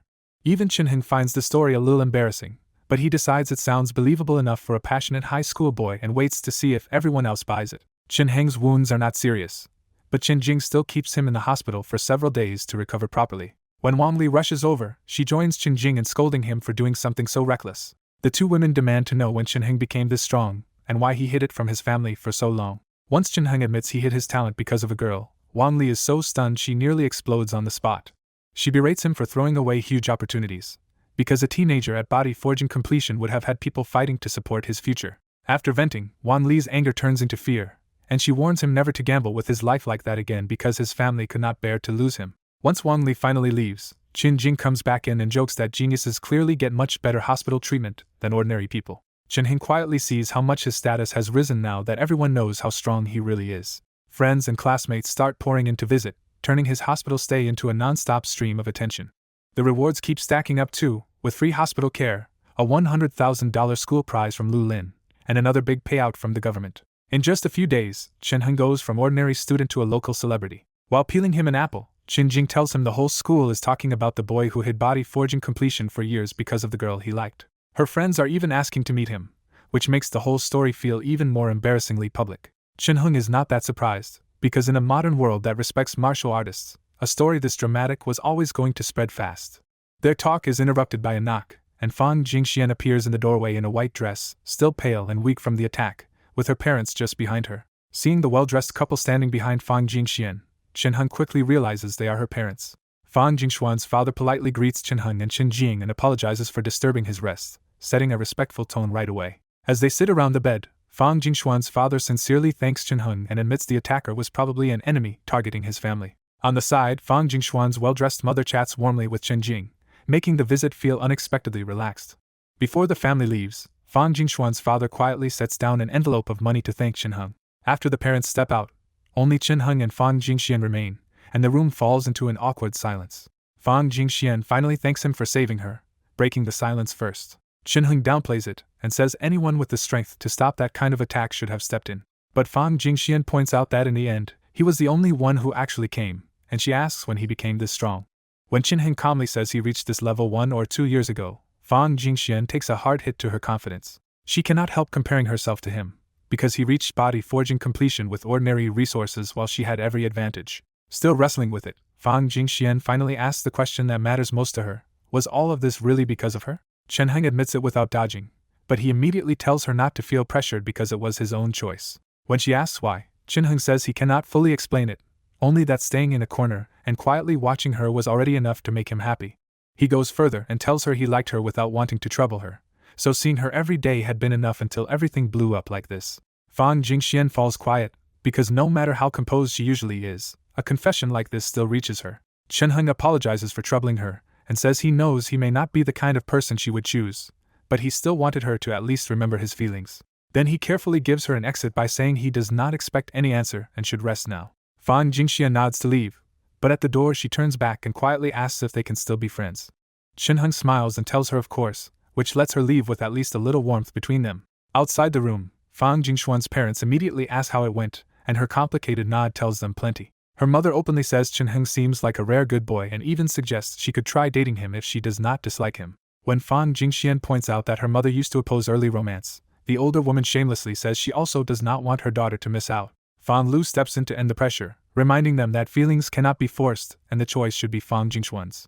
3 days later, Chen Heng leaves the hospital and returns to school, where the way everyone looks at him has clearly changed. Now students either swarm over to talk to him or stare from a distance like he is some kind of celebrity. Chen Heng ignores the noise and keeps going to class as if nothing has changed. Louis soon comes to him with an official invitation to join the Solid Rock School and offers terms generous enough to show how badly they want him. Chen Heng can tell the push is probably coming from the cold man behind Louis, not from her own eagerness.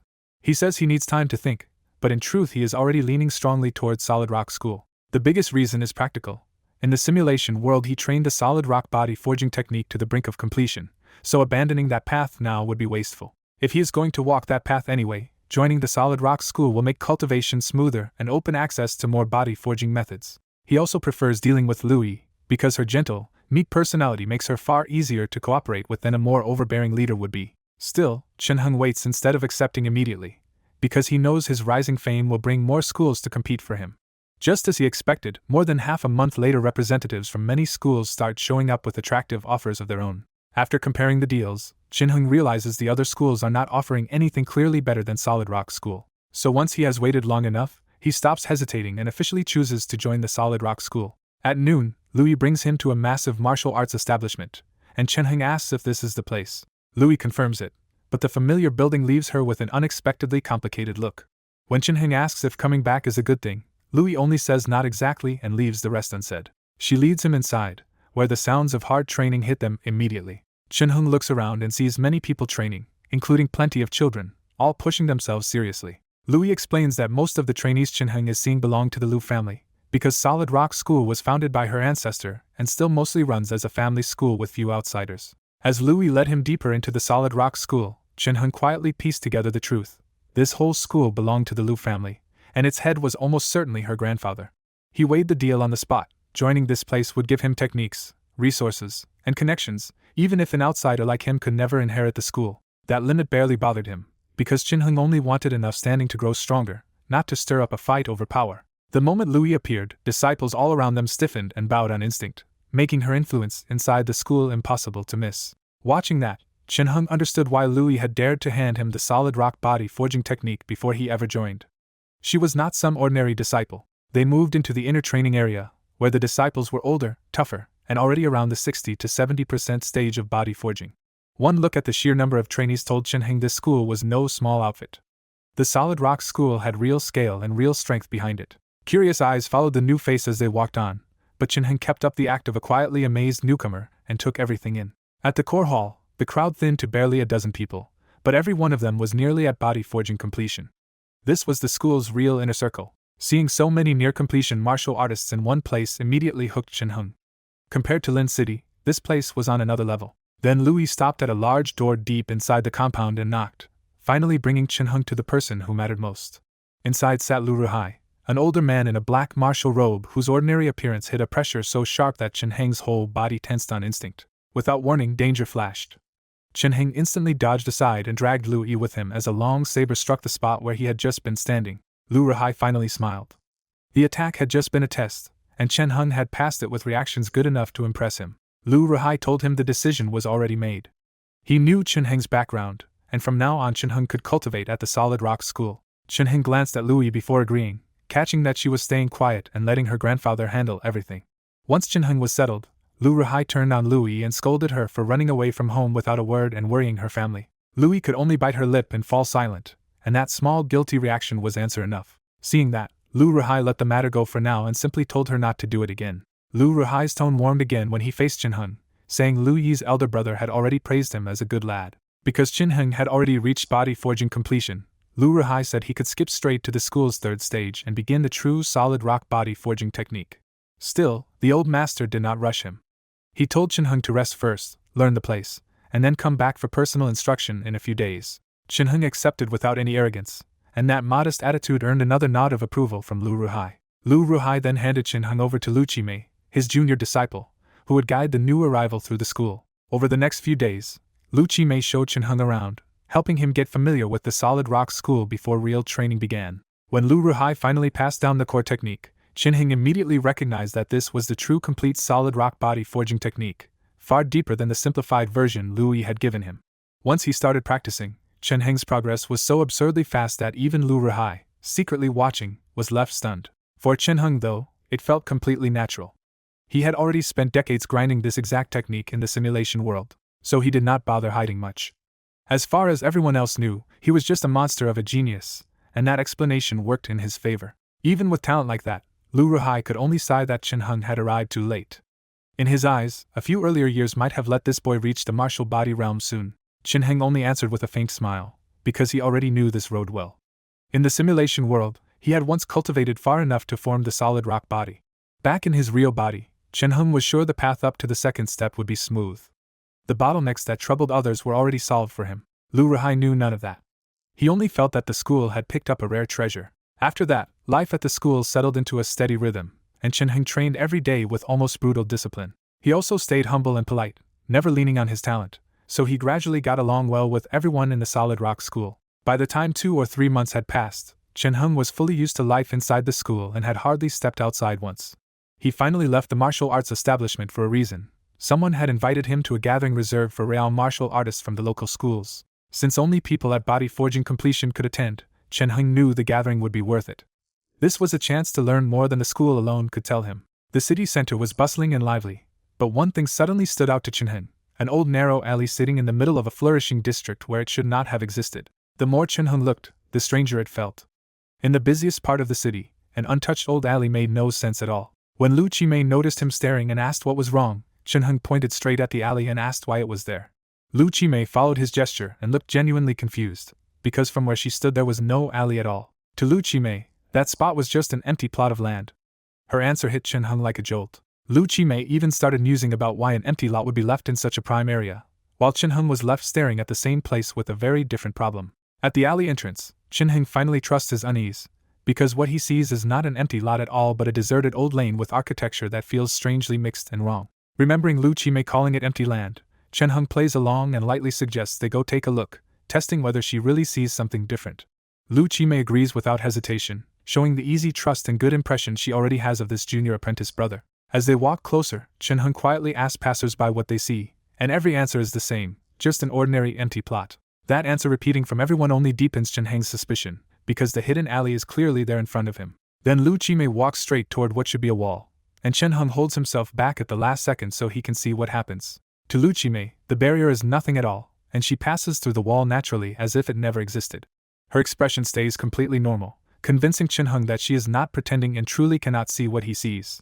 When Chunheng tests the same spot himself, his hand hits solid stone, and that impossible mismatch makes his heart jolt. Lu Qimei calls for him to come over from farther inside the alley, and Chunheng looks up toward the voice.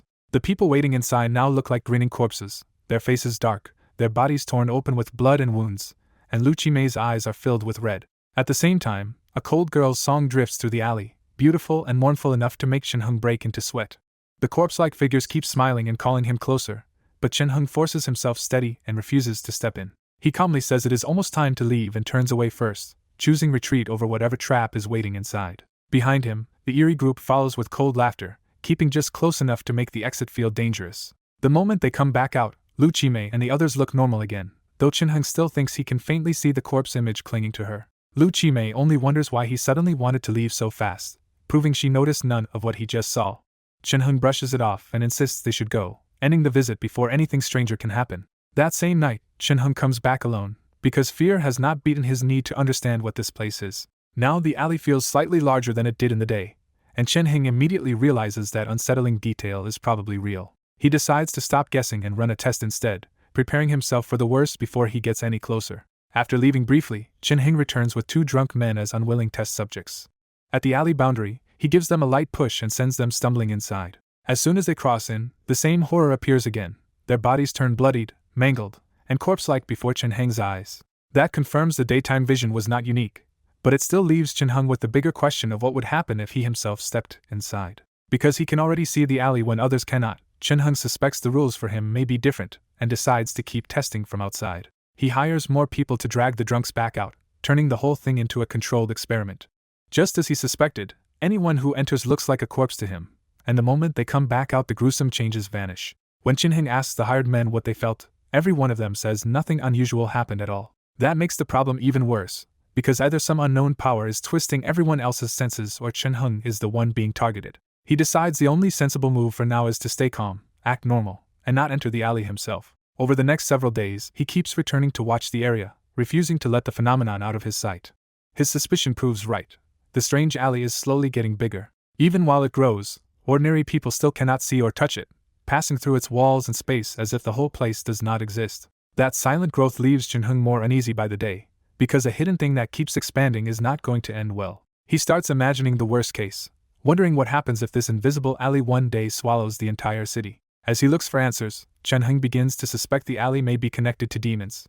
That suspicion leads him back to the Lu family, because Lu Yi's family has long studied demons and fought them for generations. The records say demons have existed since ancient times, appearing without clear origin and attaching themselves to human bodies to create true demons. Once formed, those demons grow stronger through killing, which is why martial arts became so vital in this world in the first place. Modern technology weakened the threat somewhat, but the records also warn that demons now appear more often and seem far stronger than before. The more he reads, the more Chin-hung links that rising demon threat to the alley that is quietly expanding in front of him.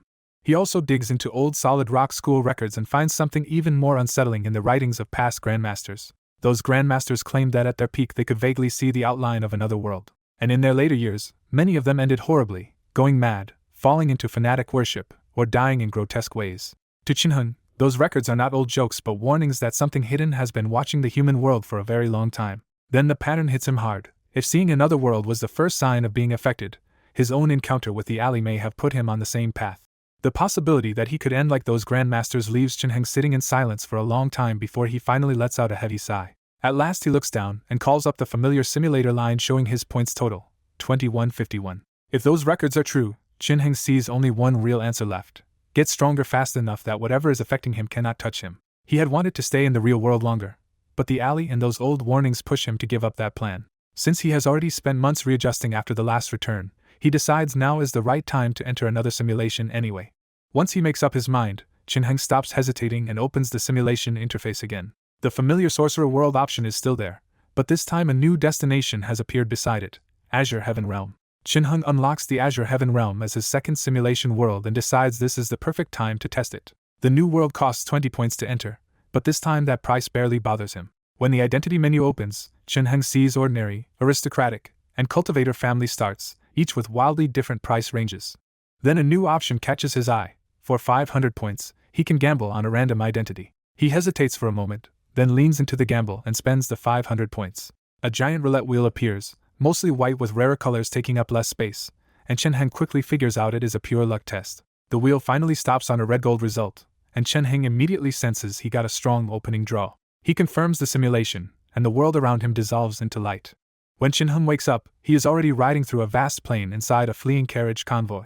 His new identity is Chin-yu, a descendant of Great Chi's Chin family, and the bodyguard escorting Lunan Prince Song Chi to Chu as a hostage. The memory dump gets worse fast. Bandits kept hitting the convoy, and the feared Northern 9 bandits already forced Chin-yu's side to retreat. Chin-hung hates the timing, but he immediately notices one big upside. This body starts far stronger than anything he had before. To test it, he throws a casual punch from the saddle and explosive Chi blood power bursts out with terrifying force.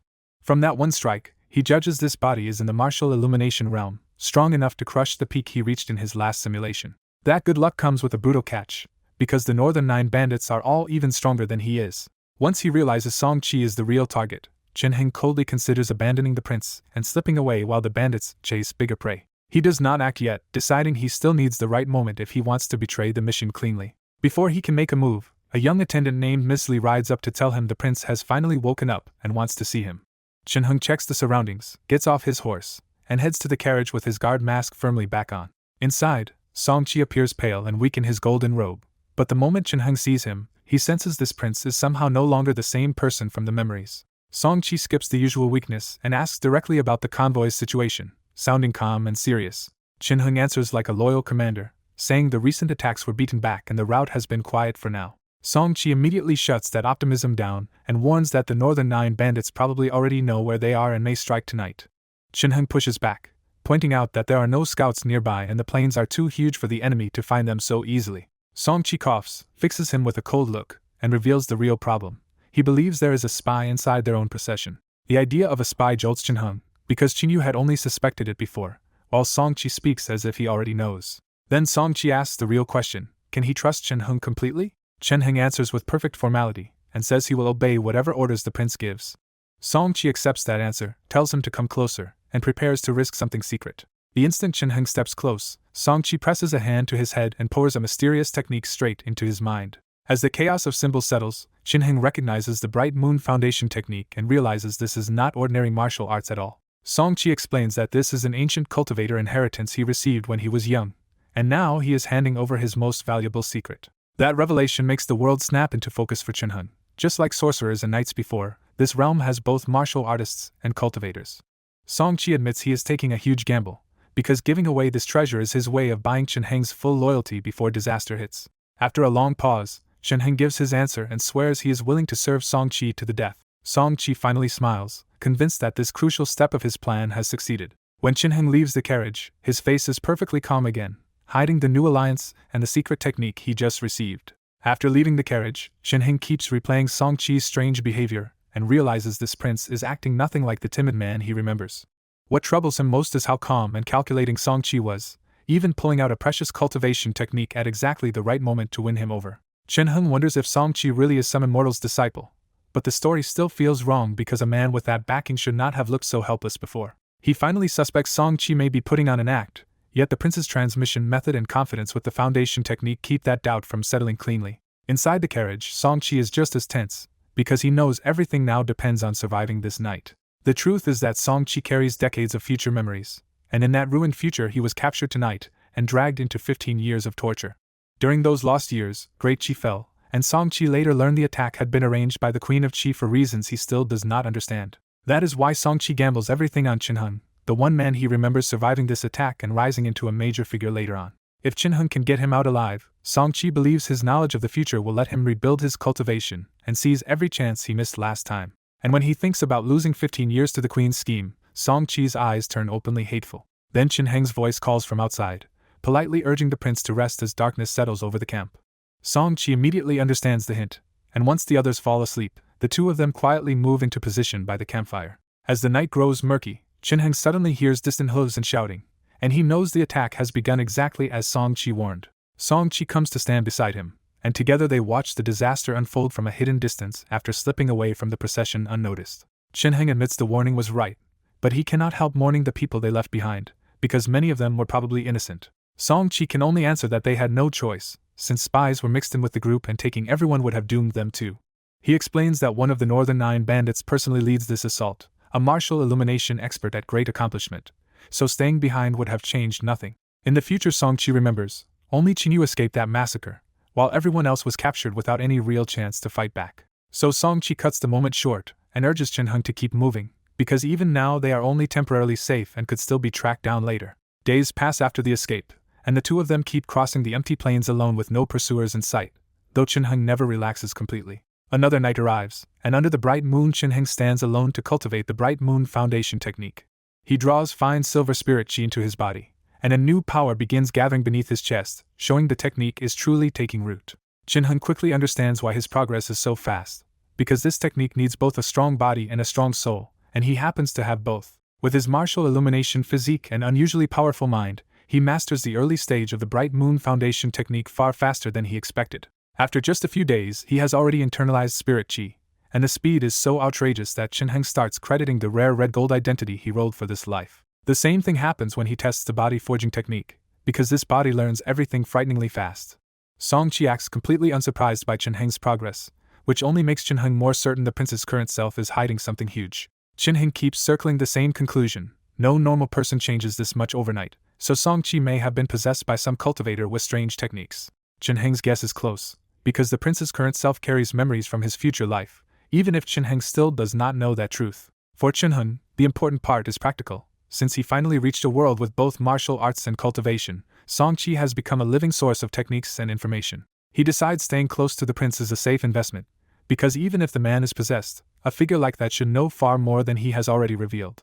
Chin-heng also weighs the cost of this simulation and decides the Bright Moon Foundation technique alone has nearly earned back what he spent to enter it. And if he can keep drawing more knowledge out of Song-chi, he is confident this trip will at least break even. Then his thinking shifts from profit to commitment, as he wonders whether this promising life is worth investing in even further. 2 prize cards appear before him, one for the basic body forging technique and one for night talent, and both are only white-red grade. The cards are far below his red gold identity in value, but after a brief look Chin-heng decides to use them anyway.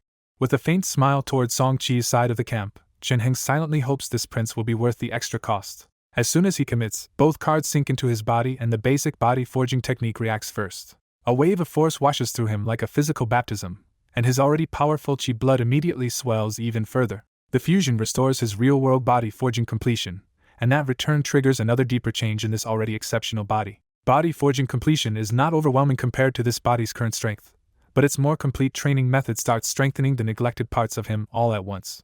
While the camp stayed quiet, Chin-heng felt a hidden surge inside his body and realized his strength had jumped again. He judged that his martial cultivation was already close to great accomplishment in the martial illumination realm, far ahead of where this body should have been. Chin-heng quickly understood why. His body forging completion had stacked with this world's martial arts and pushed him higher than a simple one-for-one gain.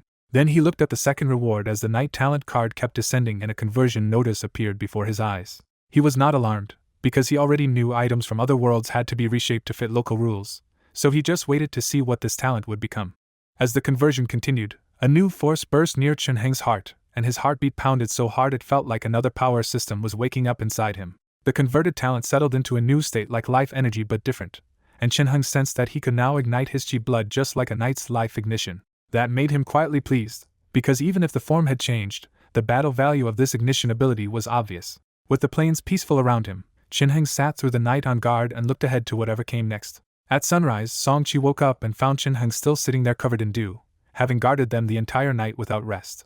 That sight deepened Song-chi's respect, because Chin-heng had been relentlessly strict, capable, and loyal ever since they started fleeing together. Song-chi then remembered the future reputation Chin-heng would reach as Chin-yu, a righteous genius who became a famous enlightened master and nearly a true lord. In Song-chi's memory, that future Chin-yu had even sought him out, apologized for failing to save him, and helped him again and again, so Song-chi saw him as the best ally he could secure now. The irony amused Song-chi. In his past life Chin-yu had guided him into cultivation, but in this life Song-chi had handed Chin-heng a foundation technique first. Chin-heng broke the moment by calmly telling Song-chi to eat before they moved out. Song-chi agreed, and the two of them ate hard bread without complaint because running for their lives had long since made them stop caring about comfort. Afterward they carefully erased their traces and left at once, keeping up the same cautious routine on the road. A month passed, and at last the endless plains gave way to North Yuan City, a huge fortress-like city with high walls and soldiers on patrol. Instead of relief, Chin-heng felt suspicious, because they had reached North Yuan City too smoothly and the Northern Nine bandits had never seriously blocked them. Song-chi was puzzled too, because he knew the Northern Nine bandits were acting under the Queen of Chi's orders, so their sudden indifference made even less sense. Chin-heng soon noticed another clue. The road near the city was far busier than it should have been. What stood out even more was the kind of people gathering here, because many of them clearly looked like hardened martial artists rather than local plain folk. To find out what had changed, Chin-heng told Song-chi to wait and rode over to question the newcomers. The answer was big enough to explain the crowds. A rumor said an ancient remnant had been found in Chi Mountain, and people believed it belonged to the 10,000 Sword Manor. The story had spread after a farmer unknowingly sold a precious essence gold sword from the site, and the sword drew enough attention to expose the secret.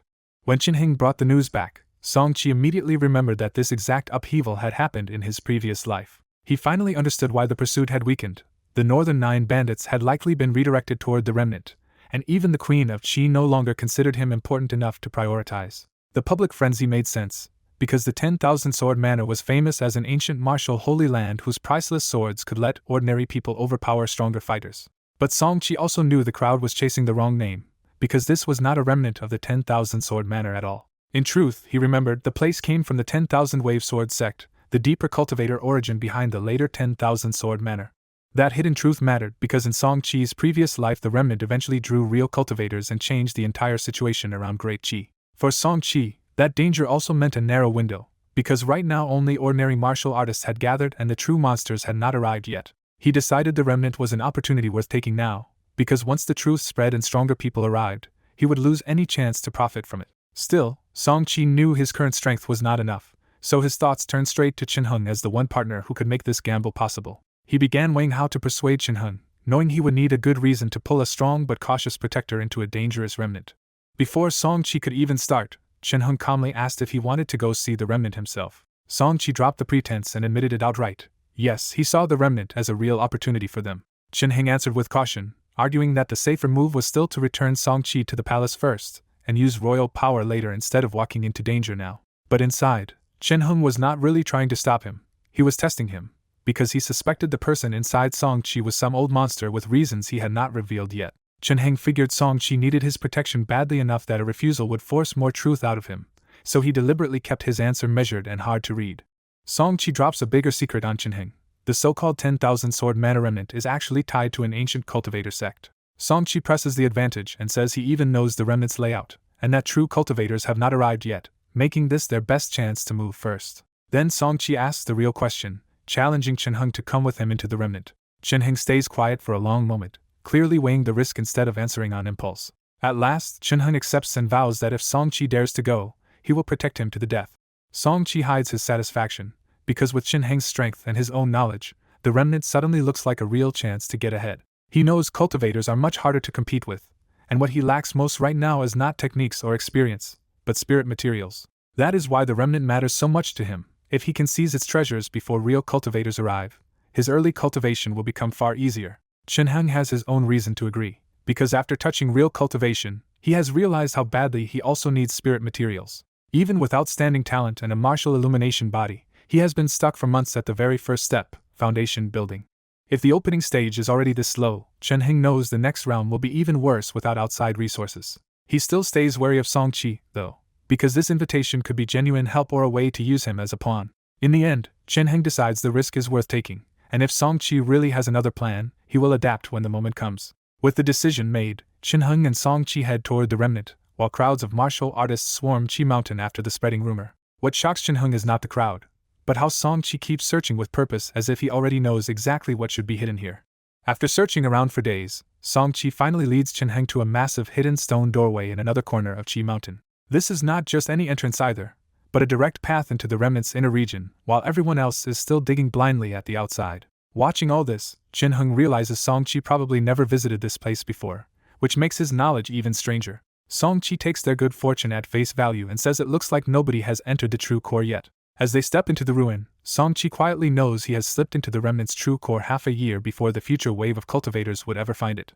As they move through the crumbling inner ruins, Song Qi starts explaining what this place really was, a backup resource cache left behind by the 10,000 Wave Sword sect. He explains that the sect later relocated, the 10,000 Sword Manor collapsed 1,000 years ago, and this reserve site was simply left behind unused. When Qin Heng asks why such a sect would leave, Song Qi answers with a simple reason: this region's spirit chi and opportunities were drying up. Song Qi adds that many ancient sects made the same choice, which is why this land is now scattered with hidden remnants and lost legacies. Song Qi quietly thinks of Qin Heng's future rise and the secret legacy he is supposed to find someday, but Qin Heng himself stays unreadable.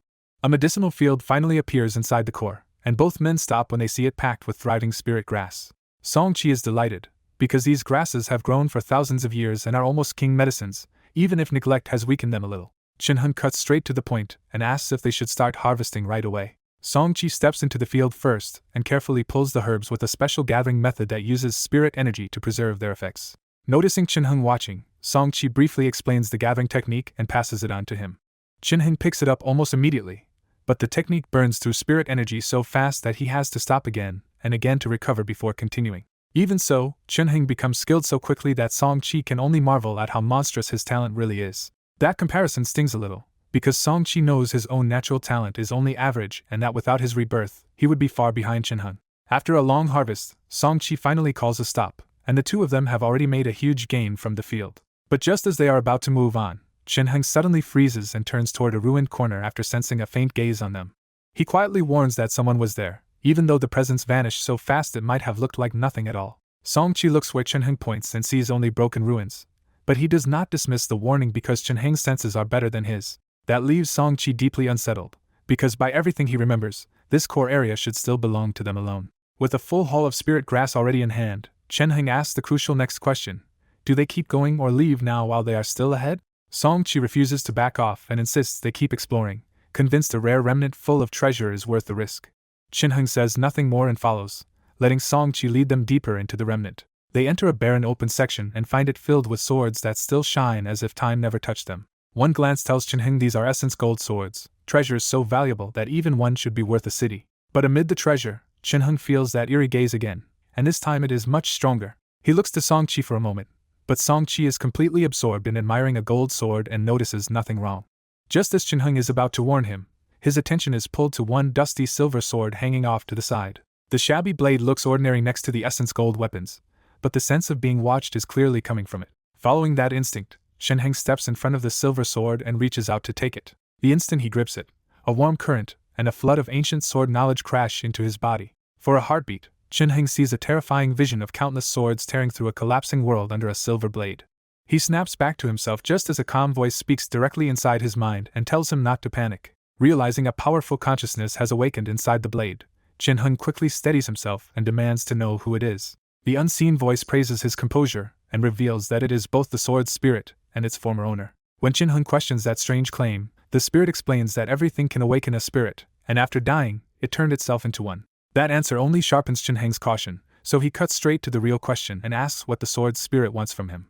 The sword's spirit says it means no harm, then suddenly drags Chunheng's consciousness into a separate soulmate space. When the darkness lights up, Chunheng finds himself in a mental domain facing a pale young man in a moon-white robe. Chunheng instantly judges that this is not the outer world but a mental realm, and the spirit is far weaker than it once was. Dan Qingzi calmly says he contacted Chunheng because Chunheng is special. He explains that Chunheng's spirit sense is unusually strong enough to notice a presence no outsider should have detected.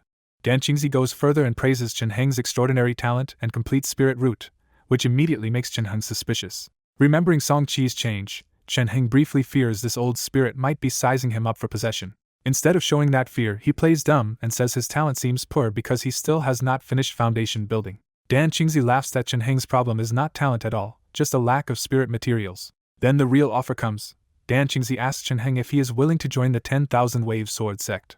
The invitation catches Chunheng off guard, and his tension finally eases when he realizes Dan Qingzi wants a disciple, not his body. Even so, Chunheng does not answer too fast and cautiously points out that the 10,000 Wave Sword sect already vanished from this region. Dan Qingzi answers that the sect's holy land only relocated, and this remnant still holds resources that would all become Chunheng's as the only disciple here. He promises those leftovers are enough for Chunheng's early cultivation, and later Chunheng can seek the holy land himself once he is strong enough. That offer is enough for Chunheng, and he half kneels to formally accept Dan Qingzi as his teacher.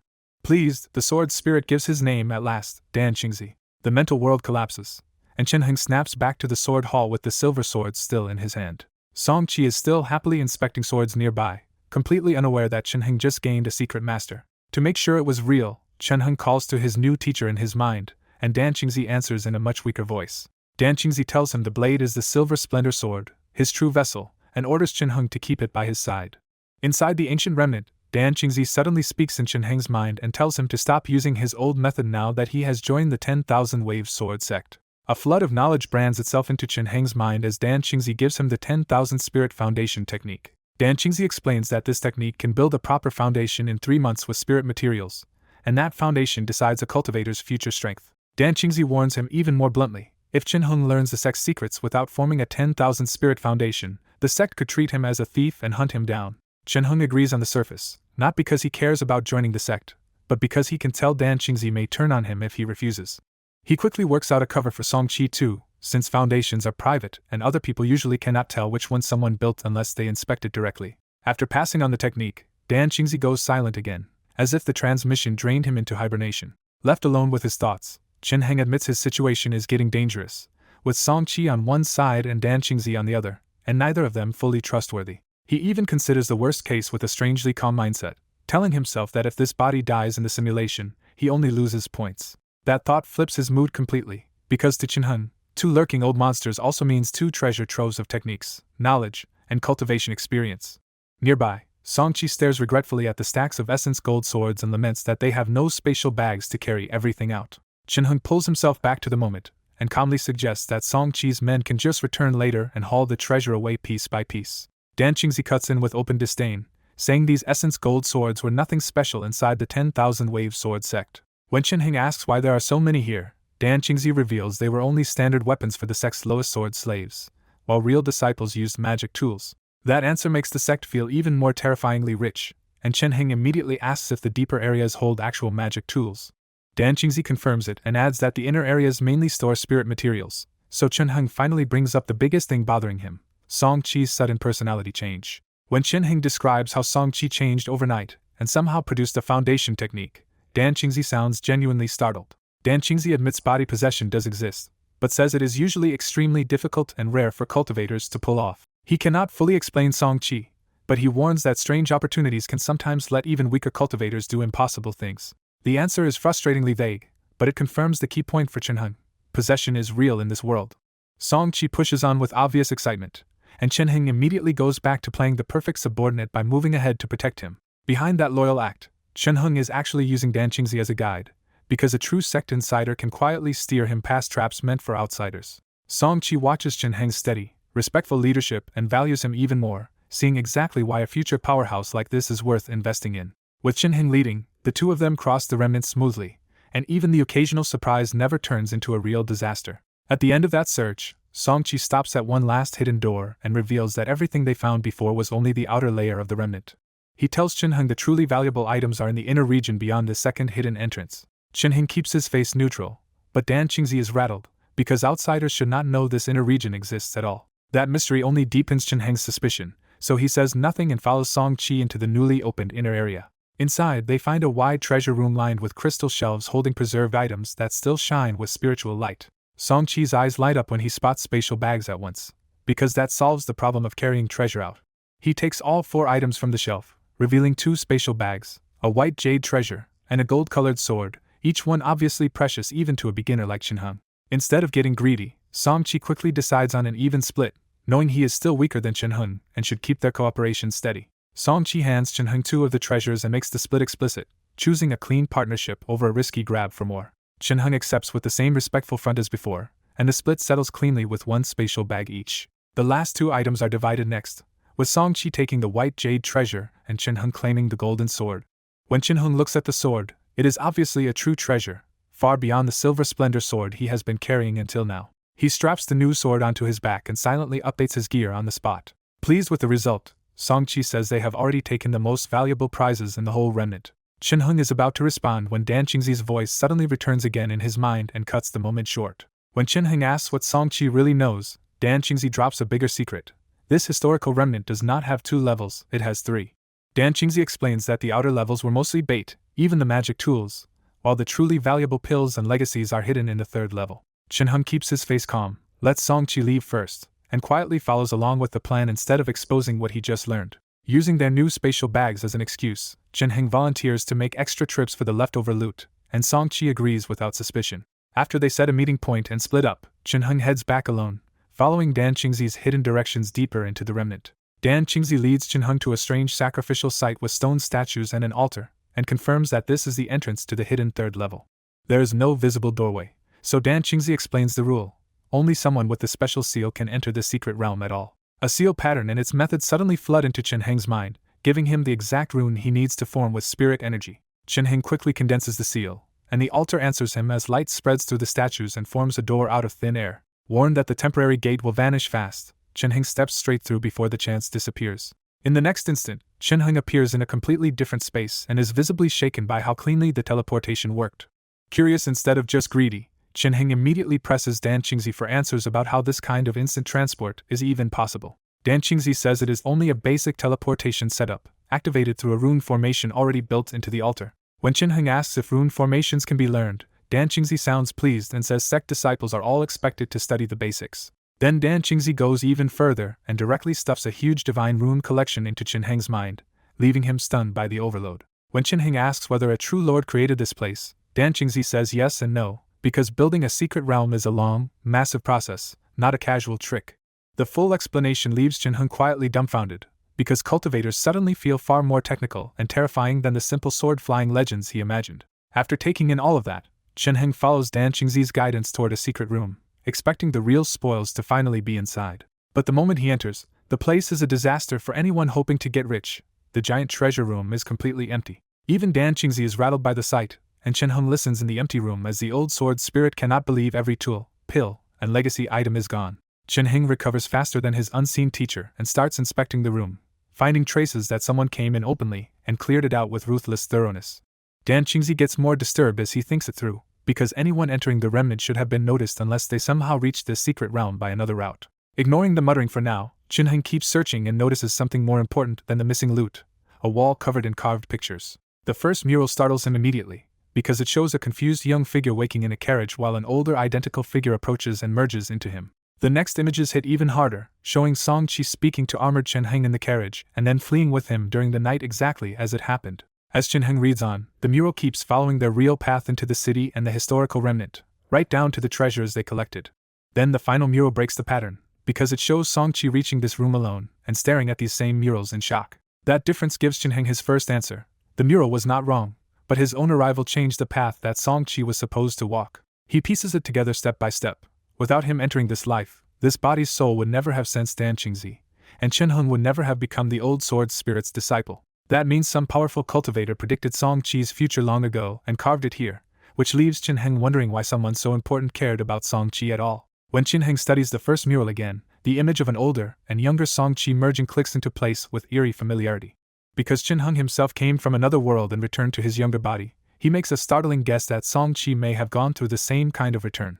Looking back on it all, Chin-heng finally understands why Song-chi changed overnight from a weak, timid boy into someone decisive enough to plan an escape. Standing before the murals, Chin-heng finally connects the dots and realizes Song-chi was not possessed at all, but sent back in time into his younger body. That answer explains everything that had felt wrong before: Song-chi's overnight maturity, his sharp awareness of danger, and how strangely familiar he was with the historical remnant. Once Chin-heng accepts that time travel is possible because he himself has lived through something similar, the idea stops sounding impossible and starts sounding obvious.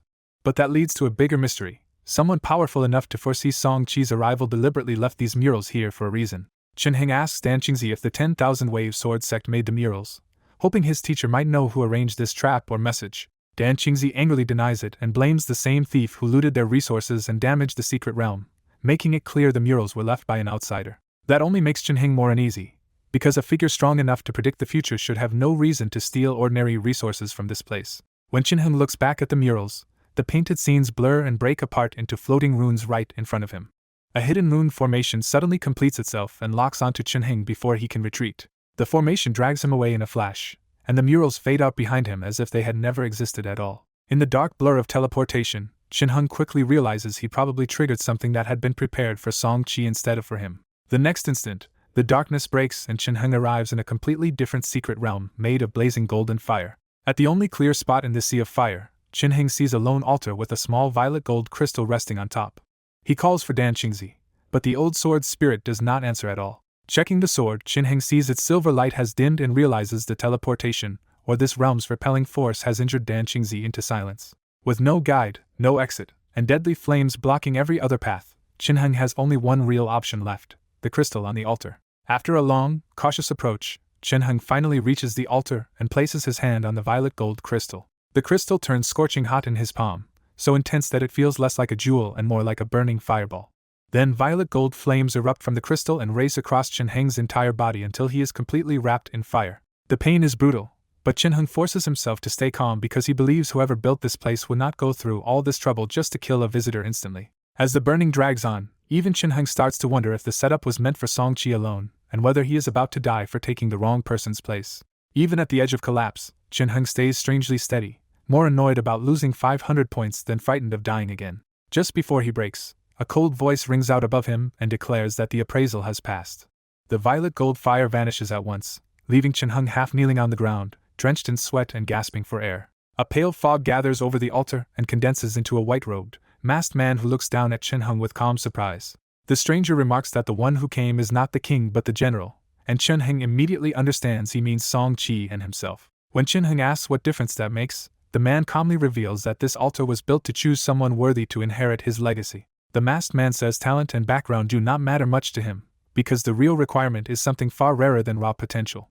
According to him, only someone who escaped their original fate and became a variable beyond the normal bonds of life can inherit what he left behind. The condition hits Chen-hung hard, because it sounds far too close to his own situation. When Chen-hung challenges the whole idea of fate, the white-robed man explains that effort still matters, but ordinary people can only change details while remaining inside the larger path set for them. Putting it together, Chen-hung asks if the man's real target was Song-chi, because going back in time made him exactly the kind of variable this legacy was waiting for. In the altar chamber, the masked man says Song-chi was never a natural variable at all. Decades ago, while dying of old age, he went searching for someone who could break fate and failed. He explains that when the Lunan Prince was born with a life full of hardship, he deliberately tampered with that fate and tried to force a man-made variable into existence. His plan was simple and cold. Once the prince reached this place, he would hand over the legacy and let the future unfold on its own.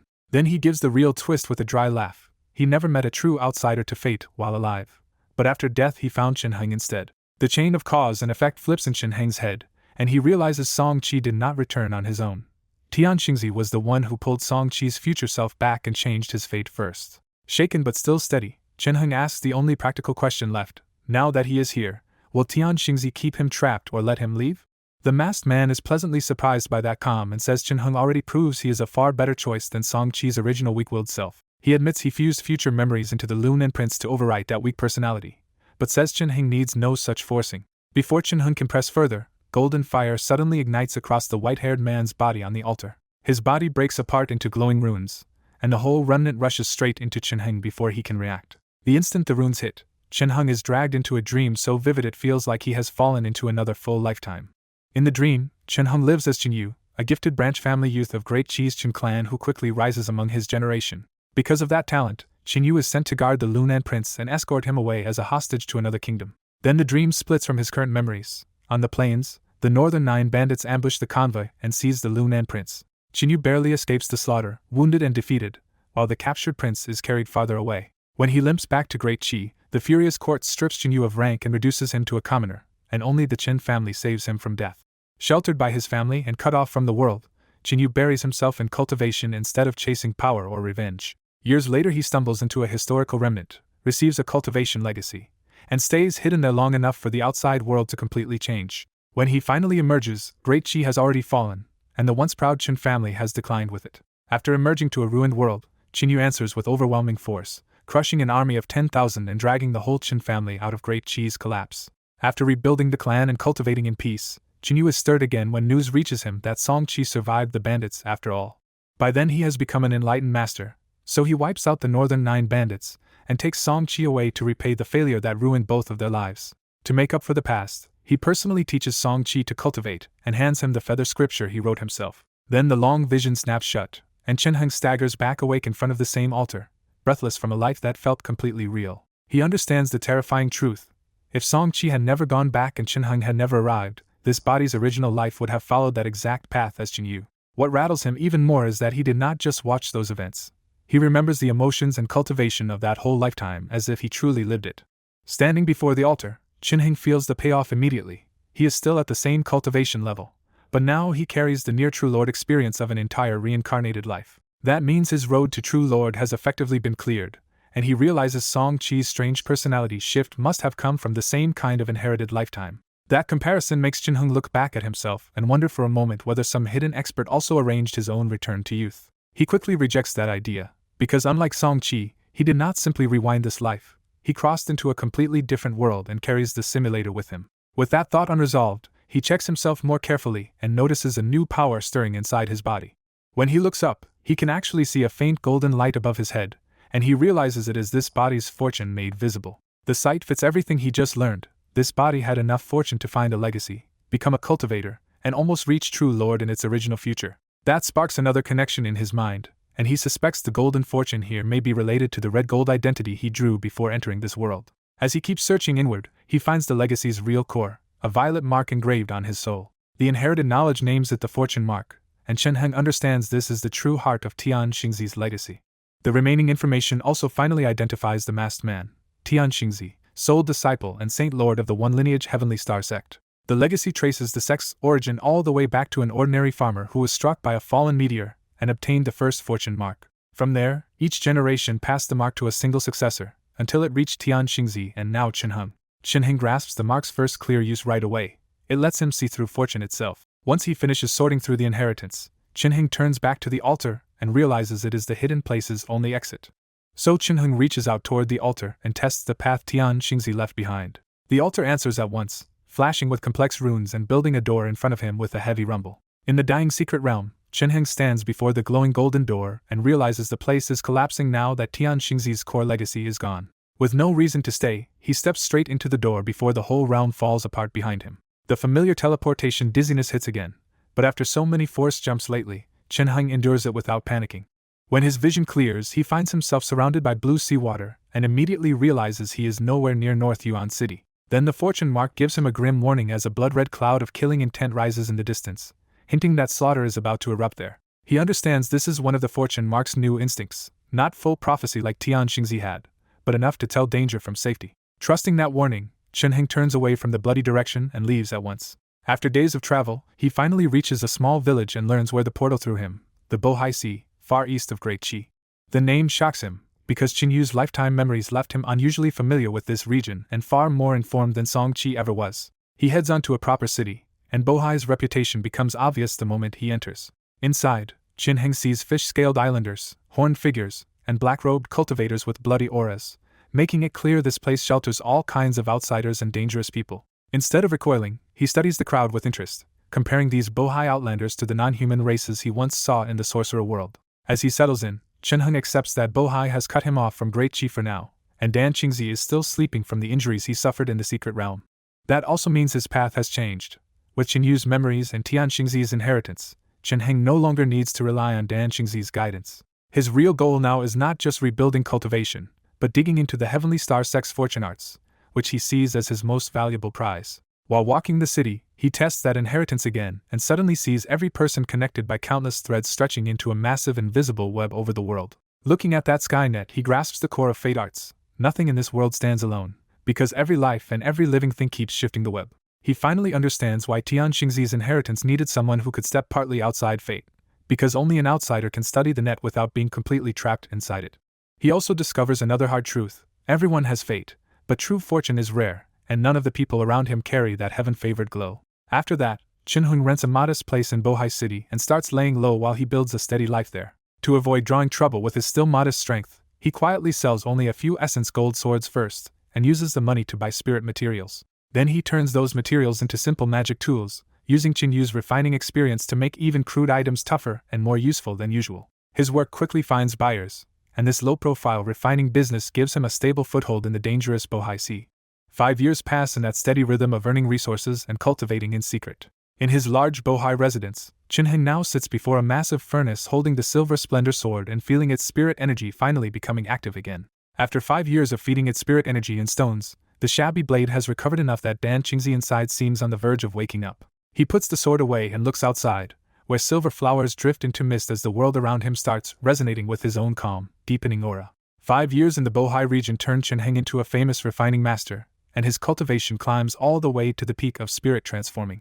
He has also pushed the Heavenly Star secret technique forward, but even now he knows these gains are still small compared with what Qin Yu once achieved. Footsteps interrupt his thoughts as his young disciple Qi Yu arrives carrying a jade plate, looking far too stern for a child. Chen Heng had saved Qi Yu a year earlier when the boy's family was wiped out and enemies were hunting him down, so he took the orphan in as his disciple. As Chen Heng studies the boy, he sees a faint coil of golden fortune above Qi Yu's head and realizes heaven's favor is resting on him too. Chen Heng gently asks if everything is ready, and Qi Yu answers with the same earnest seriousness that he has prepared it all.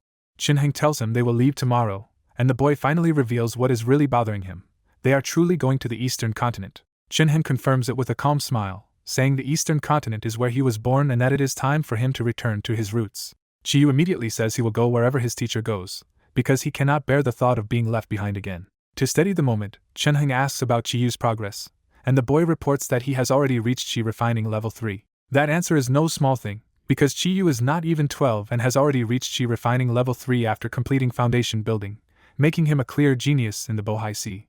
Even so, Chenheng knows the boy is still slower than he was, because his own talent, experience, and memories once let him tear through Chi refining in a single year. Later, Chenheng shuts himself in a simple room, sits on a large white bed, and takes up a strange pose that looks like cultivation but is actually something else. What he is using is a sorcerer's meditation technique from another world, a method he found long ago but only recently dared to test. By visualizing runes, the technique tempers his mind and soul, and in a world where cultivators lack strong soul methods, that gives Chenheng an enormous hidden advantage. After days pass, Chenheng finally leaves the Bohai region with only Chiyu beside him, heading back toward Great Chi. He is not returning just for nostalgia. The eastern continent is where most future geniuses will appear, and Chenheng wants to find those people with fortune. That goal matters twice over, because people with fortune can both fuel his own rise and help the Heavenly Star secret technique grow faster. He learned that lesson in the Bohai region, where the technique barely advanced until Chiyu entered his life and gave him someone with fortune to observe. When they finally reach Great Chi, the sight of the huge, bustling city hits Chenheng with a wave of familiarity from this body's old memories. Chiyu stares at the prosperous scene in open curiosity and asks if this is really the place where his teacher was born. Chenheng tells him the eastern continent is far livelier than the Bohai region, and Chiyu is stunned that a place this grand is considered ordinary here. Growing up in a harsher land, Chiyu cannot help thinking that if all this wealth exists, then someone strong enough should be able to take it. Watching the boy, Chenheng realizes Chiyu's destiny is changing right in front of him, because people with fortune are never meant to stay ordinary for long. In the Bohai region, Chiyu's fortune had stayed dormant, but here the golden aura above his head suddenly starts trembling and catches fire. Chenheng judges that this is only the beginning, and that in 6 or 7 more years Chiyu's fortune should blaze all the way to its peak. He is not afraid of that rise either, because the bigger the waves this fate creates, the more points and influence Chenheng can seize from them. Then Chenheng notices something else. Chiyu's awakening is tugging at his own fortune, which has been suppressed for 5 years and now wants to erupt too. Back when he was still weak, Chenheng had used the fortune mark to keep that breakout sealed, because ignited fortune brings visible omens and endless trouble. Now that he is stronger and already exposed by Chiyu's change, Chenheng decides there is no point in hiding anymore and releases the restriction. His own golden fortune immediately catches fire, flooding the scene with brilliant light as both master and disciple step onto a far larger fate path. Chenheng calmly estimates the cost of that choice, realizing his fortune can probably burn for around 100 years before it runs dry.